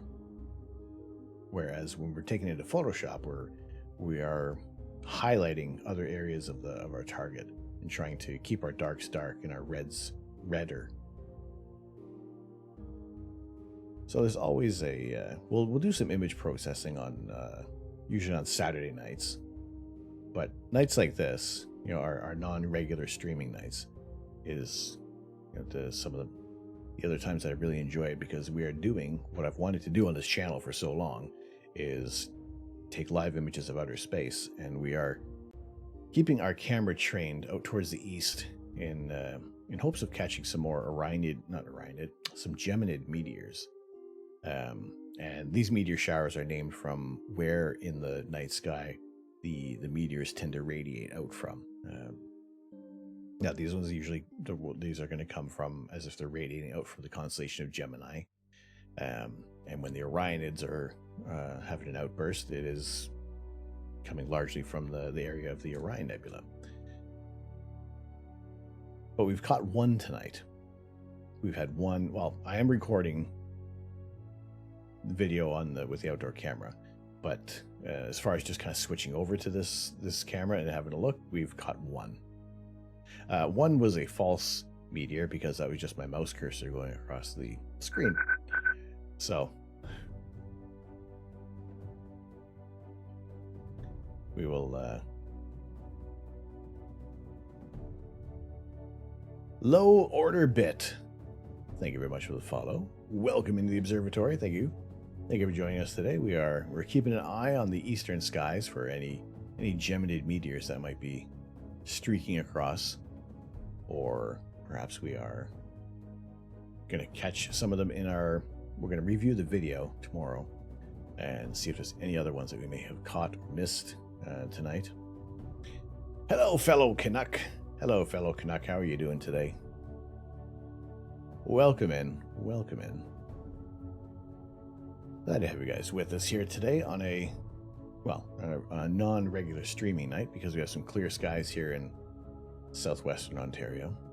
Does a meteor come through as a streak because of the exposure time? It will, well, because of the outdoor camera that we're using. There you go, there is. I'll bring that up on the screen.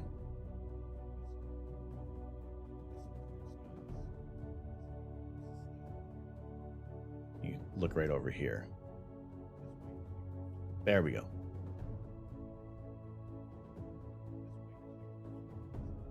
So that's what a meteor looks like on this camera, over the outdoor camera that we have.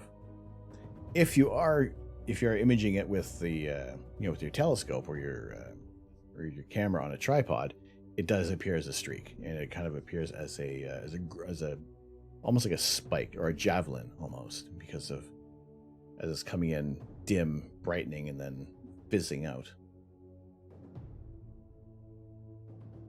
So that's the odd time we've caught them. That's more of the time that we've actually just turned our camera over to that section to actually capture something. There could be one that's like streaking right behind my head, and we can't see it. But these Geminid meteors, these are, like I said, they're originating from the constellation of Gemini.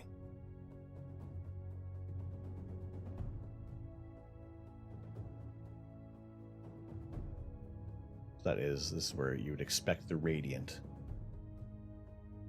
to occur, and we're pointed largely towards this area right now. Our telescope is pointed well to the southeast to capture the Seagull Nebula, which you see kind of developing down there below us. But we are largely pointing out towards the east to try to capture, because the radiant is going to it's as long as the meteor is coming from this direction, it's that's where you're classifying it as a Gemini. But if it's possibly coming from, well, right to left, then it's just another meteor that we've captured in our atmosphere. Yeah, it looks, ooh, what do we got there? See a little bit of clouds on the lower left. Now, I did say there's probably clouds coming in around this time, so I have to keep an eye on the rest of things. I can't really see. We can see a bit of the telescope, but again, we're using a different camera tonight for our telescope camera, because I couldn't record the night sky with this camera. However, we have we're keeping an eye with that one there. A little bit of buffering. Apologies for the buffering. Yeah, we are imaging the Seagull Nebula, and I gotta say, it's the first time I've actually imaged this target before, because largely I just haven't had the views. Living in England, where I started this hobby, I had very small window to the east, so I kind of had to wait for targets to come by. Whereas now we can shoot in almost any direction and pick another target. So aside from like some of the southern targets, because the telescope is on my deck, so I do have a house in the way, I am still able to move the telescope around the yard and take a look at some different targets. And when the need arises, we'll move the scope, especially if there's something interesting to see in the southern sky. Right now, we are kind of in the midst of, this is like the season for Orion. Orion the Hunter is going to be high in the sky, and especially in the winter. What's fantastic is that you generally have calmer skies. There's less moisture in the air. It's cooler. It's arid. Although right now it doesn't seem that way because our weather is all over the place. There's a lot more moisture in the air, so the nights are hotter. We're getting up to 16 degrees on Thursday. Like, how does that work? I mean, climate change. But aside from that,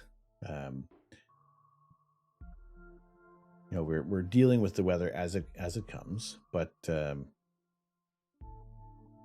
if you want to, when you're shooting, if you want to shoot like straight up towards the zenith, that's less atmosphere that you're shooting through. This is very low on the horizon right now for me, so not only are we kind of worrying about any tall trees that might be passing through or that we might be passing by while we're imaging. We are shooting through much more dense atmosphere. Whereas if we were going to pick something that is a little higher, like if we were to image straight up right now, California Nebula would be a good target.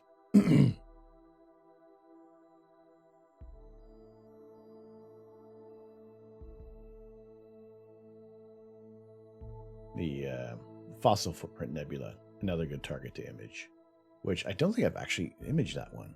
What is it? What number is that? NGC 1491. That's another combination of an emission and a reflection nebula. Whenever you have like the combination of red and blue, red being more hydrogen alpha or sulfur 2, but then you're gonna have the star reflecting off the starlight reflecting off the gas clouds here.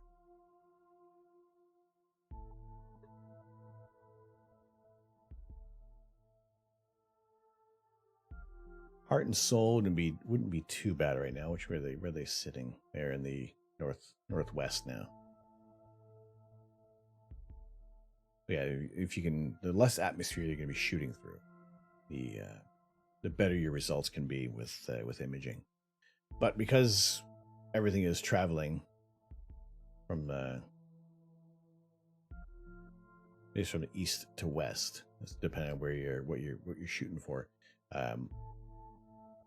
Or if you're kind of aiming more toward the celestial pole, shooting towards Polaris, most times your targets are going to take a lot longer to get around Polaris, so they kind of almost hover in these spots, and you can get some decent time on these targets without a great deal of movement or worrying about crossing the meridian so early. Now, we have imaged Bodes and the Cigar before. And see with this hydrogen alpha cloud within the that's emitting from the galaxy is it can be captured with the filter that we're using tonight.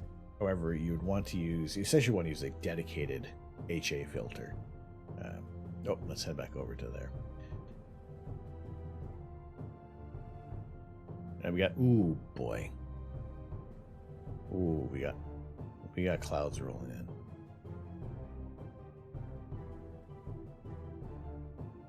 Let's see if this is starting to lighten up. No, it's not too bad. Now we are pointing away from these clouds at the moment, but the way how they are encroaching and they're coming in fast. So we may be wrapping things up at this point. But there have been some incredible targets that we've imaged. We upgraded the ASIR Plus on stream, which was pretty scary because I didn't know how that was going to go. But we did also get a pretty interesting shot of the moon.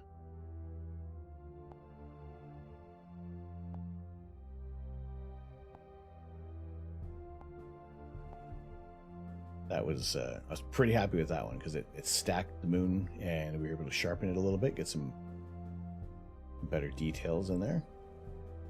I'd say that's probably one of my best moon shots in a while. So definitely we'll give the moon another chance, because that's when you're shooting something like the moon or a planet, you want to take video essentially, and then you can adjust your images as such. But yeah, these clouds look like they're going to ruin our day. But yeah, that's one of the latest features on the ASIR Plus, where you can stack your images, your videos now, and then adjust the sharpness. And then you can also adjust your resolution to kind of focus on more smaller areas, because then you're using more of the sensor just for a smaller detail. But yeah, that's I'm happy with that one. I've saved that. That'll probably go up on Instagram a little later. But yeah, thank you. Appreciate that. Wonderful to have you guys in here today. We are usually streaming Fridays, Saturdays, and Sundays. Sunday mornings are our Lazy Sunday Lego streams. We recently built the Tatooine homestead, one of the gift with purchases. And this is a very cute set. I like this one. This one was a fun build. And I think they added some incredible detail for a very, very tiny scale. So we do those Sundays, 10 a.m. Eastern Standard Time. It is currently 11:30 in the evening. It has been a very long day for me. I think we're going to... What I also love about Sandcrawler is that it's printed on the brick. There's no stickers. There's no stickers on the brick. Because we all know stickers. They're terrible. You misalign them and then your whole build is shot. We don't like to do that.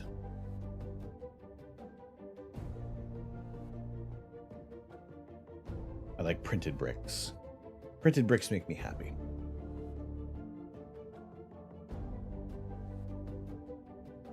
No, it has been a fantastic evening. I'm so glad that we had the clear skies. You know, it was a little touch and go at the beginning, because I was informed that it was going to be clear like right at the beginning of the night, and then all these clouds rolled in. I'm thinking, here we go. So yeah, next Sunday, or this coming Sunday, we're gonna have another Christmas build, another Christmas themed build, probably a 1-stream build. Yeah, we'll try to get that done in a single stream. Maybe not take 5 hours like we did with the Christmas wreath, but that's also up to chat on how much chaos they want to cause in here. But we'll always keep our eyes on the weather and see if we actually have some clear skies coming up. Pops, how was your night? How are you doing? So it looks like we're getting an accurate forecast with the orange and red. Orange and red means all this baloney. Actually, let me... I'm rambling on. I actually forgot to stop the exposure here. There we go. We'll...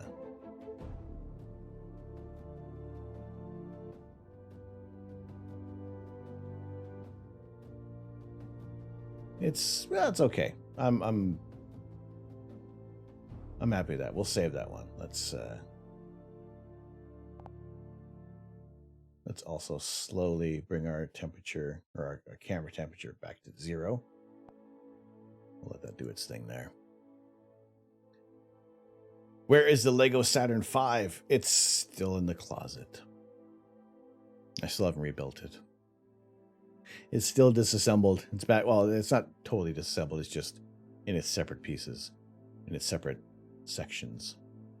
We did rebuild the International Space Station, but I'll get that back up, and I'll have to get another another rotating platform because the Infinity Gauntlet won't let that go. But yeah, we'll get the you got one sealed in the box. Ooh. How are you resisting? It is a fun build, I gotta say. I really enjoyed the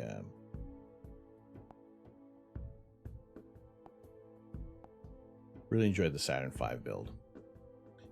If the universe is truly infinite, does that mean there's another me out there? Are you subscribing to the parallel universe theory? Lily, how are you? There are, I would be more accepting of the alternate timelines. Think of that like every choice that we make, we are creating separate timelines. There is a time tonight when I didn't stream. I don't know what I would have done tonight. And there is this timeline where I did stream. Uh-oh.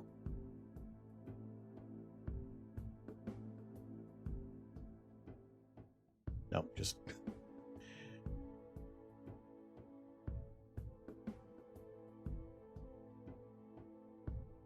Just make sure the scope has actually stopped moving.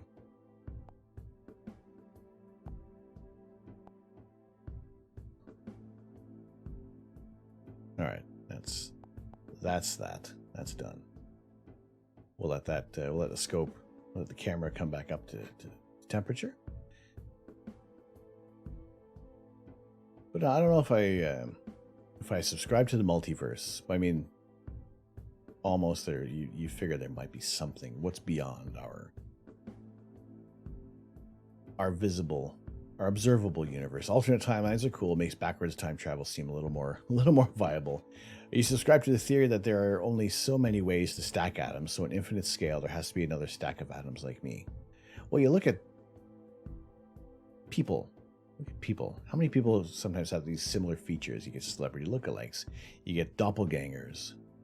You know, there's only so many. There's so many extras that can be in the world. But hopefully everybody had a good time tonight. I thoroughly enjoyed our clear skies, and it looks like...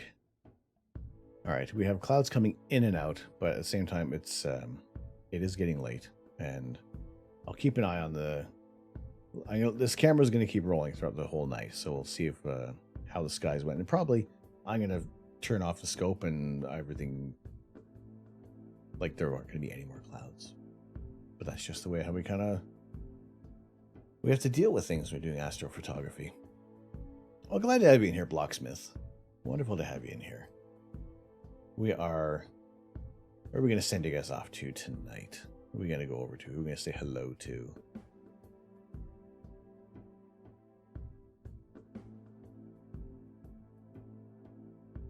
Let's see. Let's Wait, Pezzles, what's going on?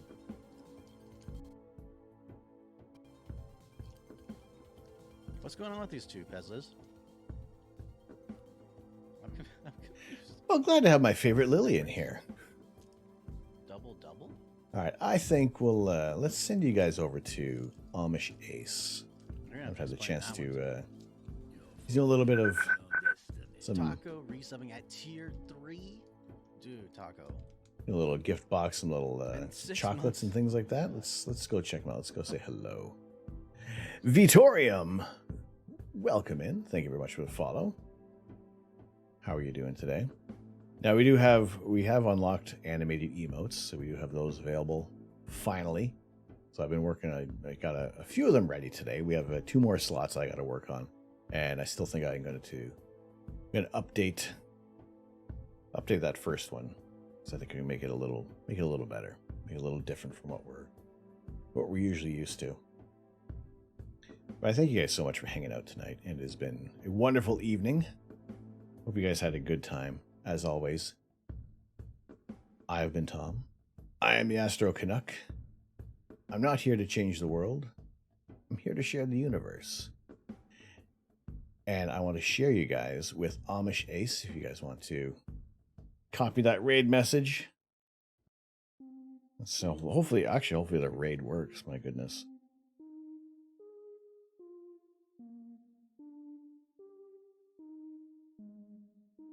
guys want to copy those in there for our subscribers and non-subscribers, those are our messages there. Appreciate you guys hanging out so much tonight.